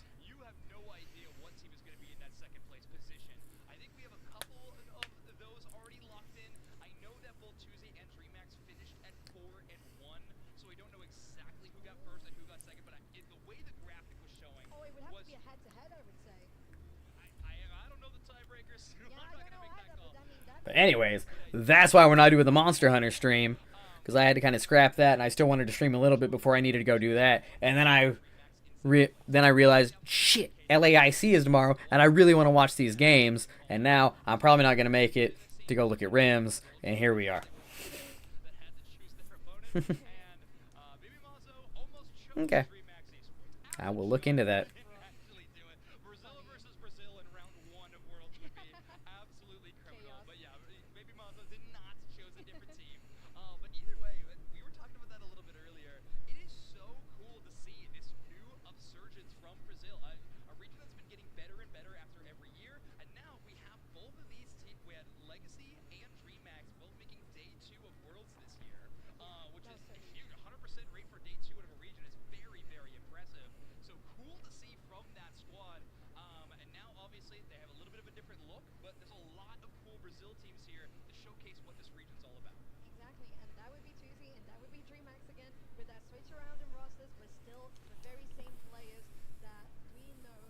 Oh, I get it.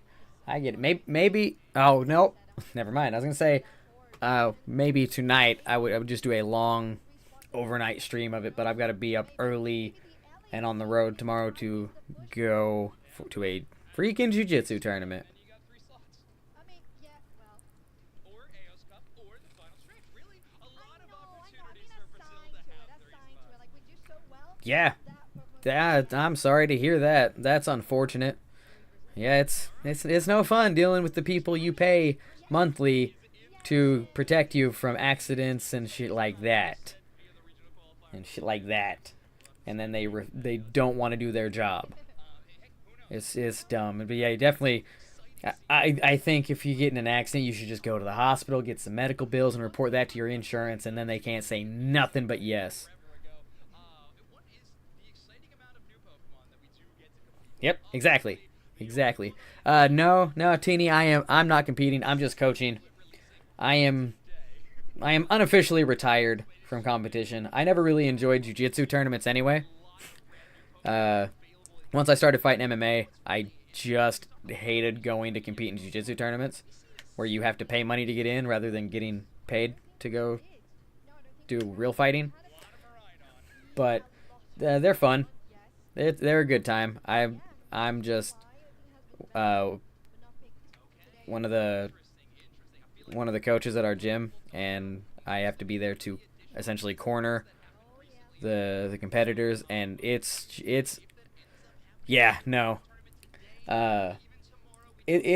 really hard to spend all day coaching and then compete. I've done it before, and you're just so mentally exhausted, and a little bit.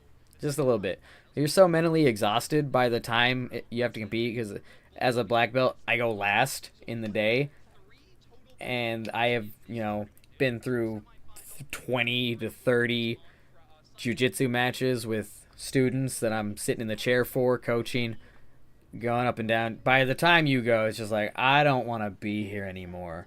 I have nothing left for myself, so I don't compete if I'm coaching.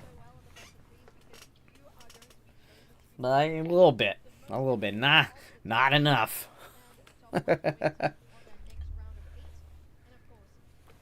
A little bit. You do get like pseudo adrenaline dumps sitting in the chair. Honestly, I'm not so much for jiu-jitsu, but when I've got to corner people in MMA, my nerves are more up than when it's me getting in the cage, or when it was me getting in the cage. So like all day long, it's just like micro little adrenaline jumps up and down, and it's just, by the time you get to yours, it's just like, I don't even want to do this.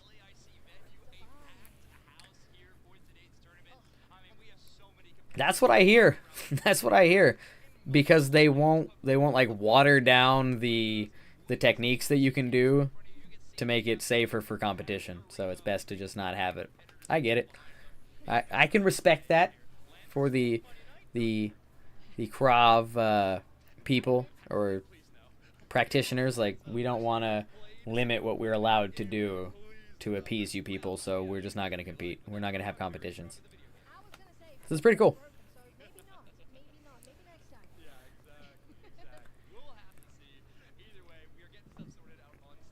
Bro, this is taking forever to get this stuff figured out.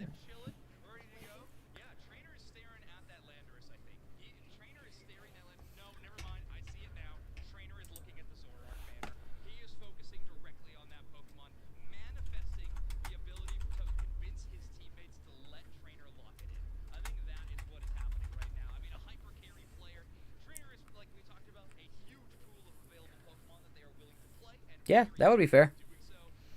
That would be fair.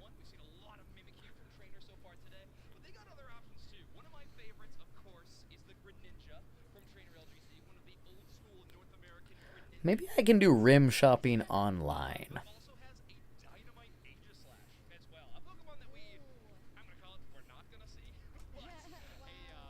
Maybe I can do that while I'm here.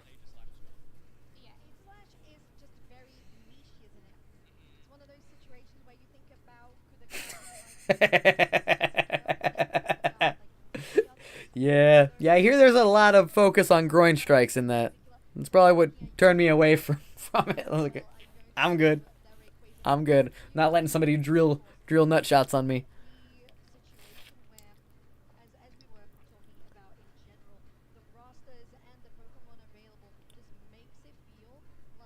Hmm. That's not bad. Not from the Brazilian teams. I still feel like we have the same vibe going into tomorrow. Right. Just because, not that we're volatile, but that we are very flat. Those aren't bad. Yeah, okay. I think there is a Should fit my car. that'll change things around once we head into day 2. I think Maridon's ban rate is going to climb rapidly. I think it already has a little bit in the last couple games we saw. It helps that LG has been banning it 2 games in a row, but I do think we're going to see a whole lot more of that. It is a pretty devastating Pokemon, and it has showcased why it is so powerful a lot of times in this tournament. So I think we're going to see a lot more bans there. That's true. And I mean, I think Darkrai's going to stay kind of. That's true. Picks might change around, though. We might see That's 100% true. Like, you can make fun of Taekwondo and American karate and all that stuff and how watered down and whatever that has become. But even, like, if you consistently train and get to high levels based on their leveling system, you're still doing better than some random dude at a bar that thinks he's a tough guy. Yeah, that's true. But I mean, combat sports is weird. Like, boxing is huge, and it's always been huge. MMA is huge, and people love it. But as soon as the fight goes to the ground, the average person starts booing because they just want it to be a stand-up fight for knockouts. But Muay Thai and kickboxing don't have a huge fan base or following. The average people don't watch it. Yet they want the MMA fights to just be a kickboxing match and get mad when it gets taken down. Combat sports audiences are weird.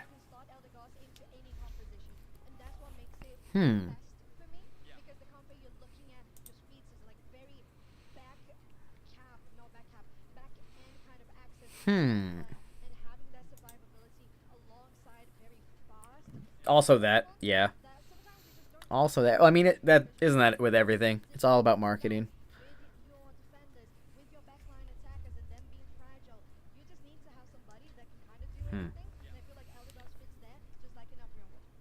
all right, fair enough.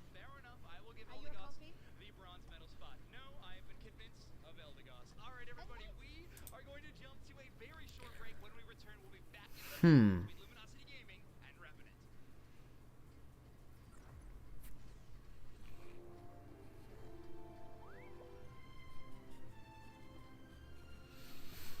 Now I don't have a wheel installation kit, so I'd have to pay somebody to put these on.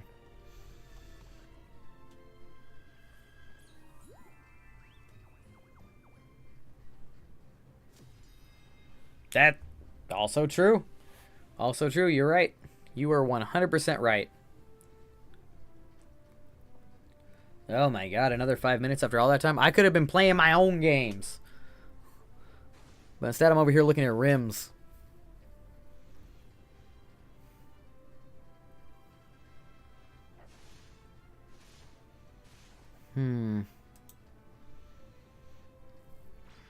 I'd show you guys, but it has my address on it.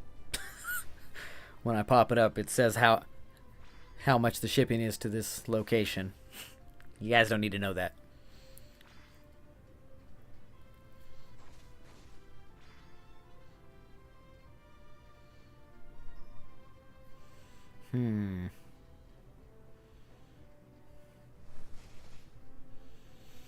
Dude, I don't want anything crazy. Like, the basic looking rims are more expensive than the crazy spidery looking ones.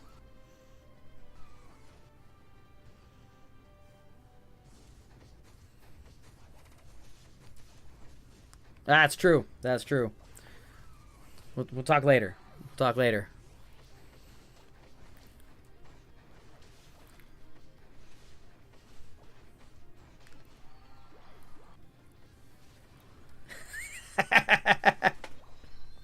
That's true.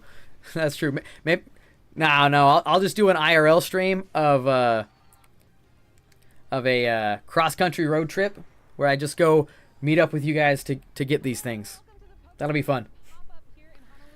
Dude, they're still using this? Why?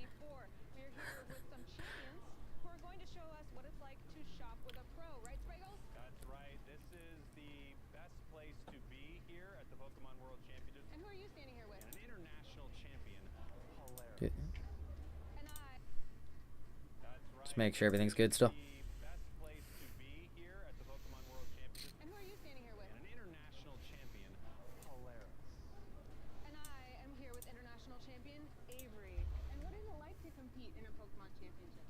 Well, kind of stressful. If you're doing it Ooh. whether you win or not. How do you feel about competing this year? Pretty fun. Are you gonna win, do you think? I hope so. The heck was that sound? Things to shop for. Plushies. I mostly like the big ones. How do you feel coming here to compete in Hawaii? Dude, did the timer reset?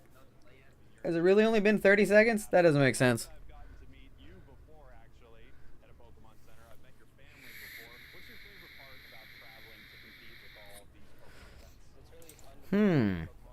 Some Shelby wheels would be nice. Family to all this stuff. My dad, mom, and Cyrus, they just come and they watch. They like hear me, and it's really fun. Do you think Cyrus will one day be a champion like you? Probably, I really hope so.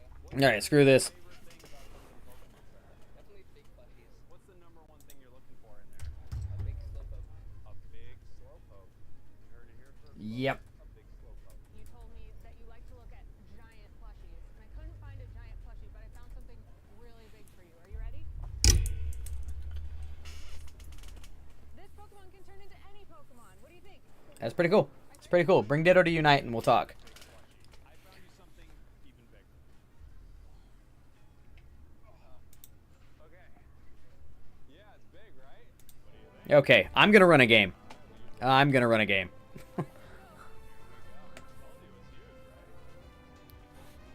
Ugh.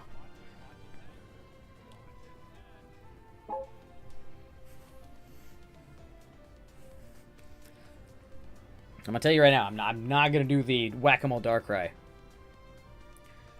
I almost bought one, man. I almost bought one. There was so little selection by the time I got to the Pokemon Center.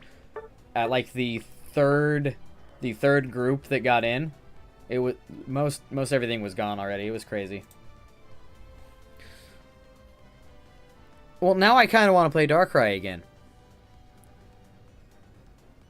But I also kind of don't want to play Darkrai, you know? But like, maybe we just run a Darkrai game.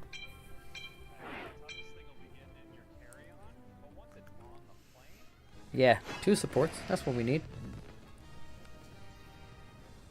I mean, I'm not mad.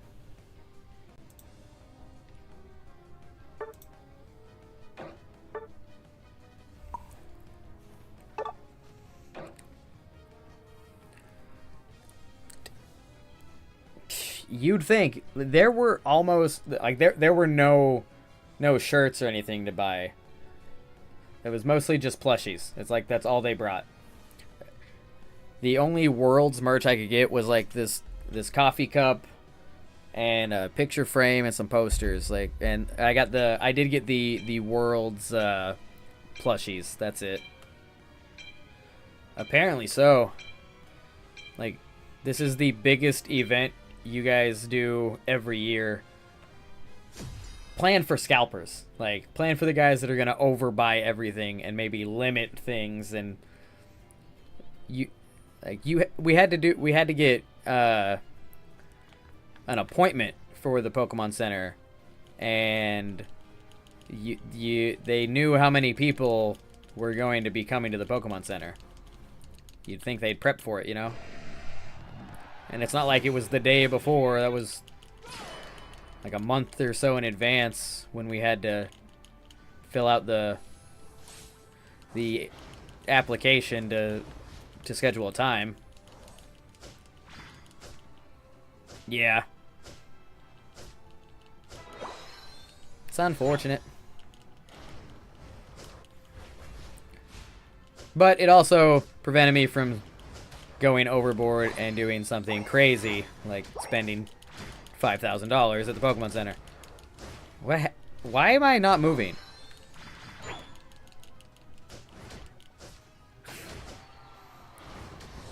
It's like I stunned myself before it even ran into me. That's true. Also that. I wish it was artificial scarcity and they had more stuff in there. They just weren't. What the hell? I'm just walking. Oh, no. Oh, no. Okay. Something's going on. It's... Well, that's not good. Apparently, I'm lagging. Or glitching. This is not good.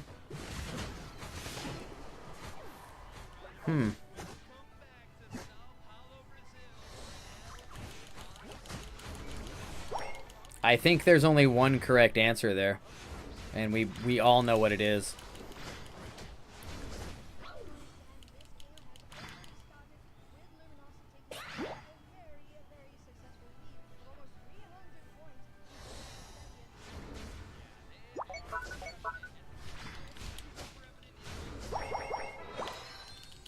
Oh no. Yeah. My movement is weird. Like, it feels red pingy, but it's not on red ping. But at least I'm not just randomly walking anymore, so that's good. Umbreon. Umbreon.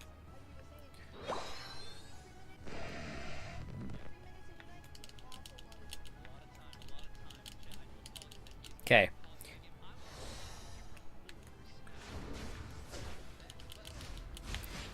Oh, Mimikyu.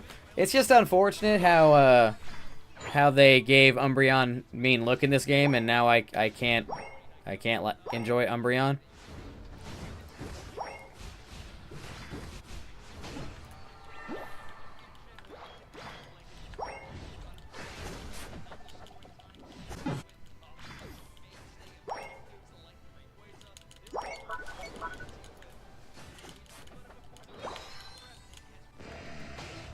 Yeah, nothing I can do about that. Oh, no.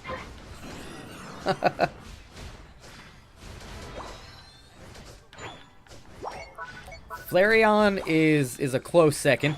I'm a big fan of Flareon as well.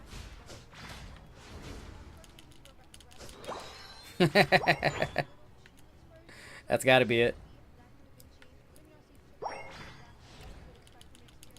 That might be why Moltres is my favorite of the original Legendary Bird trio, because that was my first holo as a kid.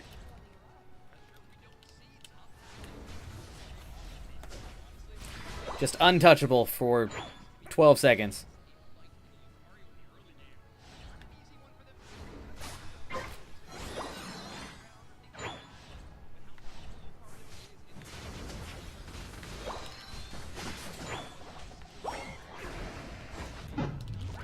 Dude, you can't do anything about it. You can't do anything about it.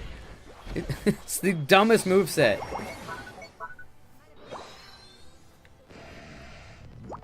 Oh, that's awesome. That was a good one. Why am I not getting draft games, by the way, so I can ban Mimikyu?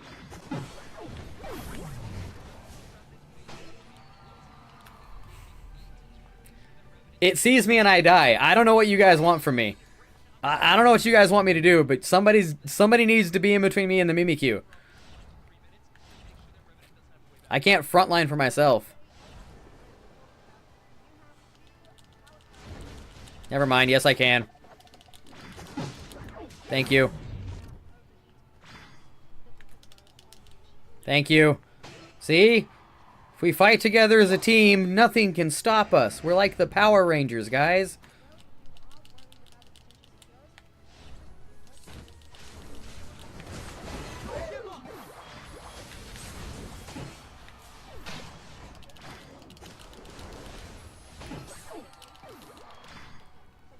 Damn, I was hoping we'd at least kill each other in that situation.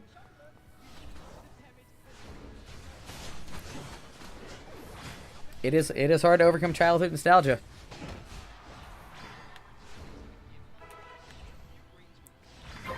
They are in competition, right? The VG is double battles, right?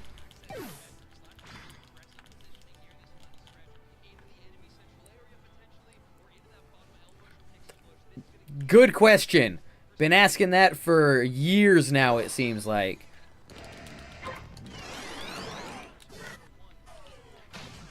Hey, their whole team's over here. Meanwhile, mine's down there. It was unfortunate.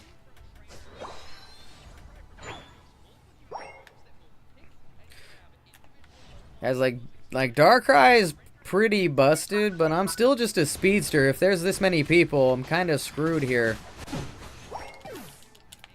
Yeah, see? I'm just screwed here. It's almost like them having tanky Pokemon is way better than our pick. I mean, it's the best way to balance, or to have a balanced evolution team, right? Like, make Flareon the all-rounder, Vaporeon the support, Jolteon another speedster, that's fine.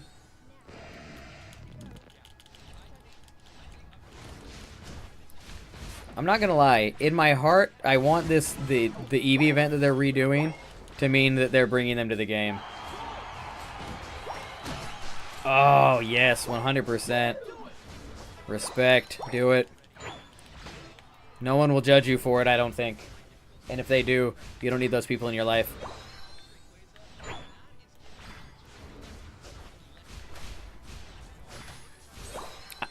Hey, Psyduck. Psyduck, buddy. You're my front line. Look at him go! Look at him go! I can't even be sad. Whoop.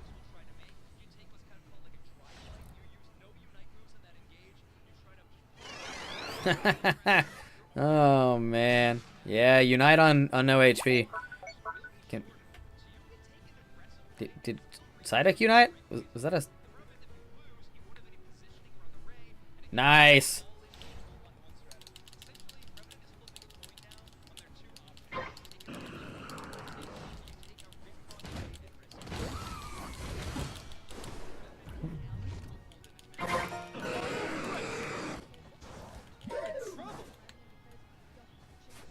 Sorry, I had to deal with Mimikyu.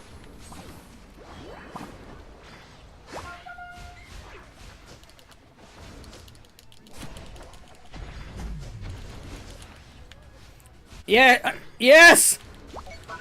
Good job, Psyduck! Oh, I mean, I don't think we win still. It's rough.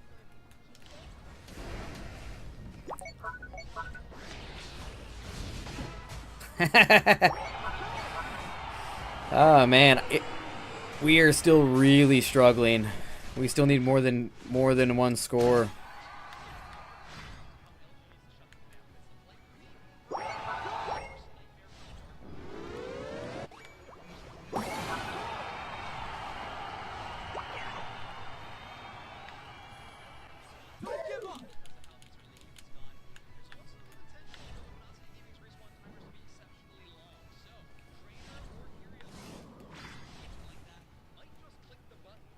The hell are these lines?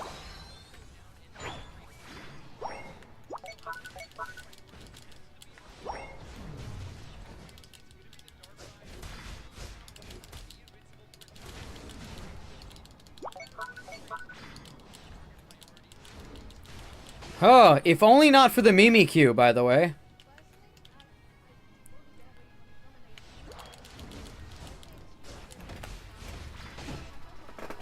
No, it's great! It's so much better than the other one. If only there was no Mimikyu in that game. That's how that entire game goes. Oh, super unfortunate that we couldn't get those scores in at the end. But super unfortunate. Super unfortunate from that guy. Super unfortunate. Yeah, I guess so. That's the first time I've noticed those lines come out. But I've never disengaged like I was playing at range. That was a new strat. Seemed to work pretty okay. But yeah, There's no cooldown, and it gives you a little stack. It gives you a little stack that makes your stuff stronger, or some shit like that.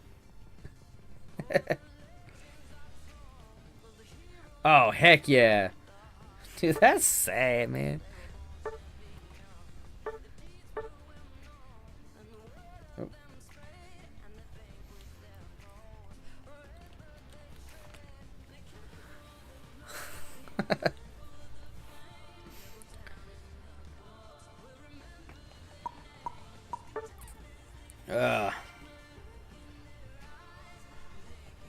Oh yeah, we got a pass mission done though. What do we do? Oh, score 800 points. Let's go. Done. How we doing over here? Look at that. Now how many gems is it to Psyduck?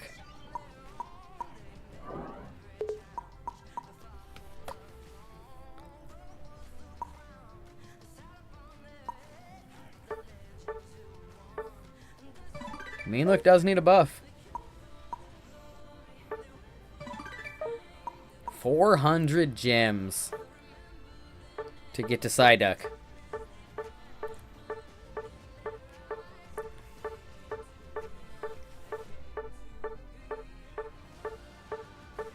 Oh my god.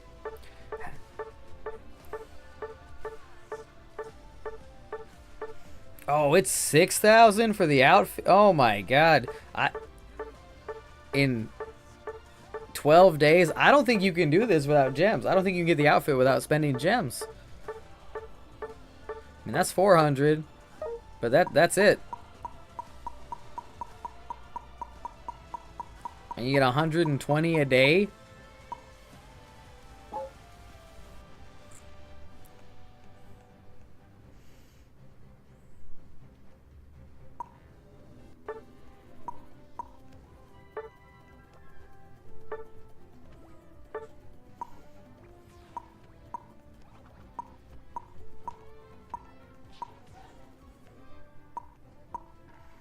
Yeah, so you end up at 2,600, roughly. That's insane. That's dumb. Dude, we are still waiting for the next game.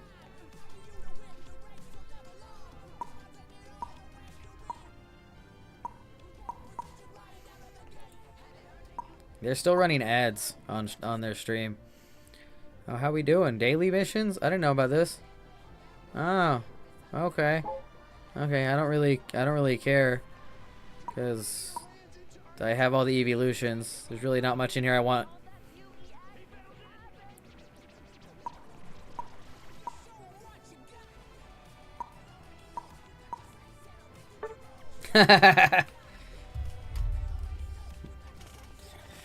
That's true. I can see that. Super cute.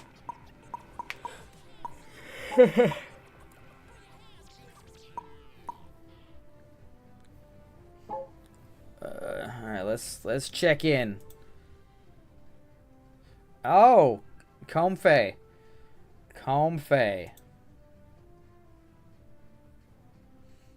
Okay, super exciting.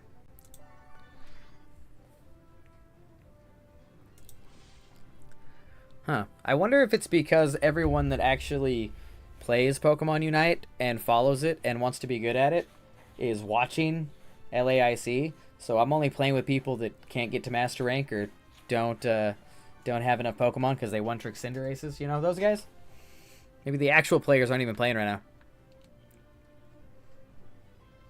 But that can't be right. I have people on my friends list playing.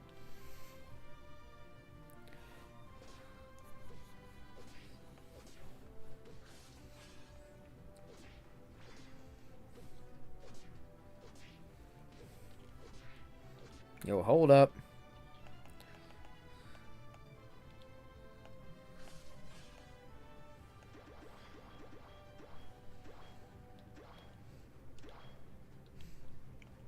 Yo, it says Phil's in a match right now.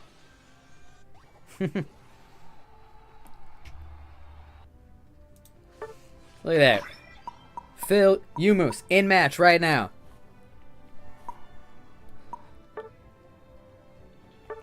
But you can't spectate it. Criminal. Criminal. Which means YT is currently playing their third match in groups. And I don't get to know what's going on.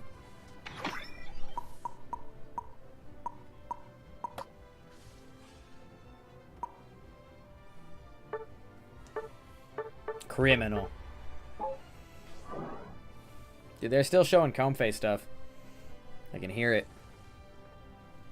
Stupid. Yeah, I guess we're in another game while we wait. I don't know what the holdup is. I'm thinking about buying Psyduck. I need 60 gems to do it.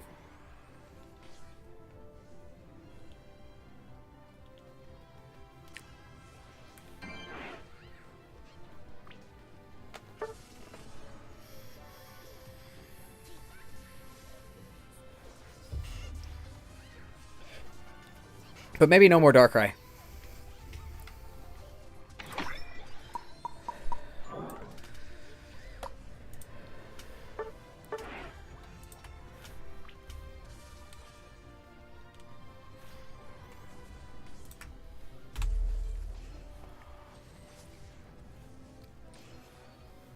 Oh my god.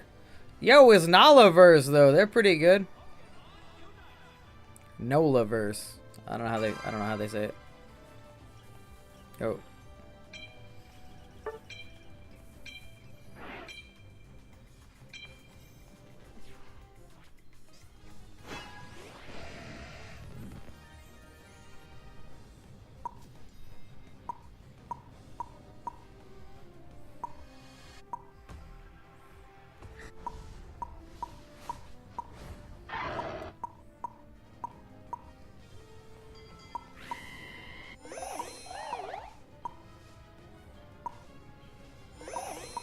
Screw it.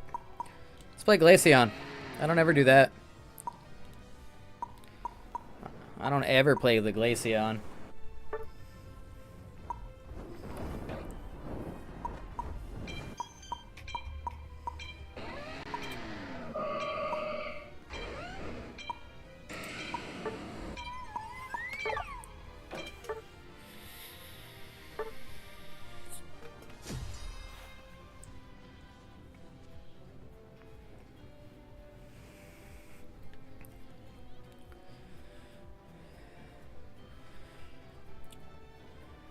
Homeboy got me an experience share. Let's do it.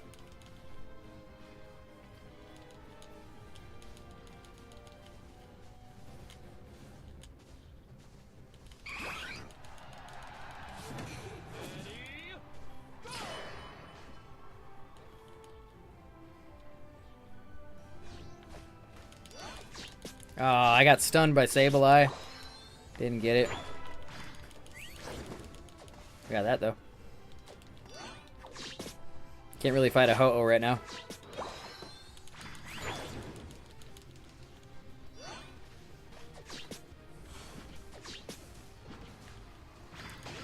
Alright, man. Thanks for being here. I really appreciate it. Have a good night at work. I'm probably going to be done here soon anyway. I got to get going maybe about an hour or so.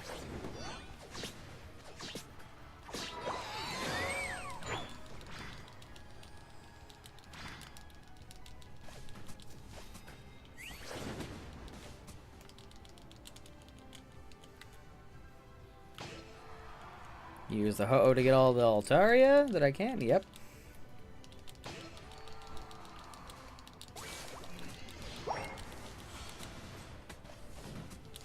There we go.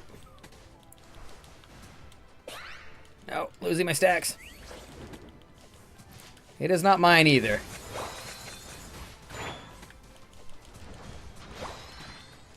Yeah, same.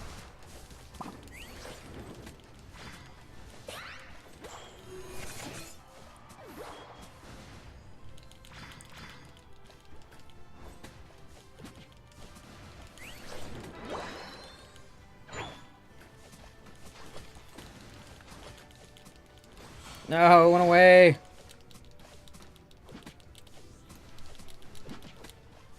Got him. Let's go.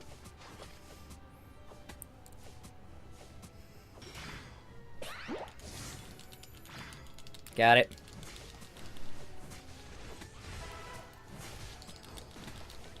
There we go.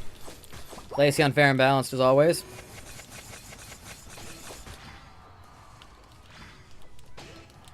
Damn it.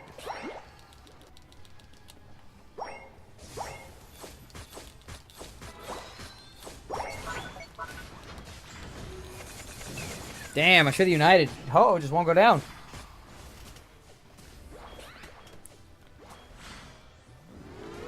I mean, we doing stuff. But we're not doing a lot.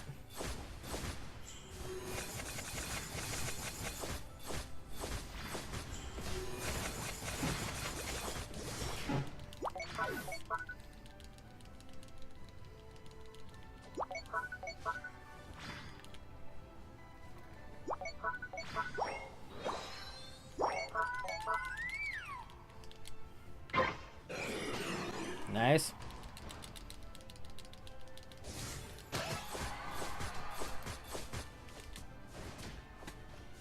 We got some scores in. Alright. Nola's zoning. We rip.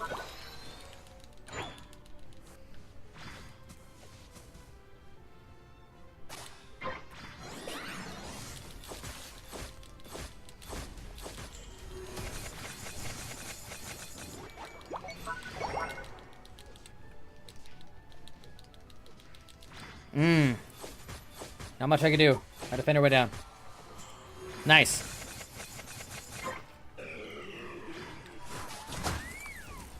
Well, I'm gonna take the jungle, I guess.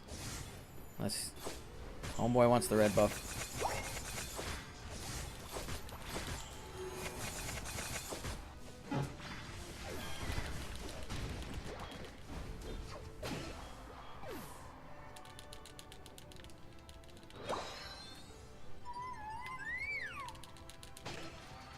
Okay.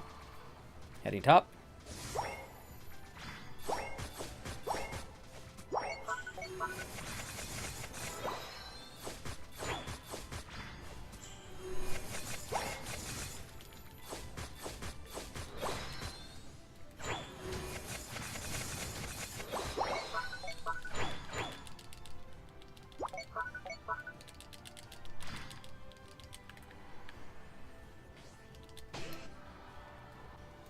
There we go. Totally fair and balanced Mon right here. Totally fair and balanced Mon, guys. I don't know if you know this. I'm totally fair and balanced.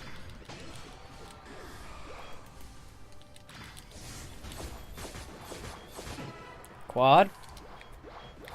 Ah, but shut down from the Penta. No big deal. Can't believe they buffed this Mon. Alright, Cinder. Don't lose this now. Don't lose this now, Cinder.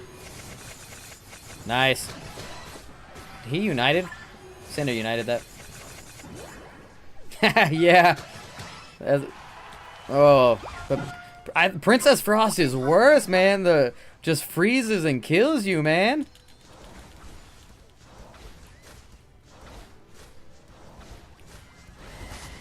I'm coming. I'm coming, Blastoise.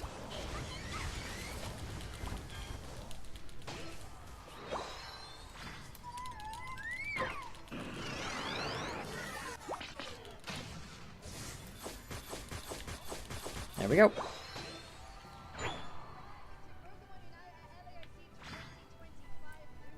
we stop that thing?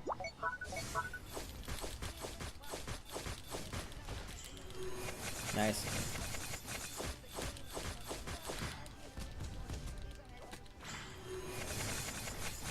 Oh, looks like they're getting back to the LG game.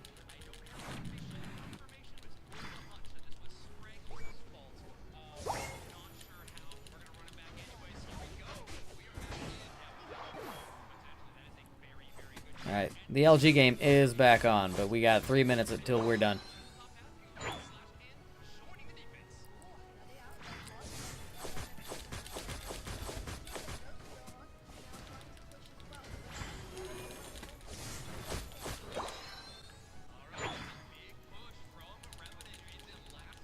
There we go. We got the ho-oh. And we use it to farm as well. I'm going. Yeah. Oh, really? I haven't played Lady of Frost. I've only played against it. I'm not much for the mid lane.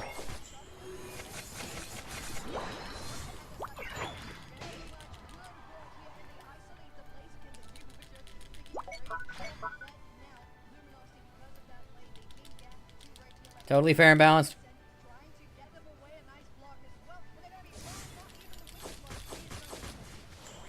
There goes it.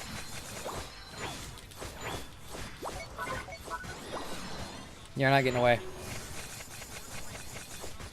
I gotta go.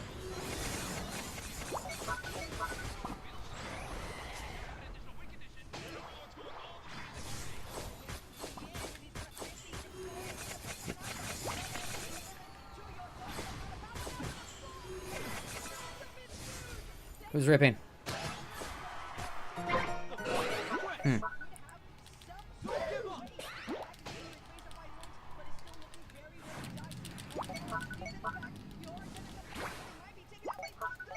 There we go. Oh, no.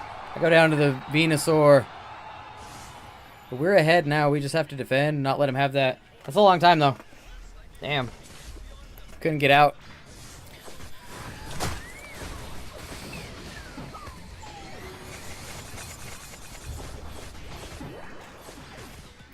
We don't all jump top. Oh, it's a close battle. We might not be ahead. Let's go rip.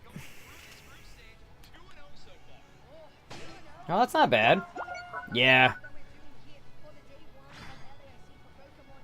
Those Sableye coins keep destroying my passive.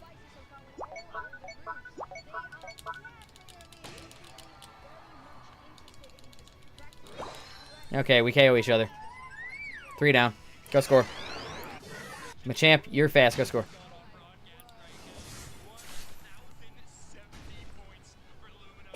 Just go ahead and jump top. You know Sableye has a score shield.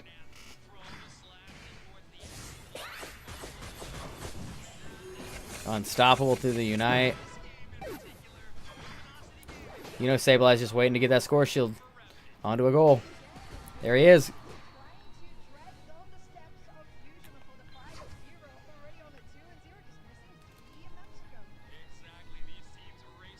Had to get one more. Had to get one more KO.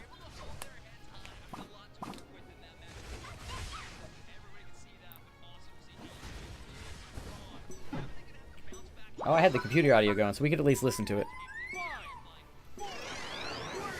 Damn. Oh, 4 points. 4 points.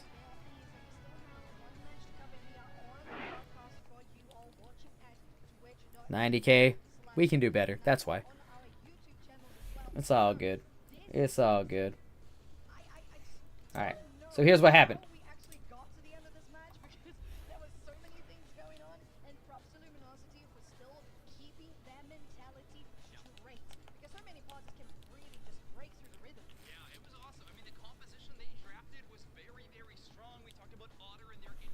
A little bit. A little bit mad. A little bit mad by that one. Dude, it took him like an hour to finish the last few minutes of this game. Ugh.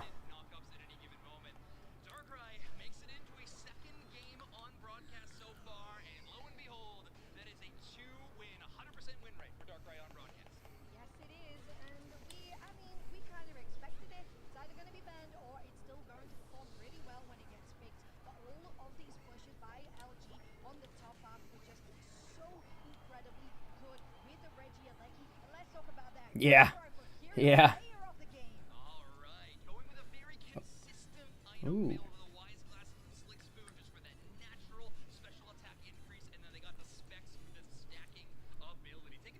Alright, I might try that.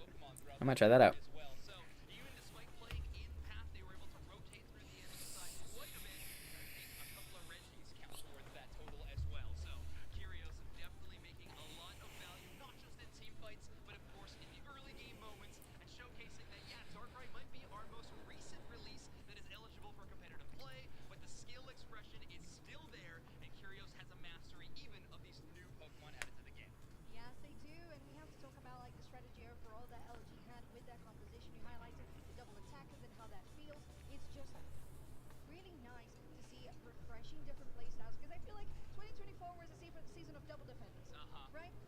getting into new stages. LAIC is the grand stage to debut all of these new strategies. And overall, Brazil, Latin America, North, South, and NA really showing different stuff. Of course, don't forget about now our only EU team in the venue.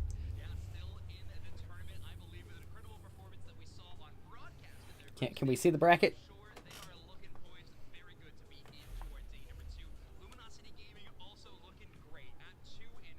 I think getting 3 wins in your group would essentially lock you up for day 2. It would be hard to out-contest that. I think if 3 teams technically went 3-2, then we're talking, but already taking down a team the caliber of Revenant, you have to imagine Luminosity Gaming is feeling very good about their day 2 chances. Yeah, and we kind of joked, half-joked, right, about the Nemo interview for Fusion, saying they were going to go, no, for Fusion, for Fusion, talked about the 5-0 with an Nemo on the interview. Let's get my brain sorted back up. And then Phil Yumas on Team YT was looking to get the 6-0. Now Luminosity may be going for the NA 7-0, you know, just joking. We only have 4 games to be played on Group D. Yeah, you just gotta believe. If you believe in the 7-0, maybe it is possible. But yeah, these teams, obviously, they want to take as many wins as they can. This format that we have for day number 1 certainly is quite cutthroat in a best-of-1 kind of scenario. And seeing the teams rise to that occasion, like Fusion, to go into a tournament format that might be considered a little inconsistent, they prove that they are the face of consistency. A 5-0 finish. That is fantastic. A few other teams also having a great run. We already talked about how Group A has been locked up in terms of the teams making it into that group, in terms of Tuesday, DreamMax, and Exile team all making it into day 2. All Brazilian squads. It's going to be really cool to see them compete in some single elimination bracket territory. So they're all single elimination even tomorrow? There we go. Okay, Team YT won their last game. They're 2-1. There we go. You need to get me out of the way there. Okay, we got some 0-2s in that one. That Nouns Esports 2-0. That's good. Okay. And LG's 2-0. Okay.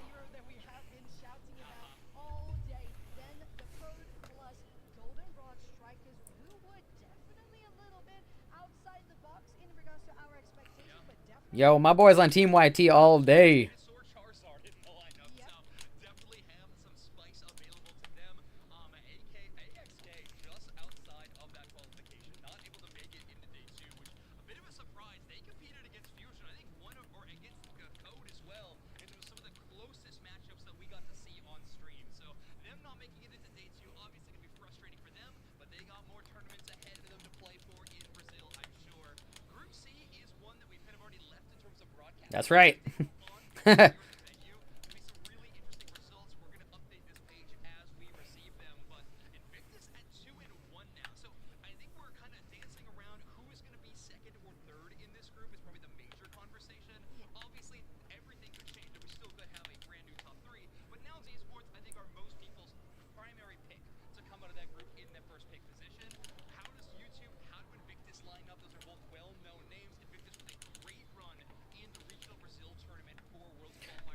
I don't know, man. It could be 3 hours the way things have been going.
We can maybe do that. And that was the first game that Revenant played on Group D already, right? First game, yeah, So first it game. just means quite a lot. Like when we had whoever was the first team to be playing against Fusion on Group B, it's such a heavy contender to be fighting against. So if you take that out of the way, you're like, right, we know the other teams, we can face up to them. And we've seen that quite a lot today, so Yeah, we've seen a lot of it. One thing we haven't seen, so that I was actually really interested on that group stage screen is Plaga. The team from Latin America North is 0-1 right now. So I am very curious who they played to take that game loss to. It might be Team Growth if I'm looking at the results where they came in. Team Growth at 1-1. We saw them lose against Luminosity Gaming, Exactly, but that they makes found sense. the win against the second team. Plaga, one of the best teams from Latin America North historically over the last 3 years of Pokemon Unite. So to see them starting the group stage in that form is scary, and it's the reason why we talked about the competition that LG has to play against, or Revan has to play against, or any of these teams in this group. It is a very formidable group. Yes, the chances of making it into day 2 are better in this group of 5, but again, not easy. You cannot rest easy at any moment in this situation with teams like Plaga, Luminosity Gaming, Revenant, and now Team Growth showing some backbone as well. yeah, and to be fair, this is the group with the most variety of nationalities as well. The international, you have NA, you have Latin North, you have Brazil. So, LATAM South, North America, that's like, yeah, that's huge. oh, yeah, all of them, yeah. So, feeling really, really just fresh overall, as we have been talking about all throughout today. This is the first day of 2025 for Nope. Pokemon Unite. It's an intense kickoff to the season. It absolutely is. And these in-person events, as much as we talk about them in like fantastic ways, how fun Oops. they are, the big events, There we go. pressure is also a huge factor in these events for these players to be entering into. So, I mean, if you wanted to get your feet wet in an event with some of these competitive teams who are looking forward to the rest of the season, we talked about that at the start of the show. Championship points have now been reworked to be allocated to entire teams instead of individual players. These rosters are going to be making very minimal changes throughout the year, or at least that would be most optimal to do so. So this is a great tournament to kind of see, are my teammates on stage, the teams that I want to play with, is this what we're going to be going for all season long?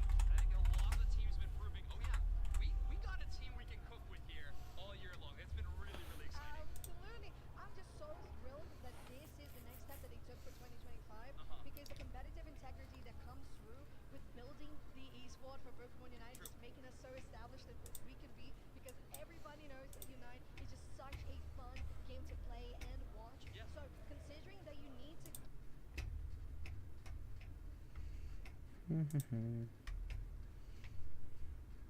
Oh God. Hold on. My stuff is all kinds of messed up right now. One sec.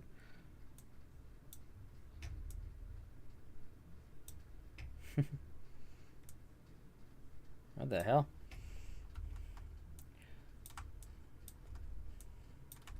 What was I doing?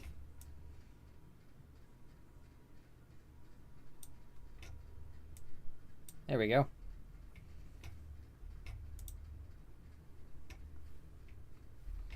Except there's no audio now? How is there no audio when there was just a second ago?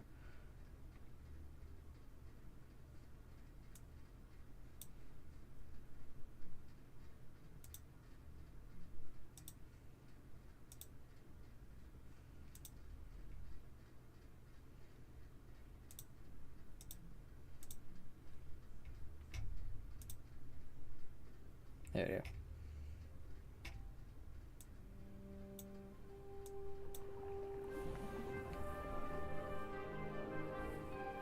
Yo, Beta, welcome in, welcome in. Oh, we just watching some LAIC, and my boy wanted to see the Monster Hunter Tri opening trailer, so here we are. We got time. Oh, man. Oh, man.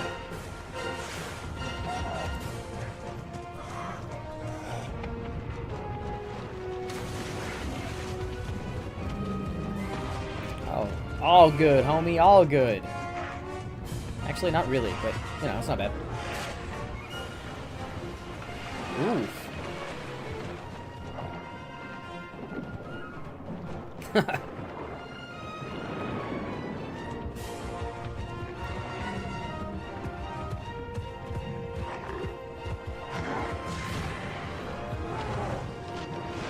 We've been playing a few matches here and there. Oh my god. Let's go.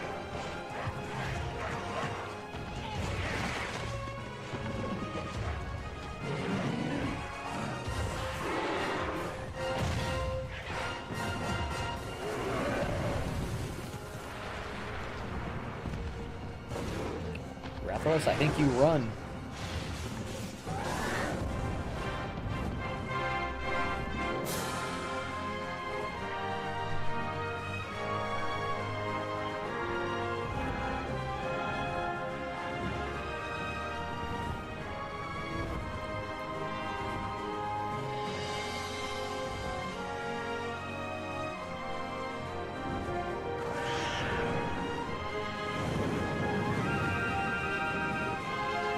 Nice, good luck, buddy.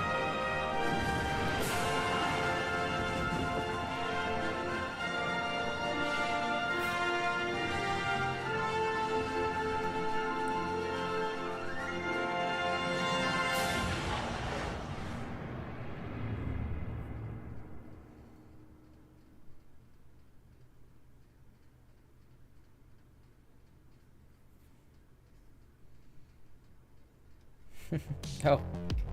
Hello there. Alright, there we go.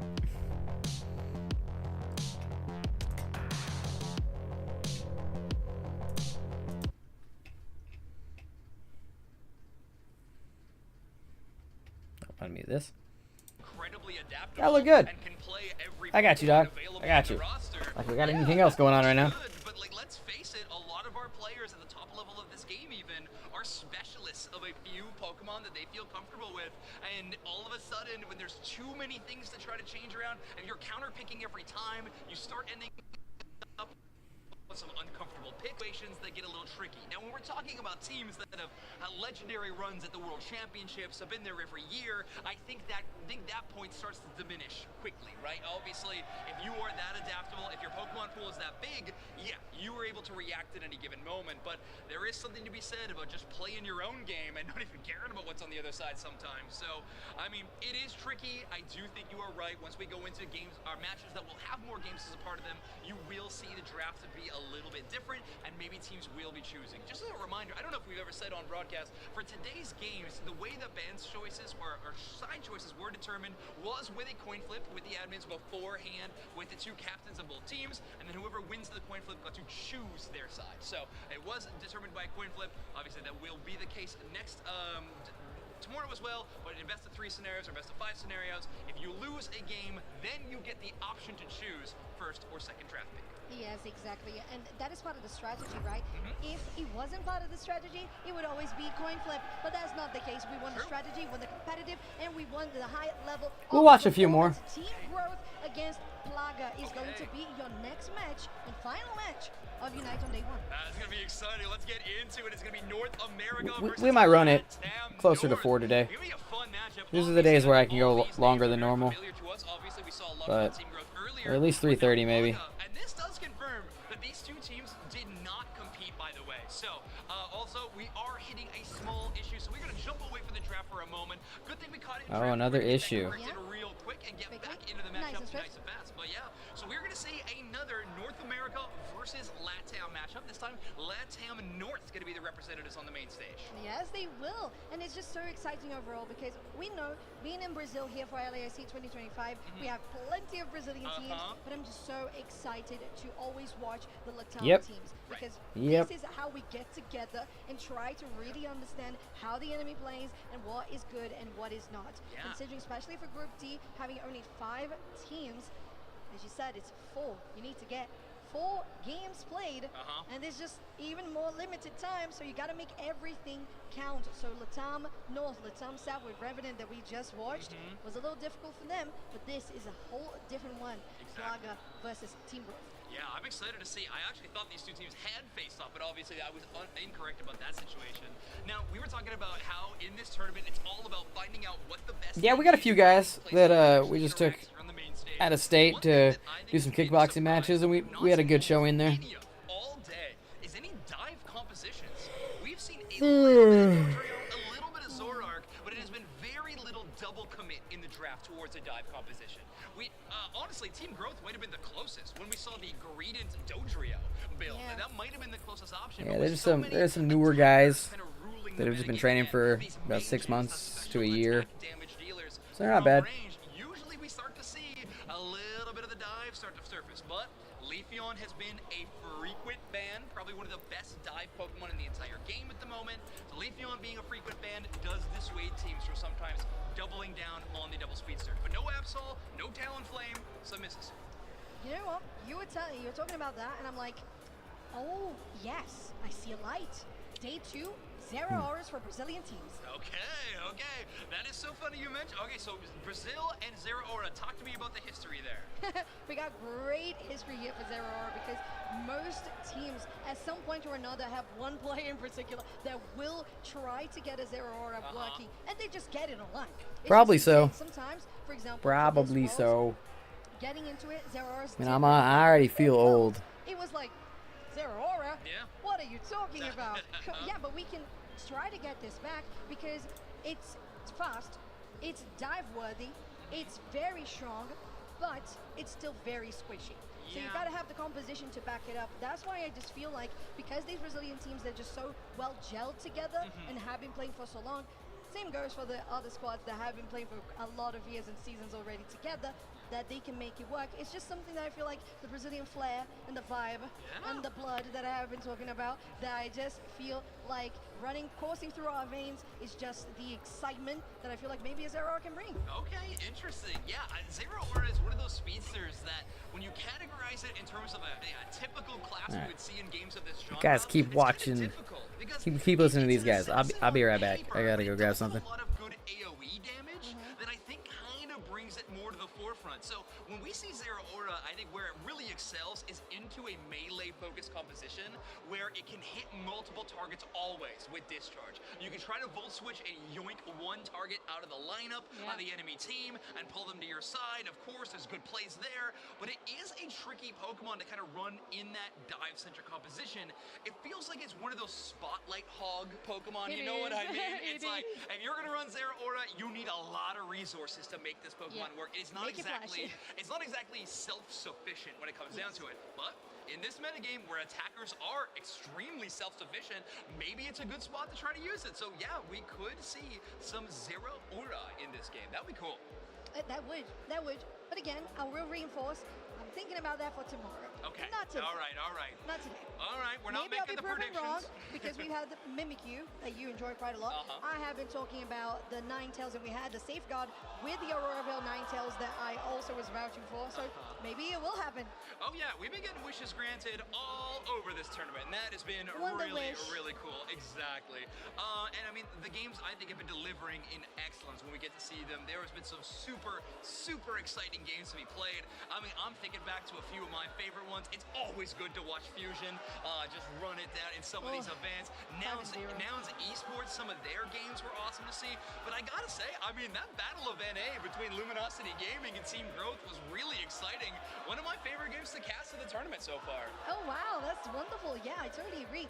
We didn't cast the Nouns versus Team YT game, but I think that to me was the game of the day. Yeah, honestly, if you are tuning in just now and you want to look back to a match just a few hours former, there was an awesome matchup between EU and North America. It was Nouns Esports versus Team YouTube. One of the most exciting matches we got to see. We got to see Gatlu on the Gyarados. I think the only debut of Gyarados on stream so far today. Obviously, we don't have too many of the stats from the open play or the group stage play that's not on the main stage quite yet. We'll have those for tomorrow, but I do think, I mean, seeing the Gyarados all of a sudden was crazy, and then I think what stole the show might have been Toon Slim on that Miraidon.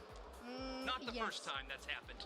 Yeah, and it just further Yo, what's good? Welcome in, Salty Steve. We doing good? We just watching some LAIC here and getting some games in between matches that are taking forever. Do you think we're going to have a change because we're getting the Miraidon? We talked about the Darkrai. Do you think the Darkrai is going to fall off in some way? I don't. I mean, and not in terms of success, right? In terms of play rate, sure, it's already pretty down there. I think we've only seen it 3 times on broadcast so far, 100% win rate in the entire time. But I do think the ban rate is just going to kind of lock in place. I think it's going to stick around. I know I heard rumors and talk of teams about how they found some counters to it. Yeah. Then you watch a player like Kyrgios, or maybe if Toon Slim grabs it, and you're like, oh man, maybe not. But who knows? Maybe in this game we'll get to see it because, folks, draft is ready. We're going to be jumping back into this game between Team Growth and Palaga, and no Dark Ride this time around. It will be banned, and Hoopa earning a ban. Very interesting. Yeah, it has been present. I would say the last ban here for the right side on Orange Plaga would be the Leafeon. The Mimikyu makes quite a lot of sense as well here for Team Growth.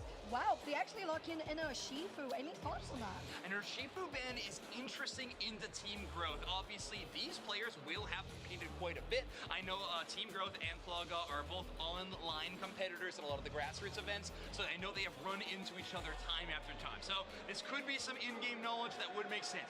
Miraidon's still available. Team Growth, though, did not go with that strategy whatsoever last time, but they are going to lock it in. Brian Gunn going to take that Miraidon.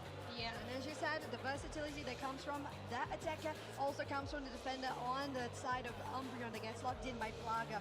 And when you have both movesets just being so incredibly relevant, useful, and good in the match right at the moment, Blaziken will be... Man, I thought I was going to lock in the Guardy. I was like, early picking Guardy is pretty brave. That has been very high up in pick rate, would make quite a lot of sense when Umbreon is already out. Yeah, I was just going to talk about that support pick. So it will be the Eldegoss picked up for Team Growth, which is a great pickup. We talked about how much we've seen it, but I think it's a really good call by Plaga to take the Blaziken instead of something like a Blissey or an LD there. You know you're going to get Blissey. Up against a team like Team Growth, who does show favor towards Eldegoss or even potentially the Kofe in certain compositions, you can I forgot to put my camera back on. I'm still here. Oh, there it is. Oh, it's arrived. It's here. Oh, I'm losing my mind. Oh my. Oh my god. Okay, let's talk about it. It's the Safeguard Blissey with the Mewtwo Y, and the auto attacks goes... Exactly, and look, Dawnluck's already building into it. This is so funny because when I think of Dawnlux as a player, the Pokemon that always leaps to mind is the Mew. Finally, competitive Unite players are going to have to deal with our solo queue drama. Finally! This right here is why they buffed these Pokemon. This right here. This is why we have to deal with it in solo queue, just so we can see it right now. The auto attacks are going to be in abundance. We're going next attack. You have to imagine that Texas is going to be locking in the helping hand on the Blissey. Dude, people be sleeping on Absol. You never see it. But when you see it, oh, you don't see it for long. 'Cause you're gone. I think Absol is a super slept on Pokemon.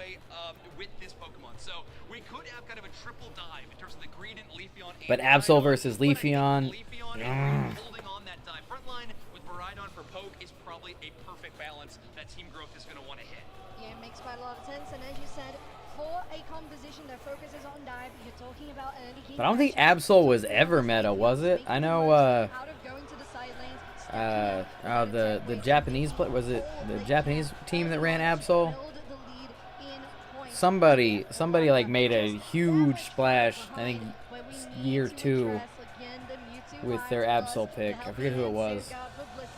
Can we just talk about that? No, like nobody plays Absol. Here at LAIC on our screen, we're casting it. Can you process that? Absolutely. I mean, I think the reason we want to talk about it so much is because we've wanted to talk about it all day, and it hasn't been getting play. And I mean, to be fair, last game of the day. And I love seeing those green names. They look so good. Yeah, exactly. We have powers, and we don't want to acknowledge them, but we do have superpowers. Let's get into it, though. Group D, our best of one matchup between Team Growth and Palaga. Both these teams at a 1 in the loss column, so they really I was about to say, both these teams are 0-1, so this might be it for one of them. Qualifier game between these two squads. Interesting play here for the side of Palaga, going for that Mewtwo Y with the Umbreon and giving the blue to the Umbreon. Now top side though, we see the Gossip Blood just trying to handle everybody until the Leafeon arrives, and there is the Belch as well. Dude, Lissy just booking it away. Level 3, but still trying to survive. The focus band, it stacks and it's enough. The Greediness Ego is gonna Oh, make it away. Leafeon trying to jump that's a through KO. those shards. Leafeon tried to block those. Quite in time. Aria not able to block any of They're a those. little too loud. They can't be louder than me. They might even have to take these back buttlebees that were skipped earlier on. Deny Maridon if they want to get to that evolution. But Brian Gunn is here with the fight. We have 4-player push into the other side. Ooh, Blissey goes down. Greedent's in trouble. But he's a Greedent. He's never really in trouble. Ooh. Oh, yep, that's a KO.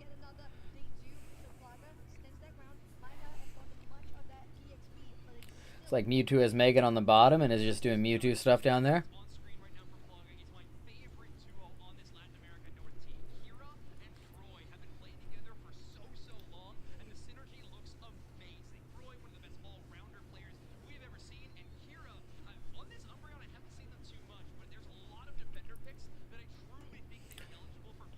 So they all just rotated bot, huh? Now Blaziken's taking this time to get some stacks up top. That's gonna pay off later.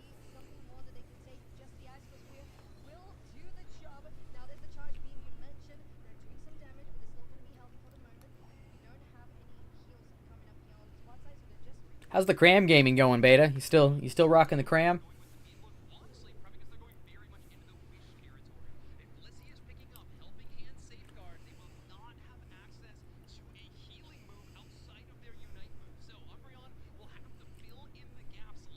Got the 720s coming up.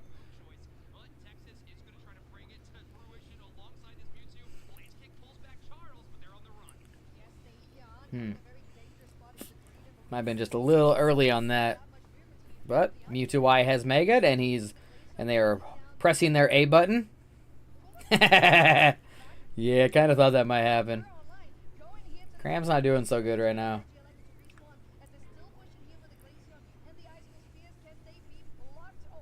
Ooh, nice.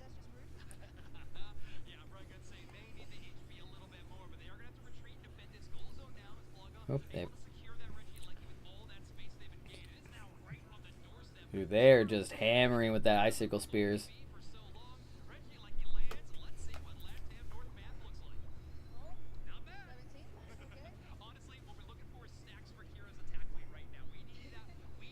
Nice.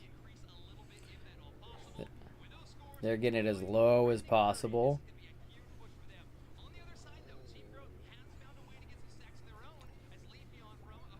Okay, Leafeon's getting some as well. So now we go for the bottom objective. Both these teams prio in the LAIC. Leafeon gets a KO on the Blissey. Telekinesis pull on the Glaceon. But it's a Glaceon after all. Looks like Slowbro's going down. Yup. But Team Growth does get the Registeel. Mewtwo is Mega and pressing A.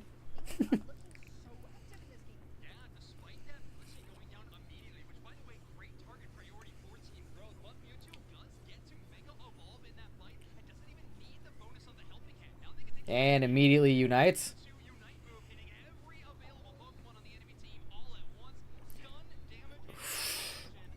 That's rough. Plaga is doing great.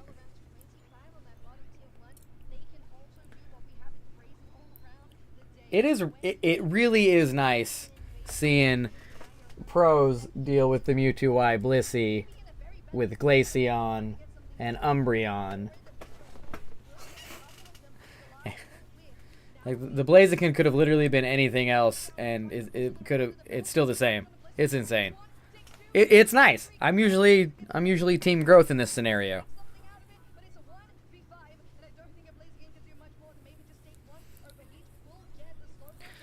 But some life back in from Team Growth. I think Greeding wins this. Ooh, maybe not. That was huge damage from the overheat.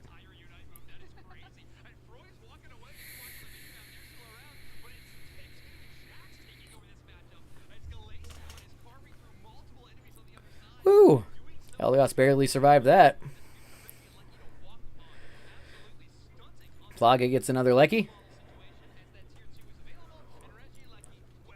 There. Now they're working into Team Growth's jungle. Oop, Blazing gets the last hit on that, I think. Ooh, going deep onto the Miraidon. Ooh, he's stuck in the charge beam. And now it's stuck in the Thunder. The Leafeon Unite comes out with the Umbreon Unite. 2 down for Team Plaga as they're going for this objective. But they have a Mewtwo Unite. Gah! About 3/4 of his Mega Gauge.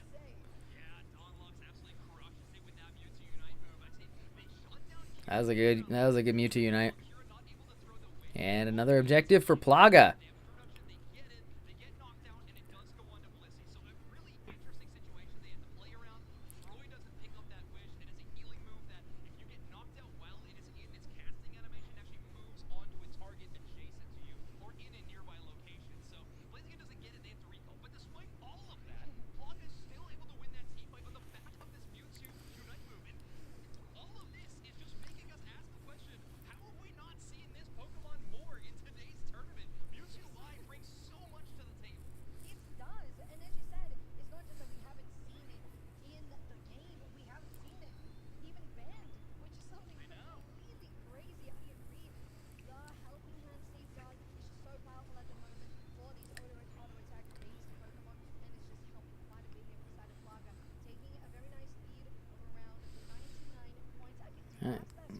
Looks like Plaga is setting up for the LAIC.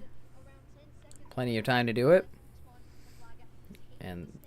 But that's giving Team Growth center positioning.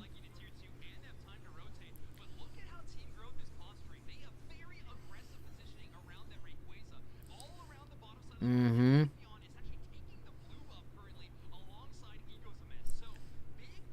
Uh-oh. Uh-oh.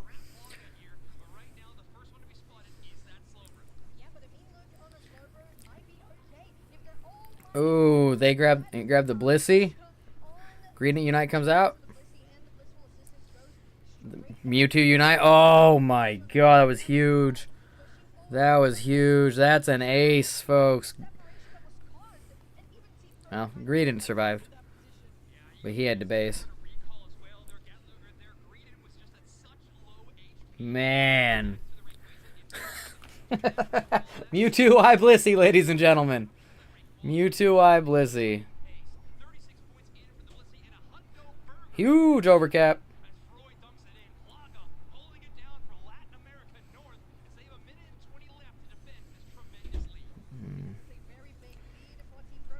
And they've still got... Oh, Umbreon shield broken. Glaceon still has a shield. I would just put my 100 points in, but I know... I see you. Farm that damage. Farm that damage.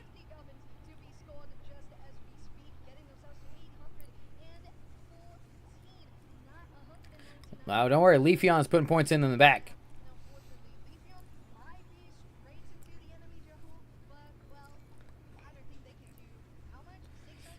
Yeah, I don't think they're getting 600 points off the Leafeon.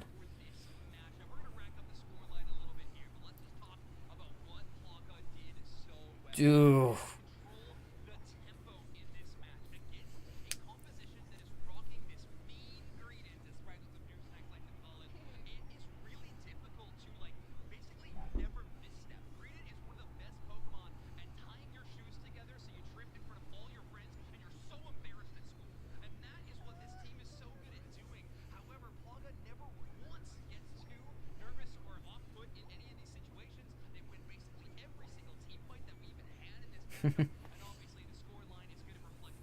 Mewtwo Unite.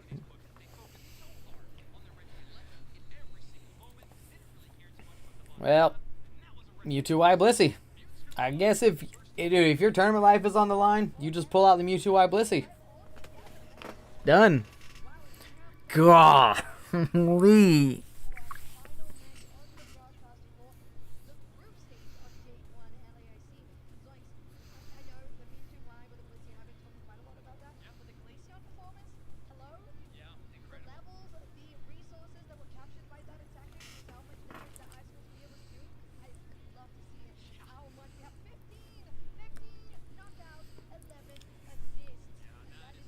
Check damage. Fast. God! 132K on the Glaceon. God.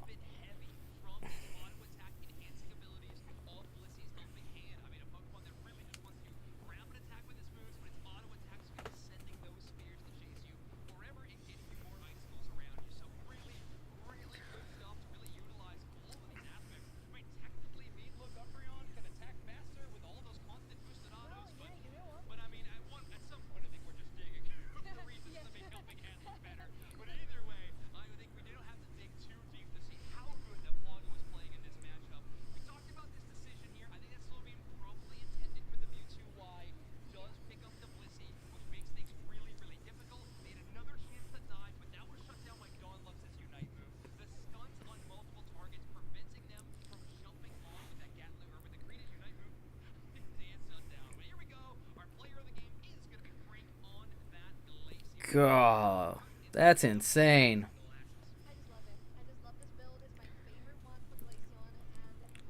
That's the build I used to run. I started trying rapid fire on Glaceon in that last match, and I think I'm gonna go back to that. That seems fine. That seems fine.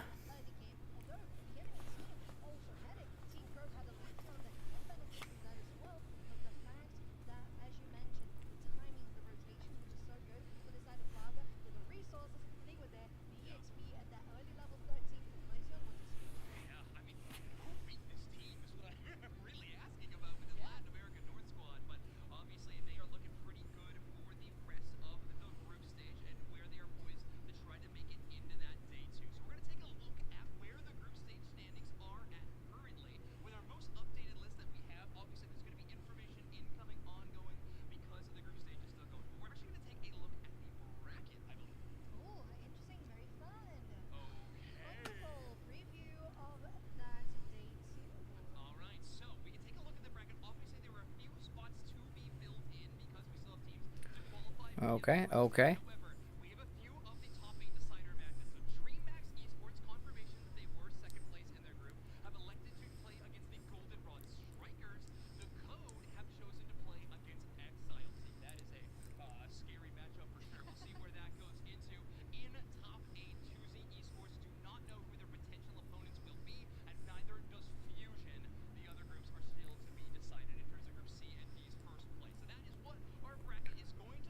Let's go get to Group C. I want to see a Team YT match before we get out of here.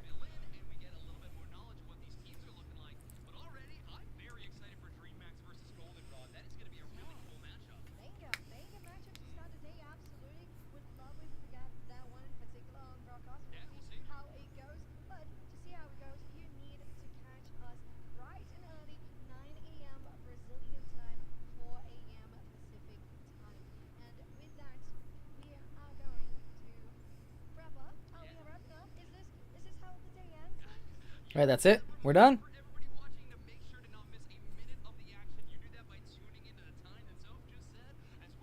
Oh, I guess they're done. Or the broadcast is done anyway.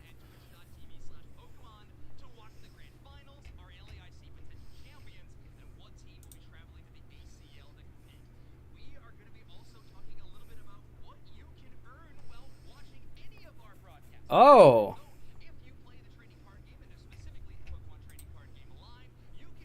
Oop.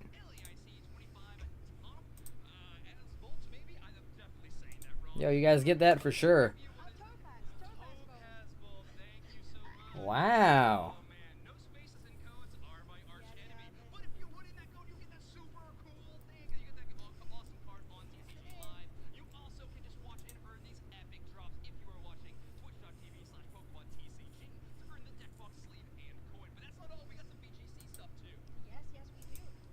Sure, you're screenshotting these guys. Don't miss them.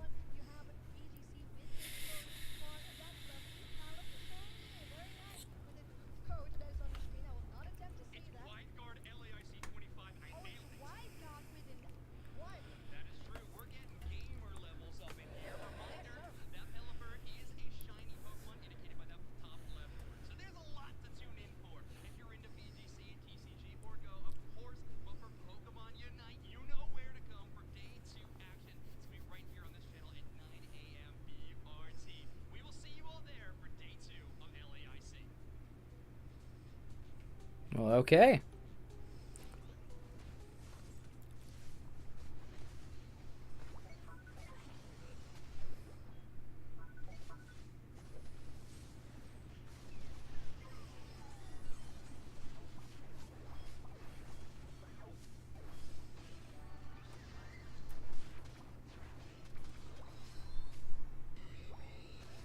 Well, that's it for that. Let's knock out a Unite game.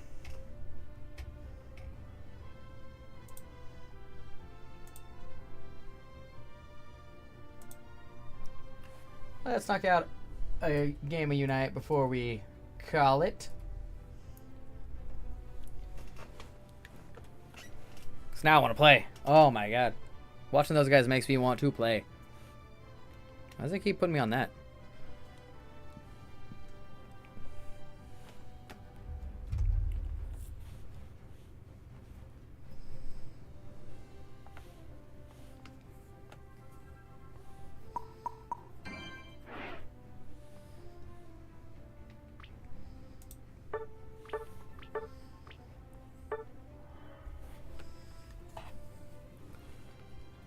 Drop the earbud now.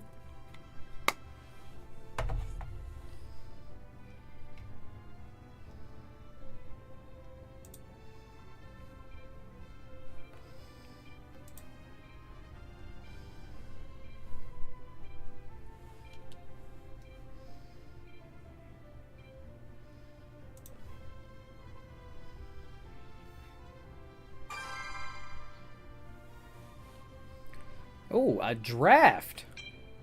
A draft game.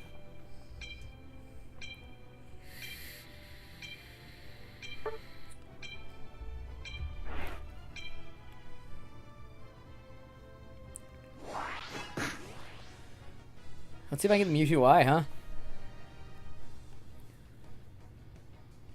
Is it? I mean on my stream or just in general?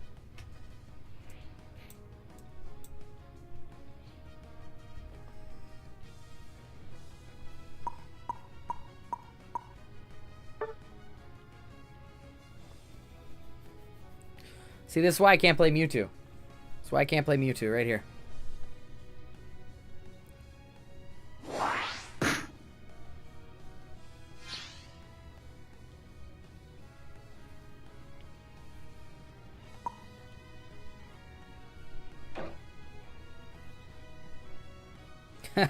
Let's go!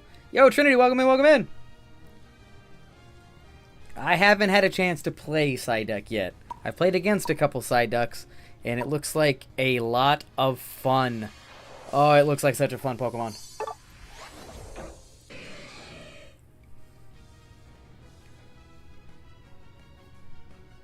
They're gonna pick a Mewtwo.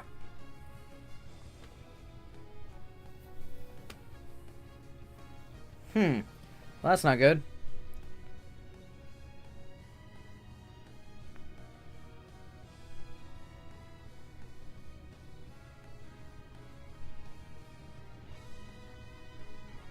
That's really not good.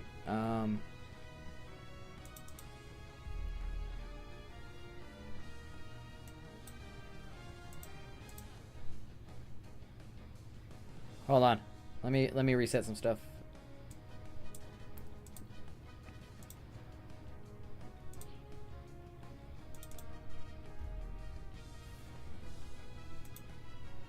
Yeah, it's lagging behind. Hold up.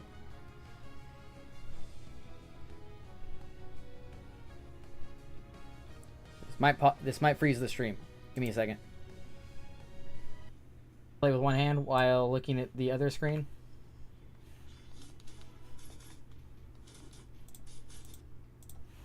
Okay. How's that? Is that better? Are we back to normal? With the slowest clear you've ever seen on a Scyther?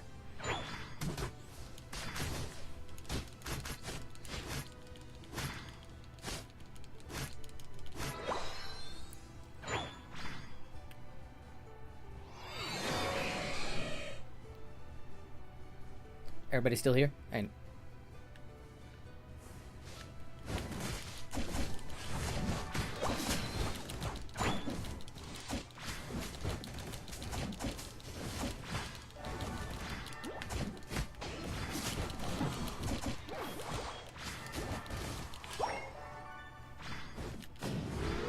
One stack.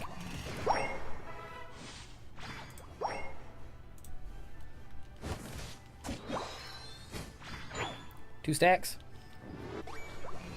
Where you at, Beta? How's that sound? 3 stacks? Maybe. Alright, let's get out of here.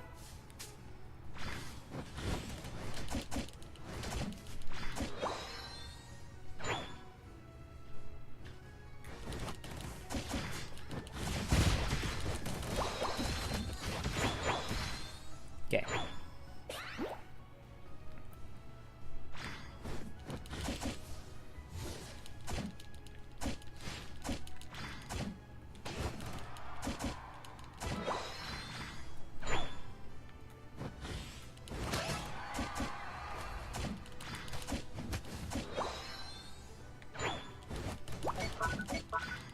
Okay, good. Just had to reset everything.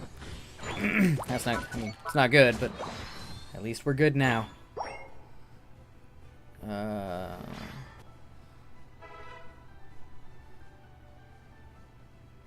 My team's top, but I think I can do something here bot lane.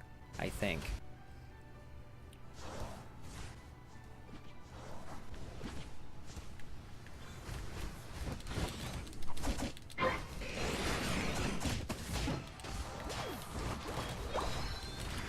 Oh, he got me. Okay, I could not. I could not. Oh. Ooh, that's not good. That's not good. If it wasn't for safeguard, I had to wait for the safeguard to clear so I could actually use my unite. It's pretty criminal.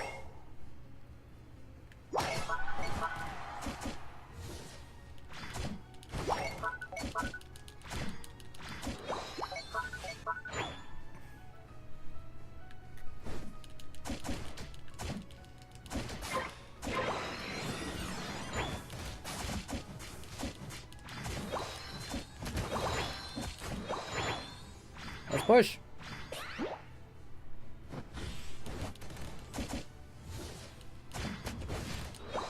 Have my unite back.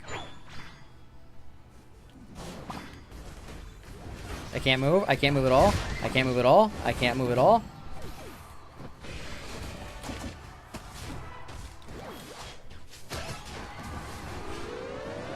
Okay.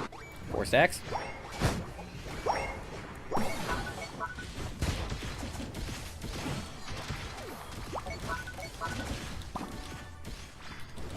Got him.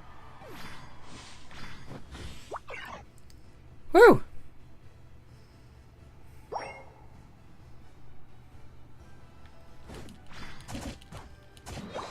Okay, bye. Nope. Nope.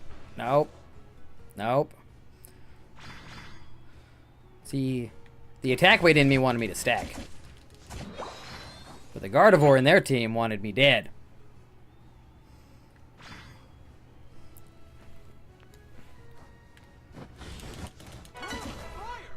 Bruh.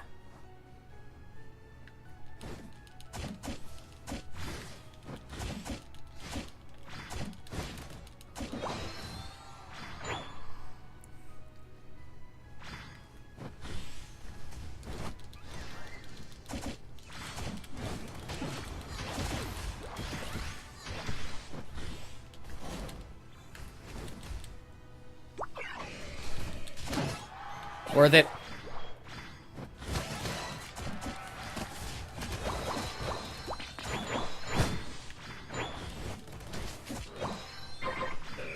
That's a home base.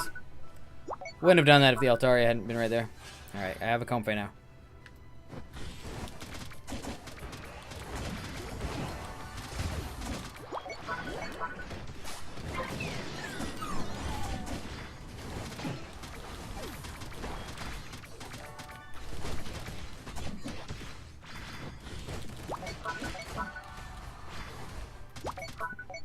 Okay. Okay.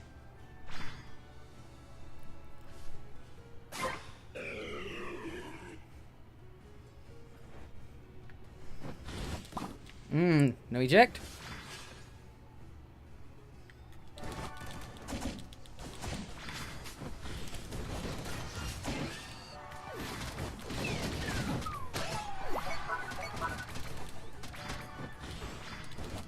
Got him.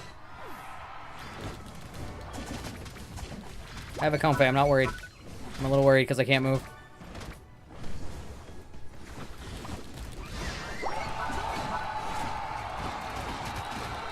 I'm a little worried because I can't move.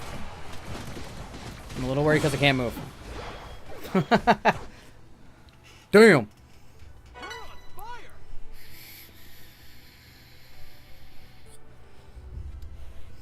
Rough start with the one-hand jungle clear, but we're good.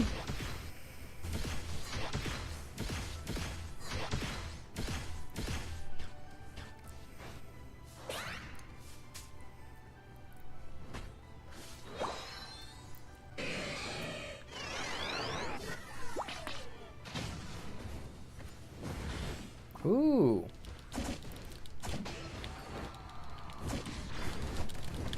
Okay.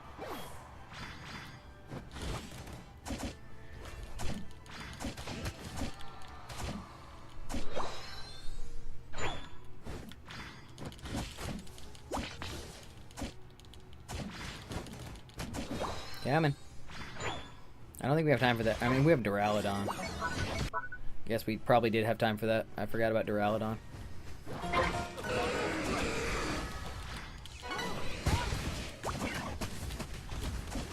Oh, okay. So I threw. I was like, I got Comfey, right? I had Comfey on me, didn't I? Oh. Alright, Cinder. Time to be a hero with no Unite. Now's your chance. Yo, yo, yo, yo, yo. Okay.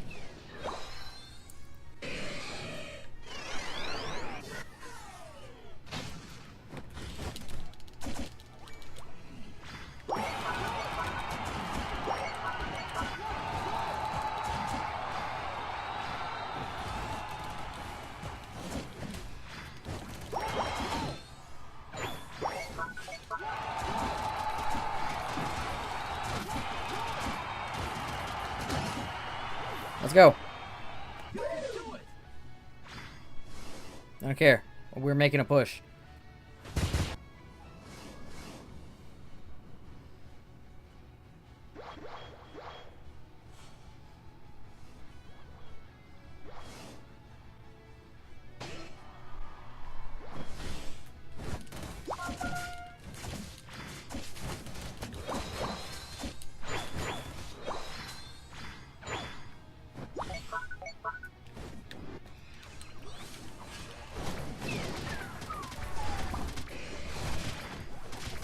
Dude, I just can't move.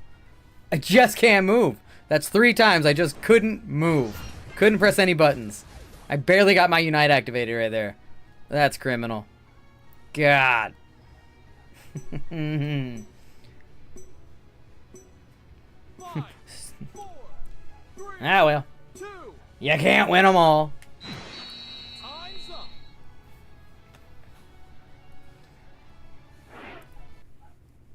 So many stuns. Like, why is the Armoroo's just a stun damage dealer? Oh, it's fine. I should have backed away, but I was pretty sure I KO him. Armoroo's in the Blissey right there. Yeah, that's unfortunate, man. That's unfortunate. Oh, Karma Kecleon. I know that name. GG's. We're playing the buff Blissey that makes no sense. 34k Cinder. Had no United Ray. Was never with the team. That's crazy, man. Hey, crazy. But I was also never with the team. Because I was fighting 1v5. The whole match. But, unfortunately, that's going to do it for me. I'm going to call it right there. That was fun. Enjoyed hanging out with you guys for NAIC. My boy, Nah Dog. Teeny Wiener. Beta Button coming in. Salty Steve. Trinity being here. We got one more person that said hi. I forget who it was, but I appreciate you guys being here. You guys are awesome. Thanks for hanging out with me while we watched day 1 of LAIC. Unfortunately, I will not be able to do that again tomorrow. As you guys may or may not have heard, I will be coaching at a jiu-jitsu tournament all day. But Sunday, for finals, we might do another watch party. We'll see. Until then, I will let you guys know. And I'm not sure what my schedule looks like next week. But we definitely going to be streaming again soon. And I hope to catch you guys all in the next one. Keep living the dream.